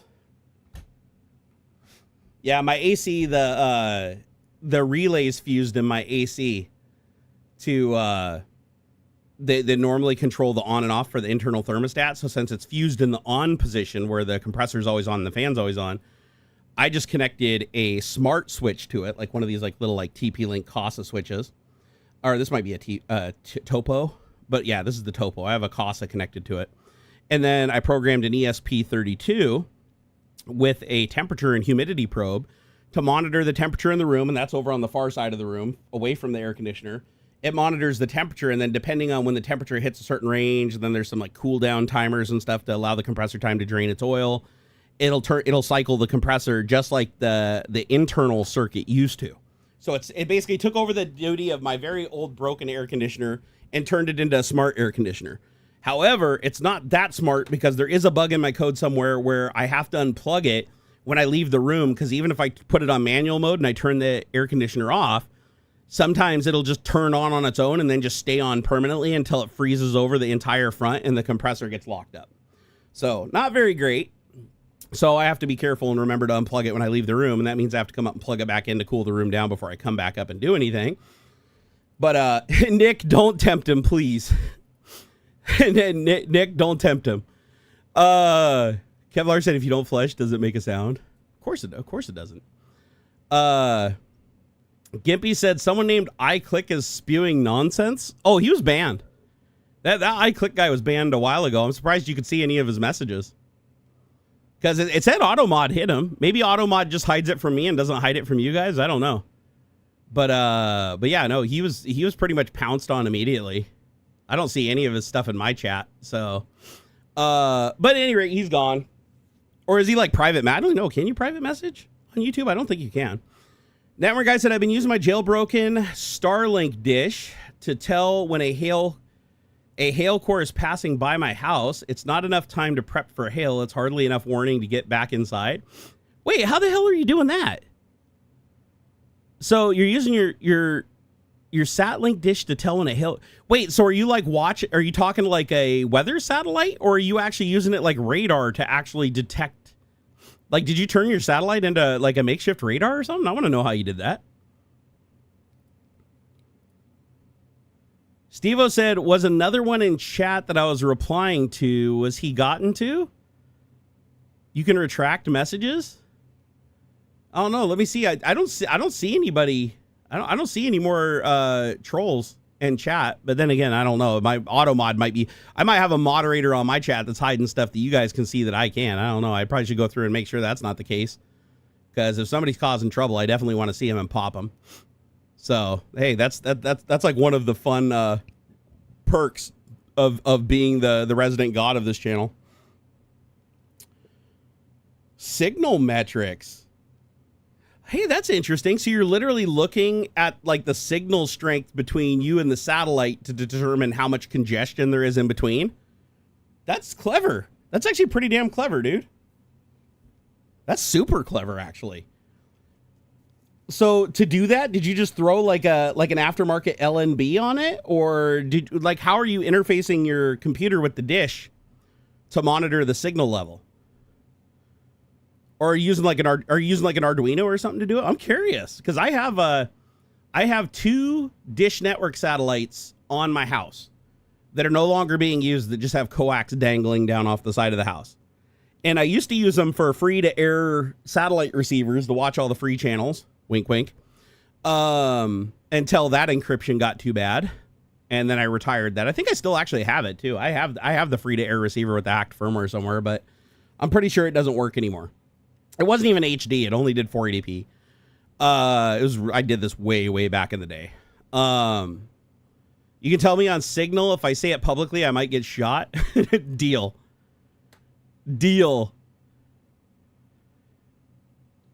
Nick said, I think I know who he's talking about. Well, if you know the name of a troublemaker, let me know. Let me know and I'll go check it out. But so far, everything looks clear. Everything looks pretty clear. So, Adam, what are you up to today, my man? By the way, I'm trying to... Xander, I think, almost finished his A license in Gran Turismo under his own account last night. He went in his bedroom all by himself, plugged in the steering wheel, got the setup that I put in there for his birthday all going, logged into his new account. I had to recreate him a new account from scratch because his other account got locked by Sony for some reason. So I created him another account, got him all logged in and all set up, and he fired up Gran Turismo and started going through the license again. And so he's working on getting his A license so that he can play online so that we can race each other on the Sims. I can't wait to race him in like full-on VR. Because Gran Turismo makes you finish a license before they let you play online, kind of like iRacing. They want to make sure that you kind of know what you're doing before they throw you in with other people. Kevlar said you can passively pull the carrier wave frequency off anything and watch the drop. Wait, could my so I have a software defined radio, like one of those cheap $20 ones, but you can plug an antenna on it. Can I get an adapter to go from the LNB to that and pull a signal? Because I know it's pointed at a satellite. Like it is definitely pointed at a satellite and picking up a satellite. Because they set it up to align with the GeoSync satellite for Dish Network. So they're both locked onto a satellite. So could I use that software-defined radio to do that? Or do I have to buy like special amps and boosters and shit? Because it would be cool to get some data. Like even if it's just signal strength from satellites, it'd be cool to do something with those satellites just sitting up there doing nothing. Oh, free-to-air hacking is still a thing? I doubt it would work with my really old unit, though. I mean, it's a really old unit. This is like an old 480p unit that you had to program through a 9-pin serial cable. But I thought like what is it called? Negra something encryption, Negra Vision. I think, and then they like Negra Vision 2 was cracked back when I was doing it, and then they had Negra Vision 3, which I guess was like damn near uncrackable. I'm sure they probably cracked that by now, but they probably have a new one by now that's like uncrackable. Oh, the LNBs most likely need to be powered. Okay, so I'd have to find something in line that would send power to it. Software-defined radio works over any dish? Oh, man. So here's the thing. I have... Oh, and it'd be getting the power from the set-top unit, wouldn't it? Because I know it comes... These dishes come into a culminator. It's like this thing that's got like 2 plugs, and then it goes out through one, and then it goes into a splitter that's supposed to go to all the set-top units. I'm guessing is it the set-top units that provide the power to the LNB? Because, I mean, there's no other external power coming into the system, so I have to imagine it's those. But then again, how could it send power while simultaneously being connected to local cable and not frying the local cable shit? I'm curious. I'm going to have to look into it.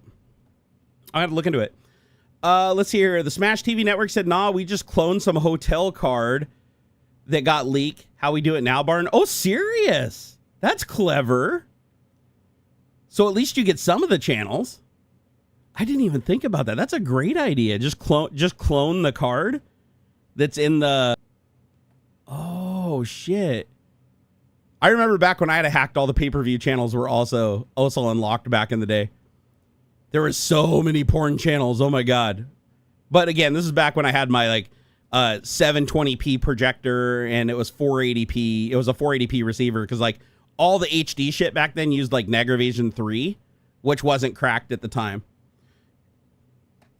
Do you have an amateur radio license? I do not. My neighbor does, though. He wants me to get one, though, so that we can do more radio stuff together.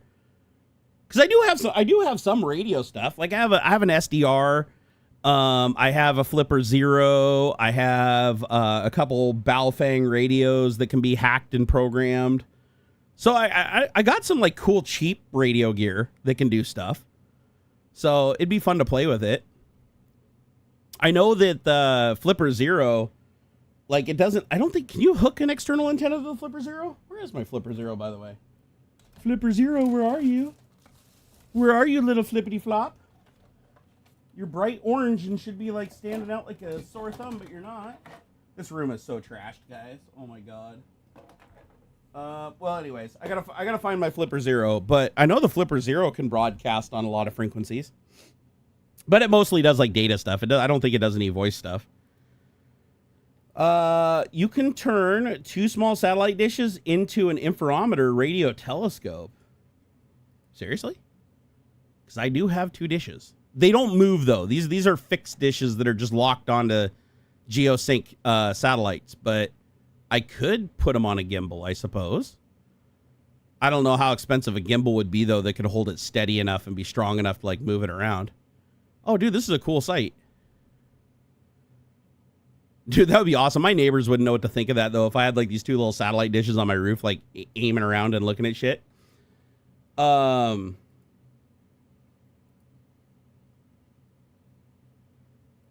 Let's see here. Lossless scaling is based. I want a new OLED monitor so bad. Dude, OLED is so nice. Modern OLED, too, you don't have to worry about the burn-in as much. Like, they've got a lot of that shit figured out that wasn't really figured out on, like, the C1 and the C2 LGs. VTuner multi-streaming the LA riots the other day. A VTuber or VTuner?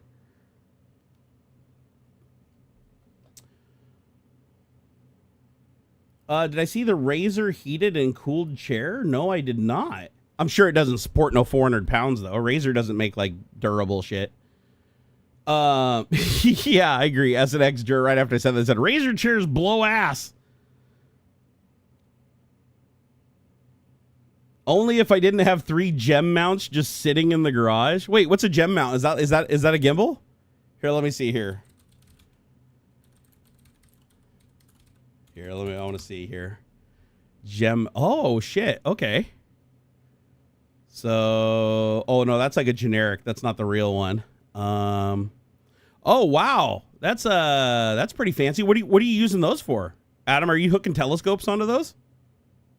That looks like a pretty fancy piece of kit. Is it motorized? I mean, the one I'm looking at here does look motorized. I know, Ryan. I would kill for the largest Herman Miller. Those things are freaking awesome. This chair absolutely murders my back after a couple of hours. I got to get rid of it, but I don't have the means to right now. But I will soon. I'll figure it out. Life is just a series of figure it outs. You know, sometimes you figure it out faster, sometimes you figure it out slower, sometimes you got to start over. But you know, one thing's for sure: you figure it out until you don't have to figure it out anymore. You figure it out until you're dead, and then the figuring it out part isn't required of you anymore. Becomes somebody else's problem. How much are Herman Millers? You can get them used for about $500, $400 or $500. And then if you want a new one, they can go up to like, I don't know, $1,800, $1,500, $1,800, something like that.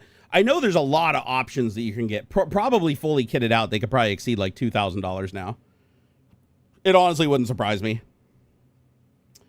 John Zuck said, I got a $50 keyboard from China that's mechanical and hot swappable compared to a non-swappable Razer for like $200. Actually, any mechanical keyboard you can pretty much swap the switches. It's just the difference is some keyboards have the board underneath. You can just push them into like they have a receptacle that you can push it into, so you can easily pull the switch out and replace it without soldering. And then they have the ones that are soldered, where you basically just unsolder it from the PCB, pull it off, stick a new switch on there, and resolder it. And as long as you got flux makes everybody a soldering god. You just slather flux on everything, and then the solder only wants to stick to the metal parts. So even if you got a bunch of like little small metal wires next to each other and shit, the flux like pretty much prevents them from sticking to each other as long as you don't goop on too much.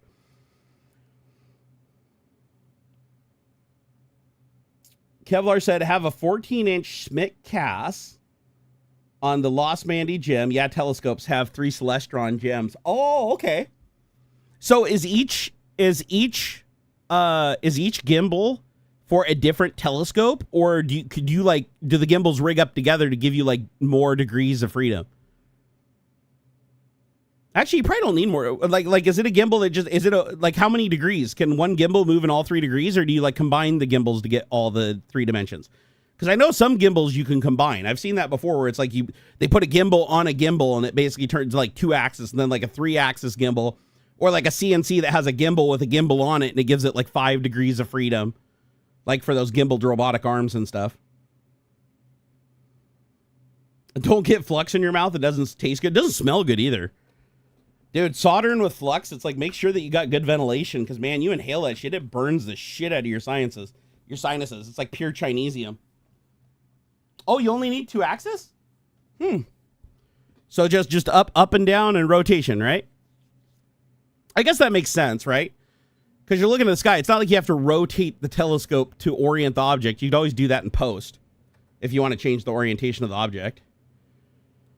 Is a Herman Miller really worth it? I could get a 3-seat recliner for like $400. Damn. The answer is yes. Herman Millers are definitely worth it. But they are too expensive, and they usually don't give them out for reviews. That's why you don't see a lot of content creators with them. Because you pretty much have to buy them. They're like Apple. They don't give shit away. They're like, they know how good their shit is, and they know how good the word of mouth sells their shit. So they're like, nah, we don't have to give it out. You pay for it like everybody else.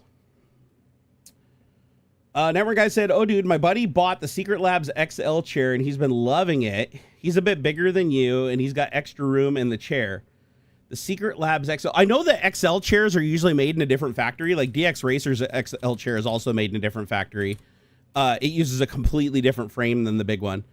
Let me see what their big gaming chair looks like. I want to see if it's like the King's, not the King series. What is it called?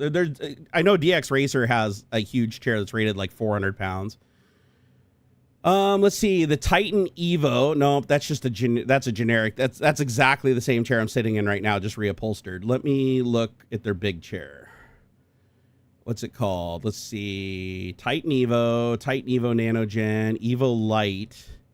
Do you know what it's called? It's an XL chair. Let's see. Titan Evo series, Titan Evo.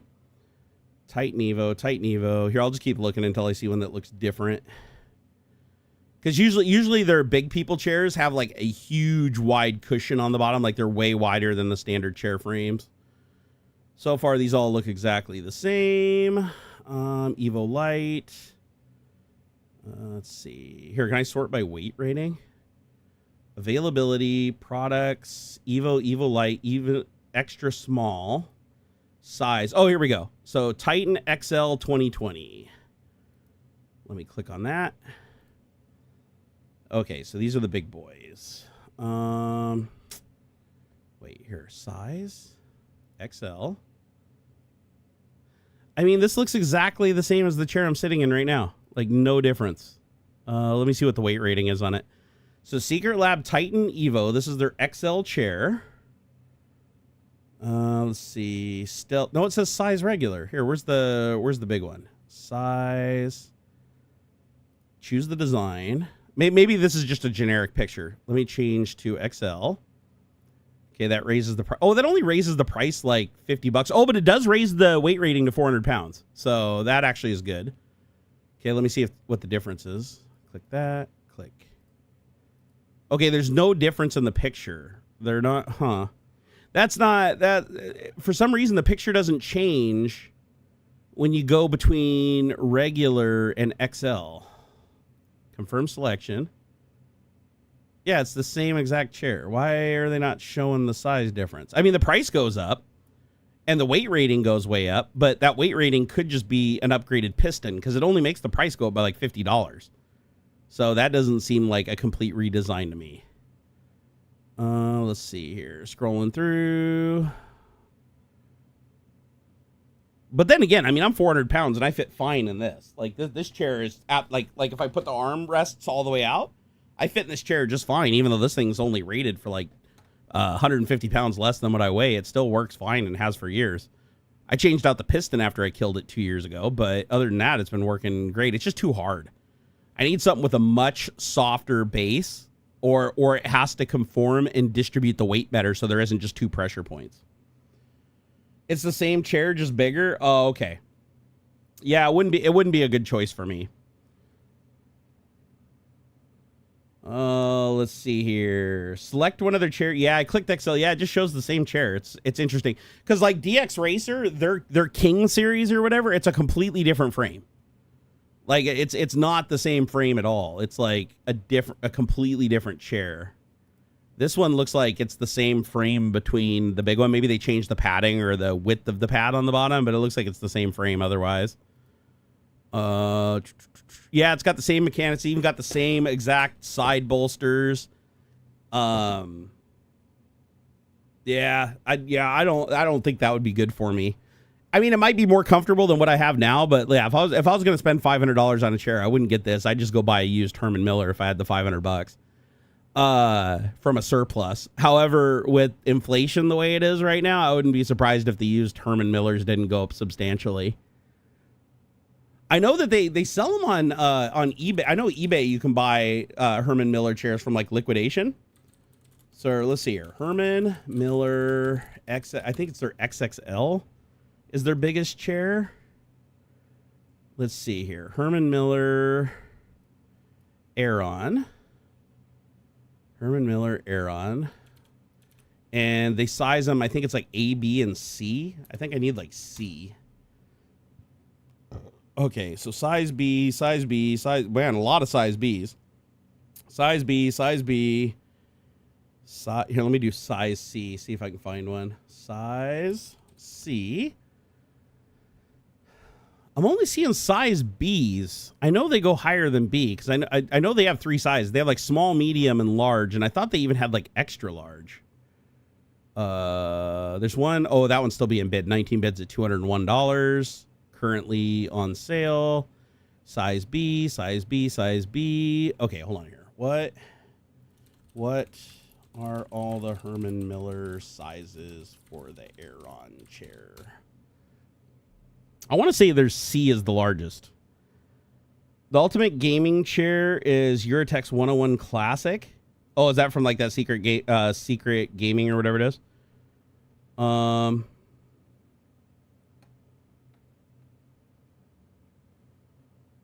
Wait, Robin Fringe is moving up hard for BMW as we get to a hard night at the 24-hour Le Mans. Have a good stream. Fog should be massive at Le Mans in the AM when the real race is made. Oh shit, yeah, I wouldn't wish racing in fog at Le Mans on anybody. Dude, all it takes is somebody blasting up on you and you like early breaking a corner and you just get fucked off the track. Have fun watching Le Mans, man. I think I found a YouTube channel that's broadcasting it. I don't know if they're supposed to be or not, but it did actually show up when I was searching through stuff the other night. So maybe me and Xander will watch some of it. It is fun. I mean, it is the race of races, right? Like I like as far as endurance races of, you know, prototype cars that are super high horsepower, super high downforce. It's fun to watch. Let's see here. I think they gave LTT1 and Colton might have kept it after a few years. So I'm probably wrong though. I mean, it may be good. It may really be good. A couch cushion can fit on my Secret Labs XL. Oh, okay.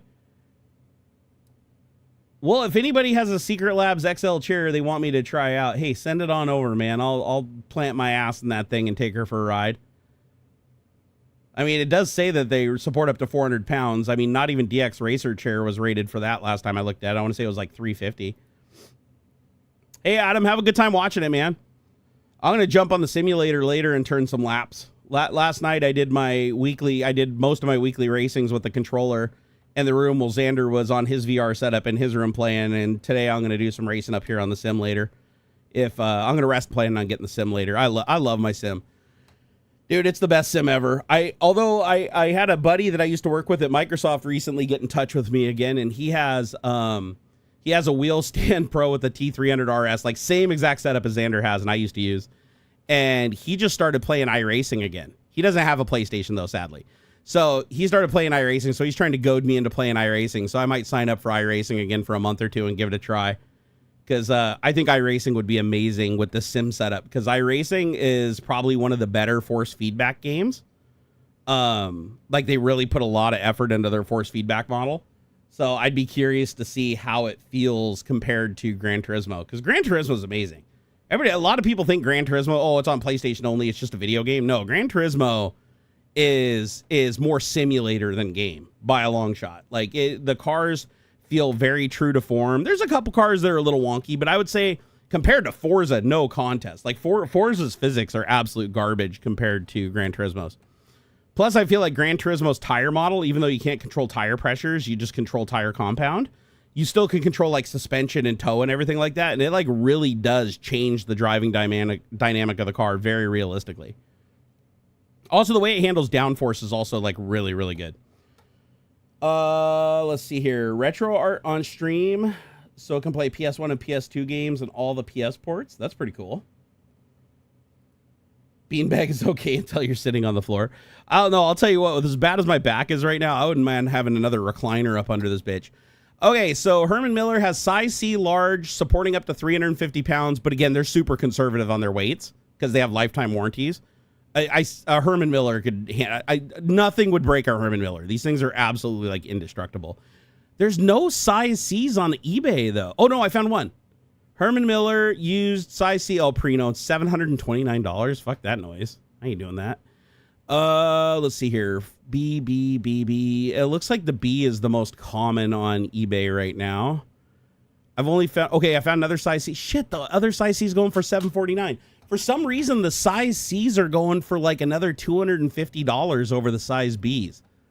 I think it's just because there's so few of them. Not a lot of people bought these really large Herman Millers, but like they're commanding, a lot more money than I thought. Like here's a link to one here. Oh, it's shit. The URL's too long for me to even share it. Is there a shortened URL? Here, how do I get a shortened URL to share something on here? Add to wish list. Let's see. How do I just share it? I want to share this thing. Let me share it. Seriously? They don't give you like a click and share button with like a.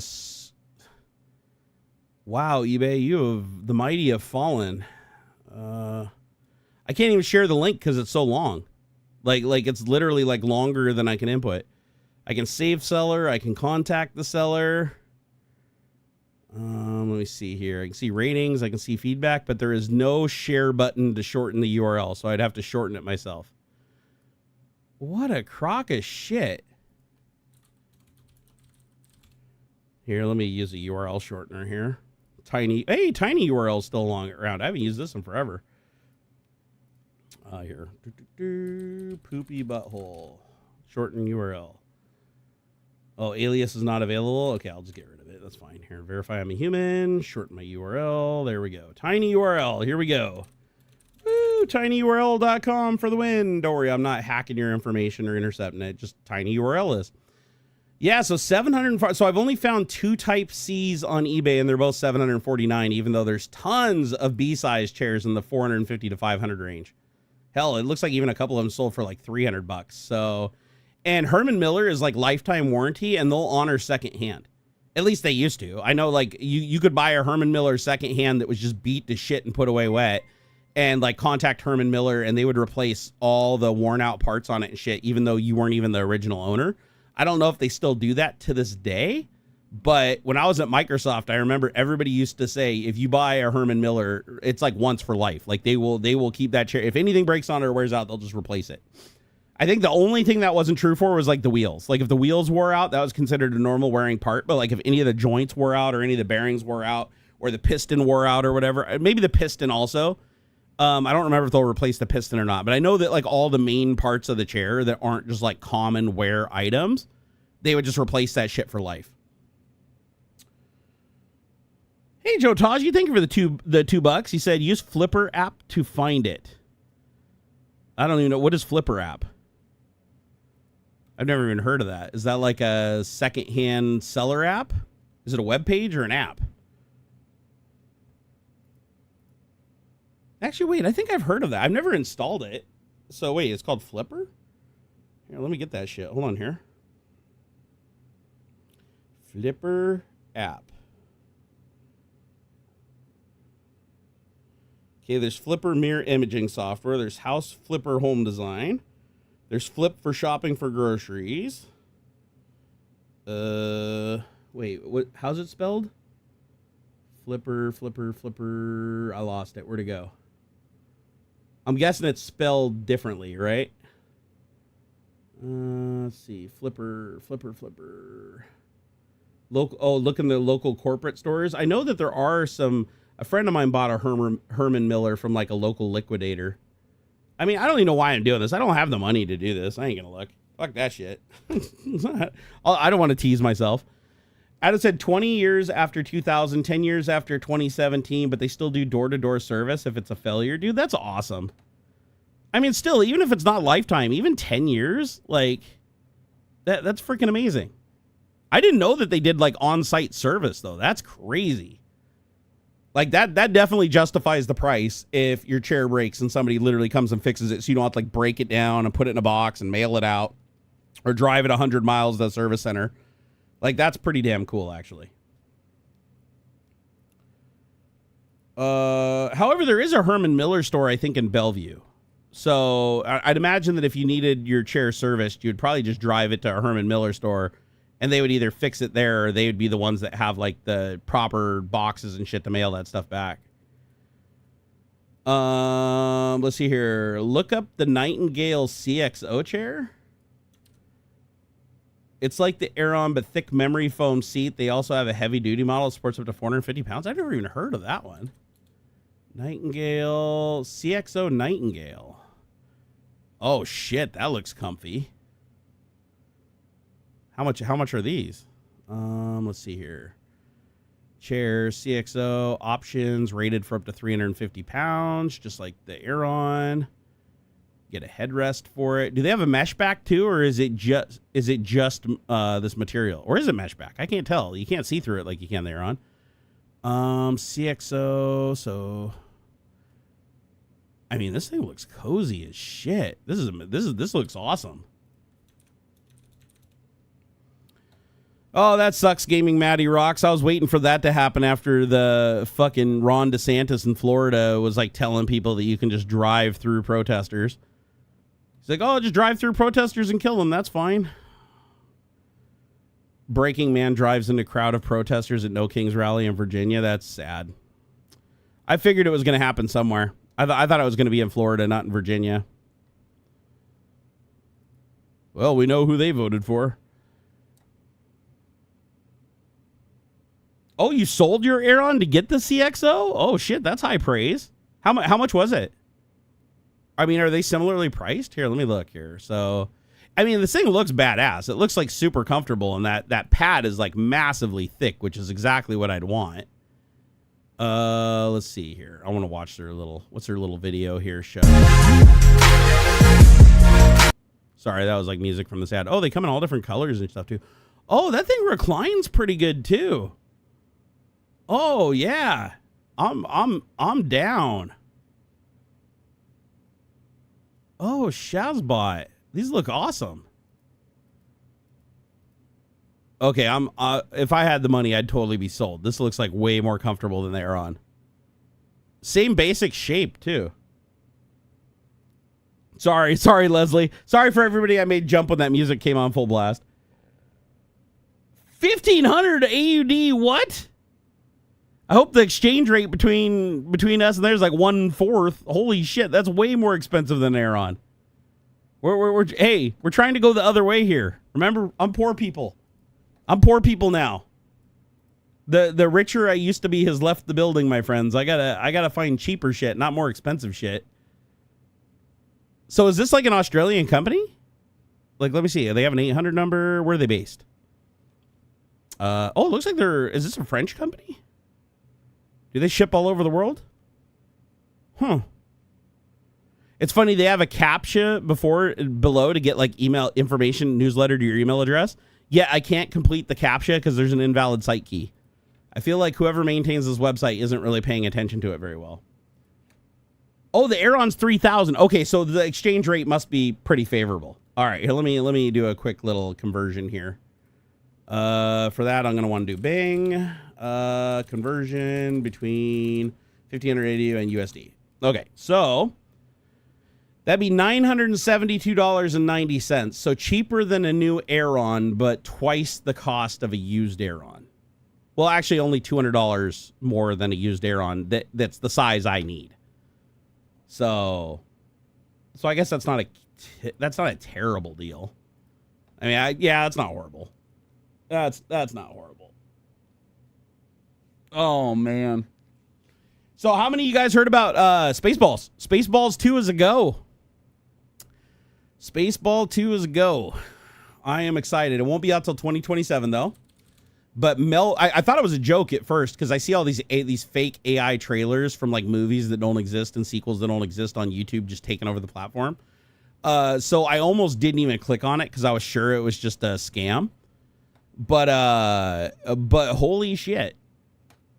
Holy shit, if that isn't awesome. That Mel Brooks said, I think he's like, what? He's like 98 years old or something. He's old as fuck. He's gonna produce Spaceballs and it's gonna come out when he's 100 years old. And I guarantee you he'll live to see it because he's like that. He's crazy like that. He'd be living for 100 years. But yeah, it's a go. It'll be out in 2027. A lot of the original cast members will be in it. Of course, not John Candy though, because he died sadly. But yeah, this is gonna be fucking badass. I'm actually really excited about this. If you know, the only thing that's gonna stop it from coming out is if Trump's successful in overthrowing our democracy, and you know, and the only movies that are allowed to be watched are governed by him, just like he's trying to govern our education system and saying what schools can teach now and stuff. It's like really crazy, so dystopian. It's weird. You wouldn't think that something so bad that happened in the 1930s that the United States was pivotal in stopping would then just happen here. Like that just, it's so surreal to be watching this happen, man. I never thought in my lifetime or in the lifetime of this country we would see fascism actually making progress. That's pretty fucking disheartening, honestly. Do I still have access to the files on my Stormtrooper armor? Oh, that I bet you I do. I bet you I have a copy of it somewhere on a NAS. Sushi Boy, hit me up in DMs on X. And I'll see if I can find them next time I jump on my NAS. I'm pretty sure I still have them. Like, I'd be shocked if I didn't. And if I don't, they're probably still attached to like the original emails that were sent to me many, many years ago. I don't think I've deleted any of those emails. So hopefully I can go back and find the attachments, and the attachments are still good. But yeah, if I can find it, I'll send them to you for sure. As a matter of fact, I uploaded them to a service. I can't remember what the name of the service was. It was like before Thingiverse, like way back when. It was like My Mini Factory, I think. Let me see if they're up on there. My Mini Factory, is that still a site? Oh yeah, they're still open. Okay, let me look up Barnacules. Let me see if they're on here. Nope, 0 found for Barnacules. Oh, that sucks. Okay, how about Stormtrooper armor? Let's see here. Stormtrooper armor. Scroll. I'm seeing a lot of figurines. Here, let's do... Yeah, it's weird. Nothing's coming up for Barnacules, which is weird because I had a bunch of shit uploaded to this site, including like I had a full bust of myself. I never had it taken down either, so I don't know why it's missing. Oh, what is this? The Steelcase gesture chair? The problem is Steelcase still uses like that basic design of gaming chairs. Let me open it up to see if it follows the same design. Oh no, that's way different. Okay. Oh shit, $2,000? Goddamn, what are you guys doing to me here? $2,000. We're trying to go the other way. I need a chair that's like $50, that's more comfortable, that holds 400 pounds and is amazing. Oh, you're making a scale replica for a 2-foot tall doll? Oh, that'd be awesome. Yeah. If I can find the model, I'll send it to you for sure. Shit, I'll even upload it like Thingiverse or something like that. Because I'll probably I'll never print another one. As a matter of fact, I found my original suit that I printed. It's sadly, taking a lot of wear and tear, and it's quite busted up and needs to be refurbished. But I do technically still have the suit. It wouldn't fit me, not a fucking chance now, but in a huge equipment bag that I found. I hope we do. I hope we can rise above the hatred. We need to, because we're going to lose everything if we don't. And the sad thing is, just like in Germany, it's like after everybody gave Hitler all that power, most of the population immediately regretted it, and they couldn't stop him at that point. So all the people that enabled him and allowed him to take that much power, they regretted it in the end. And a lot of the people that had to become Nazis and had to do horrible, atrocious things that they could never take back, they had to do it just to survive after that point. So they went from thinking they were helping themselves to literally signing their own death certificate. Super sad.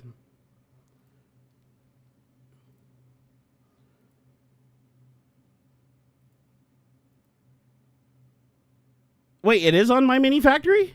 What's the title? Sure, right. Do you know what the title is? Because I looked up Barnacules, nothing came up. Did you find it? If you found it, link it to Sushi Boy, please. Fully wearable Star Wars V2 Stormtrooper helmet. Oh, that's just the helmet. And that's made by a different person. Mine wasn't made by anybody named Lloyd. So here, My Mini Factory. Yeah, I had an entire armor designed for me from scratch. So, like, literally form fitted to my body. It even had like a gut. Wait, is it linked from my video? I wonder if I linked it in my video. Hold on. Let me go look. Let me look up my Barnacules Stormtrooper Force Awakens 3D print. Oh, sorry, I didn't mean to fucking blow your ears out again. Okay, let me see. Do I got any links? Oh no, it was Lloyd Robert. Never mind. What the fuck am I talking about? Not Lloyd Bolts. It was Lloyd Roberts' page. Let me see if I can open it up here. His old page is gone. It used to be under Lloyd Roberts. Here, let me look at. Yeah, his live stream is gone. I'm trying his links. All of his old links are dead. Check out more 3D models. My Mini Factory. Printed solid. Let me see here. Yeah, so his projects used to be. Yeah, his name was Lloyd Roberts, but his old page is down. Here, myminifactory.com. Did he change his name? Lloyd Bolts. Let's see here. Lloyd Bolts. Oh, wait, that does look like his... I think this might be him. Let me see here. So, objects. Yeah, all the old... like, it was under Lloyd Roberts. Oh, that is the helmet. No, you're right. That is the helmet. Here, I'll link it in chat. So, Sushi Boy, here's the helmet. I don't know if you have the helmet, but this is my helmet. Yeah, I can clearly tell after looking at that. That is 100% my helmet. And I know it's my helmet. You want to know how I know it's my helmet? Because if you look at the images on that page, the last image is a masked off helmet, and that's literally my garage. So, yeah, he renamed his account. He used to be Lloyd Roberts. Now he's Lloyd Bolts. At Skeleton Bolts. So if he's got the helmet on here, I wonder if he has the full armor on here. He should. I'm pretty sure he uploaded the full armor. So hold on, let me find it. Yeah, my pictures are all over here. So yeah, this is definitely the guy that did it. Shit, I got to get back in touch with him. I haven't talked to him for fucking ever. Man, it's been a long time. Yeah, I don't see the whole armor. He just has the helmet, but he might still have the armor. I'm trying to remember, though. The armor may have been created by a separate person, because I know there was multiple people on the project. And I want to say that the armor itself may have been made by somebody else. Let me see. ZBrush artist. Oh, I may have found him. Hold on here. What does he got? So he's got objects. Let me look through his objects. Does he have the armor? No, he does not have the armor. Damn it. But here's the other person that was involved in the project right here. Let me see. Do I have any other links? So that's the ZBrush artist. Where is... I want to say here, let me click on some of these other videos. So Stormtrooper Part 2. Let me see if there's any links in this one that are different than the original one. Okay, so 3D sites, live stream, My Mini Factory page, printed solid, color fab, Ultimaker, audio sprite. Yeah, I'm not seeing a link. Let me go to the final Stormtrooper armor post. Okay. And the final one is, oh, print your own Stormtrooper helmet, print your own blaster. Ah, shit. Link to print your own Stormtrooper suit pending My Mini Factory. Still waiting, so I didn't have the link yet. So I never had a link. I do have a link to the blaster, but I think that got taken down. Let me see if I can find it. Nope. Kirby! My man, I found it. I found the blaster. I think we're almost there. Sushi Boy, I think we almost got it. Here's the blaster. So there's the link to the blaster, Kirby Downing. Okay, I gotta write these down here. Kirby Downing. I need to open up a notepad because these are all people I want to get back in touch with. This is just too damn cool. Like, okay, and then let's see, Francis, the Swarm, and then Lloyd Bolts, aka Lloyd Roberts. Okay, save as Stormtrooper Project. I need to update all the URLs on those videos because, yeah, they're all changed now. Okay, so I found Kirby Downing as the guy. I know for a fact. As soon as I saw that name, I knew it was it. So Kirby Downing was the one that made the blaster, and he designed the suit. So now I need to find the suit. Let me see. Let me go to his main page here. Kirby Downey. Please tell me he uploaded the suit. Please tell me he uploaded the suit. That would be awesome. Okay, there's the Pokeball I did. There's the blaster. World of Warcraft. He would definitely have it. So those are collections. Let me look under objects. Okay, Stormtrooper. Oh, he's just got the blaster. Hit him up, though. Hit him up, because he was the one that I sent the T-poses to that actually modeled the suit. And then the other guy modeled the helmet. So he's also the one that made the Thorn. I have a 3D printed Thorn that he also made from, forget which game. It's like Overwatch or something like that. Oh, he's got to have it, man. Do I even have an account on My Mini Factory anymore? Here, let me see if I can log in. Let's see. Enable password. And it says I do not have an account on here. Why not? Can I log in with the Googs? Let me log in with the Googs. Come on, Google. Because I'd like to message them. I want to make contact with these guys again. They're awesome.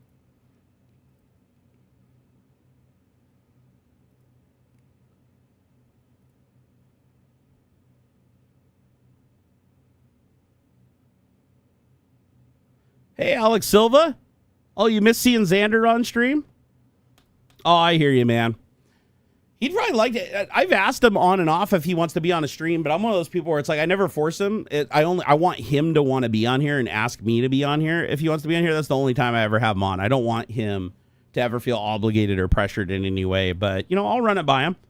And a future stream, I'll be like, hey, you want to jump on a stream? Show some stuff off, have some fun, maybe play some video games on a stream? Because he does talk about it. Like, he has told me before, hey, you know, it'd be fun. Let's get on a stream and play some, you know, NBA. Because he's been, me and him have been playing this NBA game on PlayStation 5 that's free to download. However, fuck EA Sports for making you create like 20 accounts and jump through 100 hoops and like sign your soul over just to play their fucking sports games. It's really odd, but it is fun. How old is he? He's almost 16, man. He's 15, almost 16. Isn't that crazy? That's insane. Hey, Sushi Boy, hit up Kirby Downey on My Mini Factory. Tell him I sent you. So message him on My Mini Factory. It looks like he's still active on there. Like, hit him up and be like, hey, I'm a friend of Barnacules. Do you have his armor files laying around? And just tell him what you want to do with it, that you want to print it. Because I was supposed to get the link, like I do. And I know I do have the file somewhere because I obviously printed them, right? But I was supposed to have a link to his My Mini Factory upload, but he never uploaded the suit. So I never updated the link in the video. but I'd be shocked if he doesn't have it. And if he doesn't have it, I can still go look for it. I'm sure it's somewhere buried on my NAS. I would be absolutely shocked if it's not there. As a matter of fact, here, let me see. Let me just go look here. Let's see. Okay. I'm going to just do a search for Storm Trooper. And then let me do one other search for Storm Trooper with a space. And I'm going to let those both sit over here and search my NAS. And we'll see if anything pops up. Yeah, because if I have the STLs or whatever, I'll send them to you directly. Oh, I just saw Metal Jesus Rocks left a comment on my video 9 years ago. Can you believe that was 9 years ago? I was running around with that Stormtrooper suit with the giant cod piece. God, feels like it was only yesterday. Oh no, you didn't derail the topic, man. I thought it was awesome. I love talking about that shit. What are my thoughts on the new iOS and Mac OS Glass update? I don't know. I think the glass thing kind of looks cool, but I think like it's wasted processing power, it's wasted battery life, and it's only visual. It doesn't actually improve anything. If anything, it makes some things harder to read. So in a way, I feel, you know what I just noticed? I was looking at Kirby Downey's, not Kirby's page. I was looking at the Stormtrooper suit, and he actually has a picture of me and Xander on there, wearing the 3D printed helmet, like Xander when he was just a little kid 9 years ago, with his little eye patch on. That is great. Oh my gosh, I gotta message these guys, man. It has been so long. It has been so long. I gotta get back in touch with all these guys. It was so fun working with these guys back in the day. They're so talented. It's good to see they're still doing shit. Hey, Pro DVDI, thank you for the 17 months being a member. Said, hi, Jerry. Sorry to get off topic, but last week's Tech Talk isn't showing up on YT Music Podcast. Oh, shit. I probably forgot to add the tags to it. Let me go do that so I don't forget. Let me go to YouTube Studio, go into content, go to live streams, go to last week's live stream. Let me edit that. I bet you I didn't add it. Let me see. Playlist. Oh, no, it's okay. Wait a second. It should be under Tech Talk Podcast. So you don't see... Wait, YT Music Podcast. It's not showing up as AI vibe coding is dangerous, AI consuming more power than crypto, AI, and a little more AI. You don't see that on YouTube Music Podcast? Because I checked, it's on the playlist. I just went through the playlist and it is added, like it is checked. It should be showing up under Barnacules Nerdgasm Live and Tech Talk. And Tech Talk is labeled as podcast, so it should be showing up under that podcast. If it's not, I don't know why. Are you talking about the week before that? Let me check the week before that and see if I missed one. Nope, that one's added to the right playlist. Let me go back one more week. Let me see. Nope, added 2 playlists. Yeah, so far it looks like the last 4 weeks. Yeah, they're all in the right playlist. So yeah, I don't know why that's not working. This one though that we're doing right now, this one isn't in the playlist yet because it hadn't, but I'll go ahead and add it right while I'm thinking about it. So there, I just added the playlist. So this one should be showing up under music now, even though we haven't even concluded it yet. Come to think of it, I should be doing that in the future just so it shows up under there while we're still live. Did I set it to private? I don't think so. Let me check. I don't know why I would have. Let me see. Nope, public. Nope, they're all public. Monetization is enabled on all of them. The dates. Let's see here. June 7th, May 31st, May 24th, May 17th, May 10th, May 3rd. Nope, they're all public. They're all in the right playlists. So yeah, I don't know why. I don't know why it's doing that. That one is last week. Wait, what? Did we miss a stream? Cause Nintendo Switch 2 launch was from last week. Okay, hold on, let me look. Ah, there it is. There it is. Thank you for the clarification. I missed one. There it is, all fixed. I was looking at the wrong one. I'm glad I said what the title is. No, you're right, Pro DVD. Yeah, I was starting at the wrong place in the list. I went up one, and sure enough, it was missing from the playlist, so I went ahead and added it. So today's stream should be showing up there now, and last week's stream should be showing up there now. Thank you for reminding me. I do tend to miss them every once in a while. I'm glad I got that resolved. Yeah, as far as the iOS glass thing, I think that's like, I don't know, Apple's just trying to take attention off of their AI failure. Honestly, that's the only thing I can imagine. Like, why else, right? Wow, why is it taking so damn long to search my NAS? Jesus, does it take that long to search like 63 terabytes of data? I don't know. You'd think the file system... Actually, I don't know. Do I have NTFS file system on there? I think I might be using XFAT or something on my Synology. I don't think I'm using NTFS. Because NTFS, being a journaling file system, should have an index. So, which would make searching a hell of a lot faster. Although, technically, I could have Windows just do the indexer setting in Windows 10, Windows 11, and add locations. So, I could technically add the network location to my NAS to that, and then it would index. It'd go through like every single file on there, create a database of them, and then if I search for a file, it would just show up immediately. As a matter of fact, I'm going to do that. Why not? Right now, I'm going to do that. I'm going to indexing options. So, if you open up, if you guys want to play along at home, just go to your search in Windows and type in indexing options, and it should pop up. And it's going to look like the oldest school UI you've ever seen in your entire life. And then all you do is you click on modify. And then under modify, we should be able to add. So show all locations. And then if I want to add a location, so change selected locations. So I'm going to say index all my drives. Click OK. Now it's indexing all my drives right now. And then I think I can do select advanced, index encrypted files, treat similar words with treat similar words with diacritics. I don't know, as different words. I don't know. I'm not going to click on that. Current location. Okay, so I can't add a network location. It doesn't support that, so it has to be mounted. So I'm going to cheat. I'm going to mount my local file system. If you guys want to know how to do that, you can just do net use, give it a drive letter. Like in this case, I'll just do, I don't know, what's the next drive letter that I have available? I have, go into my, where is it, Windows? See if I still remember how to do this shit. It's been so long. Okay, so I got G is available. So I'm going to do net use G : and then Barna Vista /. Oh, wait, do I have to give it a share too, don't I? So like homes. Okay, it's thinking. It's thinking. It's thinking. Let's see. Oh, you know what? I did that wrong. My bad. And then, okay, that worked. I think I have to do / persistent. Persistent : yes. Here, I got to unuse it. Here. Net use GE. I'll do home. Homes. Okay, G. There you go. So if you guys want to know, you just do this. Just do if you have a network file share and you want to make it a drive letter on your computer permanently, you just drop out to command line. You type net. Here, I'll put it here. Net use drive letter. I'll just do X : and then the share. Like in my case, it'd be like Barna store, and then the share name at that location, and then you do / if you want it to persist after reboot so that it's always connected, you just do persistent. Yes.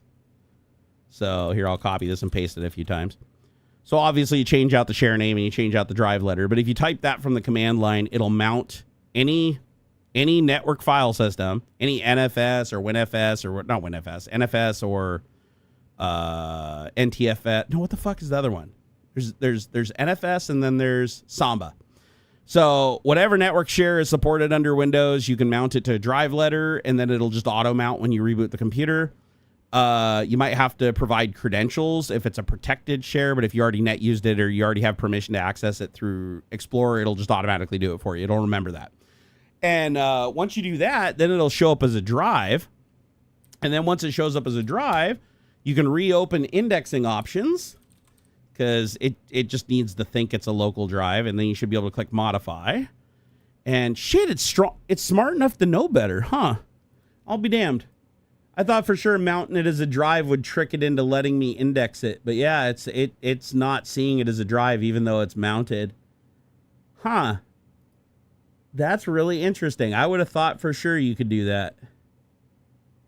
So you can only index local drives, huh? Weird. I thought for sure that seems weird. Let's see here. Let me do Windows search settings. Let me open up the other UI and see if it does it. Okay, so enhanced. These folders won't be included in your search. That's fine. Advanced indexing options. Now that just opens the old UI. How do I add a new indexing location? Customize search. Oh, search your entire PC. PC must be plugged in for initial indexing. Or I can go to classic and I can customize search locations, but I cannot add the mounted drive. Well, ain't that just a bitch? Okay, so yeah. I mean, at least it's indexing all the files on the other drives I didn't have marked. But yeah, that's weird that you can't do that. I could have swore back in the day, maybe they disabled that. But I know I did that under Windows 10 back in the day. I know I was able to mount a drive and then index it so that I could quickly search my network drives. That's kind of weird they removed that. Maybe because sometimes the drives can't mount if there's a networking issue or something like that, and they didn't want it like searching for files. But then they just removed that from the search when it was unavailable. That wouldn't be hard to do, right? Very weird. Hey, Kenny McCormick, your guess is as good as mine, brother. I'm not 100% sure. Oh, have I been on stream for over 5 hours? I probably should wrap it up, guys. My back is killing me, and I am getting a little worn out. But we didn't really talk about Microsoft's handheld console. I don't know if you guys saw that, but Microsoft is actually working with, I think was it Asus? Let me see if I can find it here really quick. Microsoft is working on their own handheld gaming console like the Stream Deck.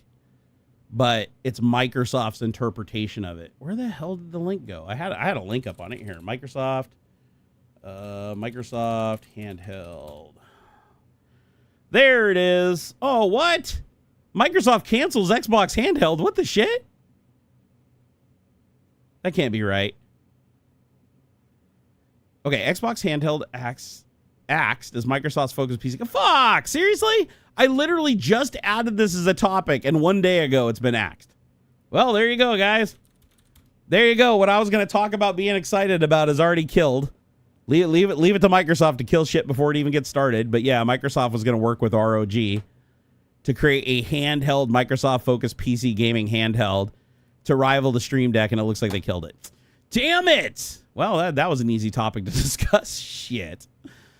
Oh, my God. As far as AI getting out of control, God, you guys can probably see it, but now the first ever fully AI-generated ad just went live and already has like 10 million views. And apparently the company created the ad for like $2,000 or something like that. It was like ridiculously cheap compared to how much an ad usually costs. And it's basically like it killed the... here it is. I found the link. This one right here. It used Google VO3, and it used $2,000 of processing power to generate like all the clips that they ultimately used in the fully AI-generated video. I have to say I'm not that impressed with it. It does have kind of like a fake feel to it. Like there's definitely an AI feel to it, Uncanny Valley. Like I can't say that it's ready for prime time yet, but when this launched, it went hyper viral and a ton of advertisement agencies lost a shitload in their stock. So now it's looking like, in addition to the music industry being hit, now the advertisement industry, eventually TV and movies, is going to be heavily impacted by this. I mean, everything's pointing to jobs going away at like breakneck speed. And it's pretty scary for our future, considering that the dipshit that we have in charge right now only cares about money and absolutely nothing else, and has no problem just throwing people to the wolves as long as it somehow keeps him richer than everybody else. So I'm a little worried about it, if I'm honest. But yeah, they generated this ad that aired during the NBA Finals. And yeah, it's completely made with Google VO3. They said it took 72 hours to process all the, the AI videos and pick out the ones that they wanted. But this is the first time a television advertisement has been fully created by AI. Literally no humans in it, even though it shows humans in the video. There's audio in the video. I think the audio track is actually recorded separately. And they must use some kind of lip syncing technology, because I'm pretty sure, does Google VO3 allow you to add audio and have the lips of the characters in VO move to the audio? Or is that still something you have to do with like wave to lip after the fact? They didn't really clarify that. They just said that they used Google VO3 to create this. However, as far as I know, Google VO3 can't make characters' mouths move to audio. It said it took about 300 to 400 generations to get the 15 usable clips, meaning that 99% of the shit was throwaway. But it only took one person 2 to 3 days to create the final video. And it cost us 75% less than a traditional ad like it would have cost to create. That's pretty wild, man. That's pretty wild. It seems cool like at first when you first think about it, but then you start thinking about, wait a second, what do I do for a living? And then you're like, just think for a couple seconds and be like, how is AI poised to take my job away? And odds are there is an answer that makes sense. And that should scare the fuck out of you, honestly. Hey, Sushi Boy. I think I found it. Let's see. I found a folder full of images. Ah, fuck. Seriously? I clicked the folder to open it, and I went back, and now it has to re-index and do the whole search again. It found a ton of folders named Stormtrooper Project, though. So I think one of those folders probably, I gotta let it search again. One of those folders probably does contain the STLs, though. So if I dig through that and I find them for you, I'll hit you up on Discord later and let you know if I have them. Wow. Wait, what? The Department of Defense is displaying Russian flags? What the fuck is this? Happy Flag Day. Let us honor an emblem of our nation in stars and stripes that unite us all. We display our nation's flag and reflect on the values it represents. Okay, wait, what the fuck's going on here? Let me click on this. Da, da, da, da, da, da.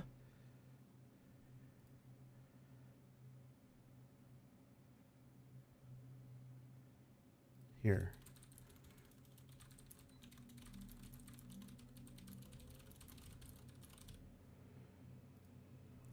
I'm not seeing it. Why have they put the Russian flag on this? Yeah, Larry the Cat, I'm not seeing it in the retweet that you posted it. Where is the... I don't see any Russian flag. I just see the stars and stripes. So I'm not sure. Am I missing something? Department of Defense, United States of America Flag Day.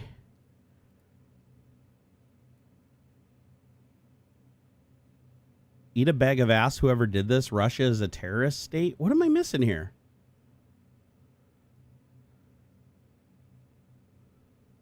Did they edit it? Oh, they probably edited it. I forgot. You can edit posts after they're made. They probably posted something with the Russian flag in it because they AI generated it and realized it and then fucking recalled it and changed it. Let's see here. View, hidden replies, report posts. Where can I see like the changes? Apparently it was from the Department of Defense because I'm looking at the comments. Yeah, is this a signal?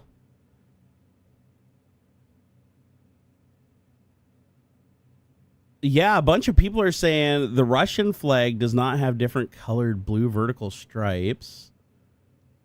Oh,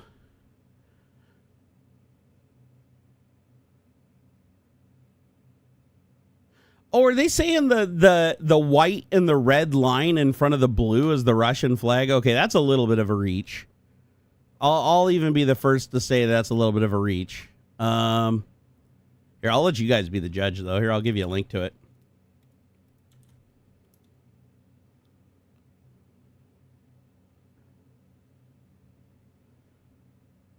What is the significance of the 3 gold stars? I mean, there's a ton of comments down here talking about it. Fire the graphics designing for putting the Russian flag on this image. It was on purpose.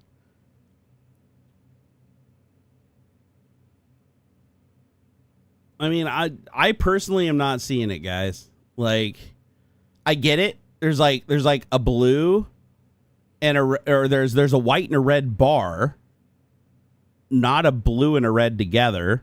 The background's blue, not white. So I'm not getting... I mean, oh, I see, though. Never mind. I'm seeing it now. Yeah, it's a white line, then the blue background shines through, and then the red at the bottom. So that would be... I see. Okay, no, I get it now. Never mind. That does seem like a very odd choice by the graphics designers, considering the Russian flag, red, blue, and white. So, yeah, no, okay, I get it. I get it now. I see it. It's a subtle nod.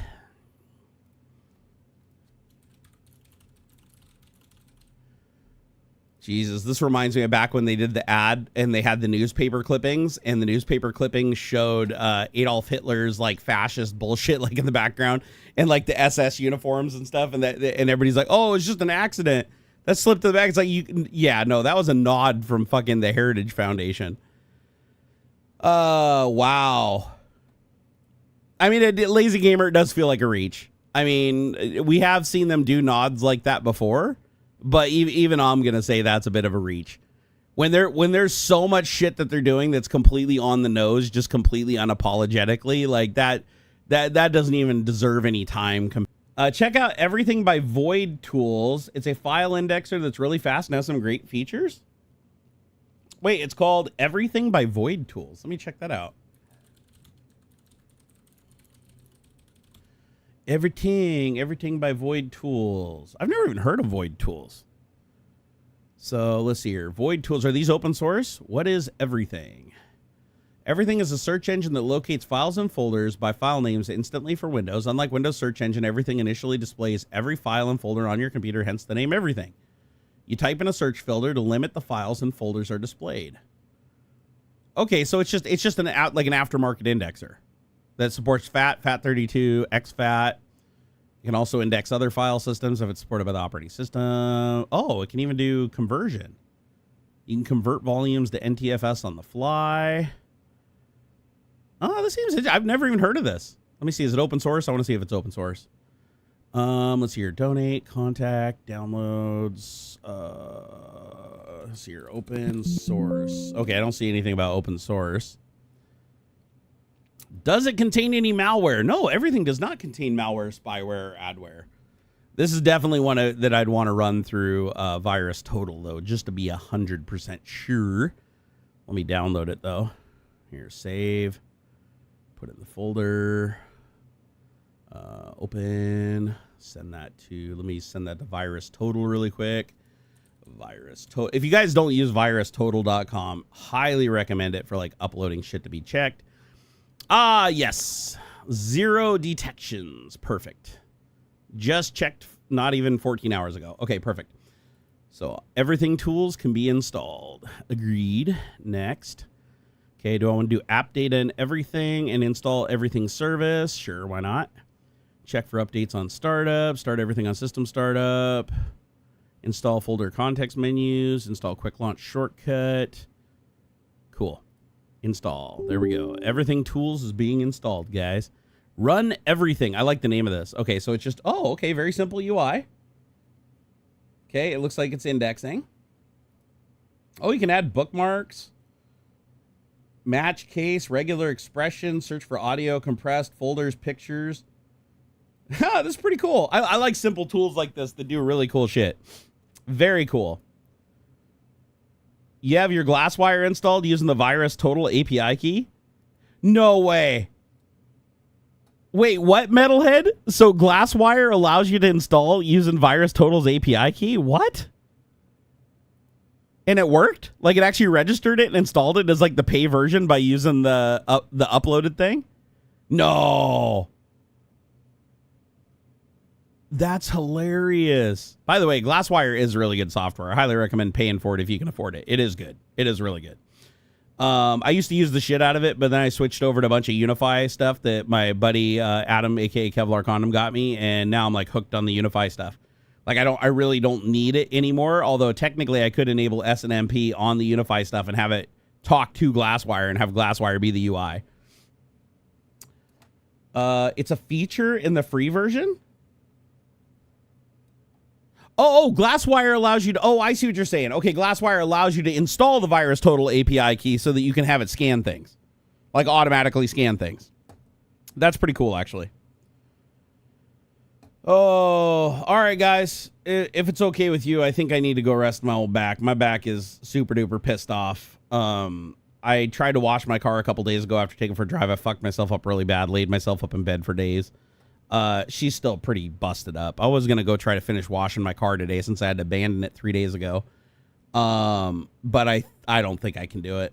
Oh, I think I found it. Yeah, no, wait, is that it? No, Stormtrooper. No, that's the STL. Fat Stormtrooper suit. Helmet finished.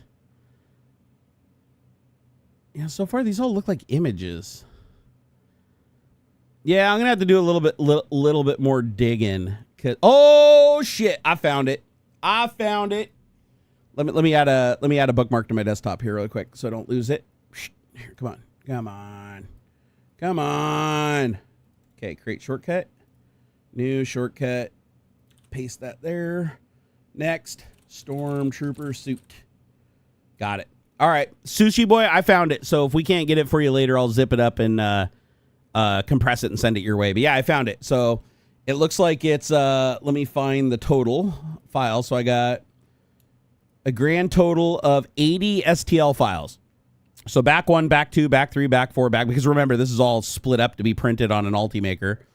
Back pod 1, back pod 2, back pod lid, calf pin, chest 1 through 8, actually chest 1 through 13, cod piece, end STL, shoulder part 1, shoulder part 2, front barrel part 1, handle, oh, this is for the gun, Jerry's butt part 1, part 2, part 3, Jerry's left forearm, Jerry's right forearm, left 2, left 3, left 4, left knee, left thigh, leg pins, locks, peg A, peg B, right 1 through 4, left 1 through 4, right thigh 1 through 8, left thigh 1 through 8, shoulder mech piece, shoulder mech piece B, switch cover. I mean, it's got everything, dude. This is like 80 STL files. So yeah, I found it.